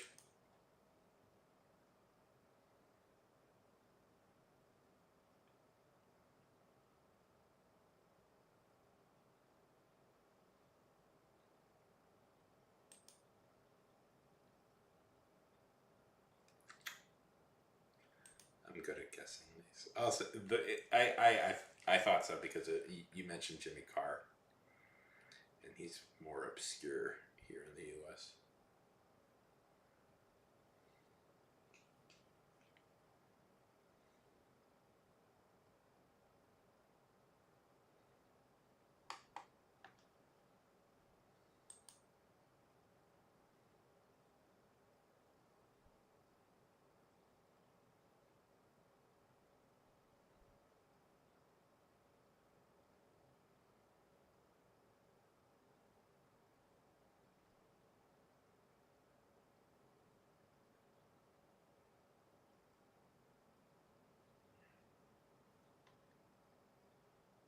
I'm getting pretty tired. There's a few people I could raid that I. This is always uncomfortable when I have a few friends on at the same time, and I could theoretically raid any of them.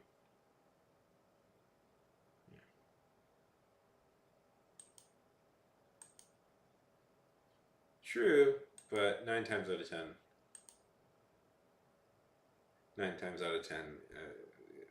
English.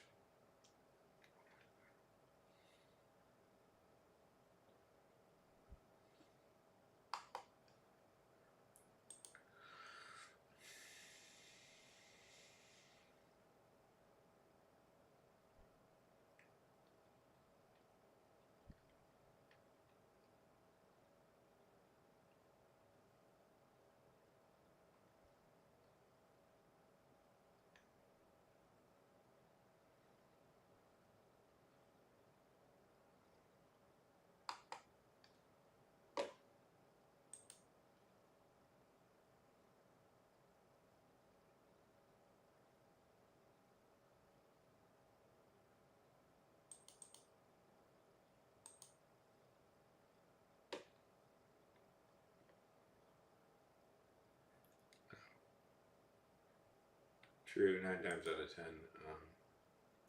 But it's, I don't know, it's just usually English people who pop up. Uh,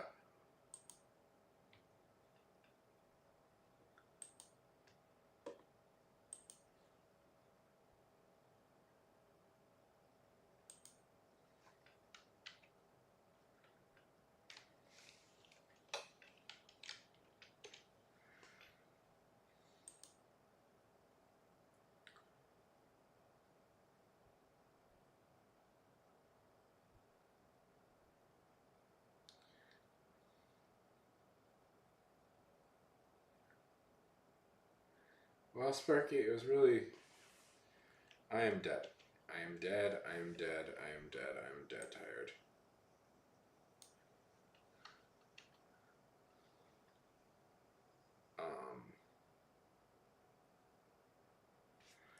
So we're gonna raid somebody. I had a ton of friends on here who were on at the right time, and I always get anxious when that happens. So I just picked the person with the lowest views, and that's who we're gonna raid. Okay, in writing. Night.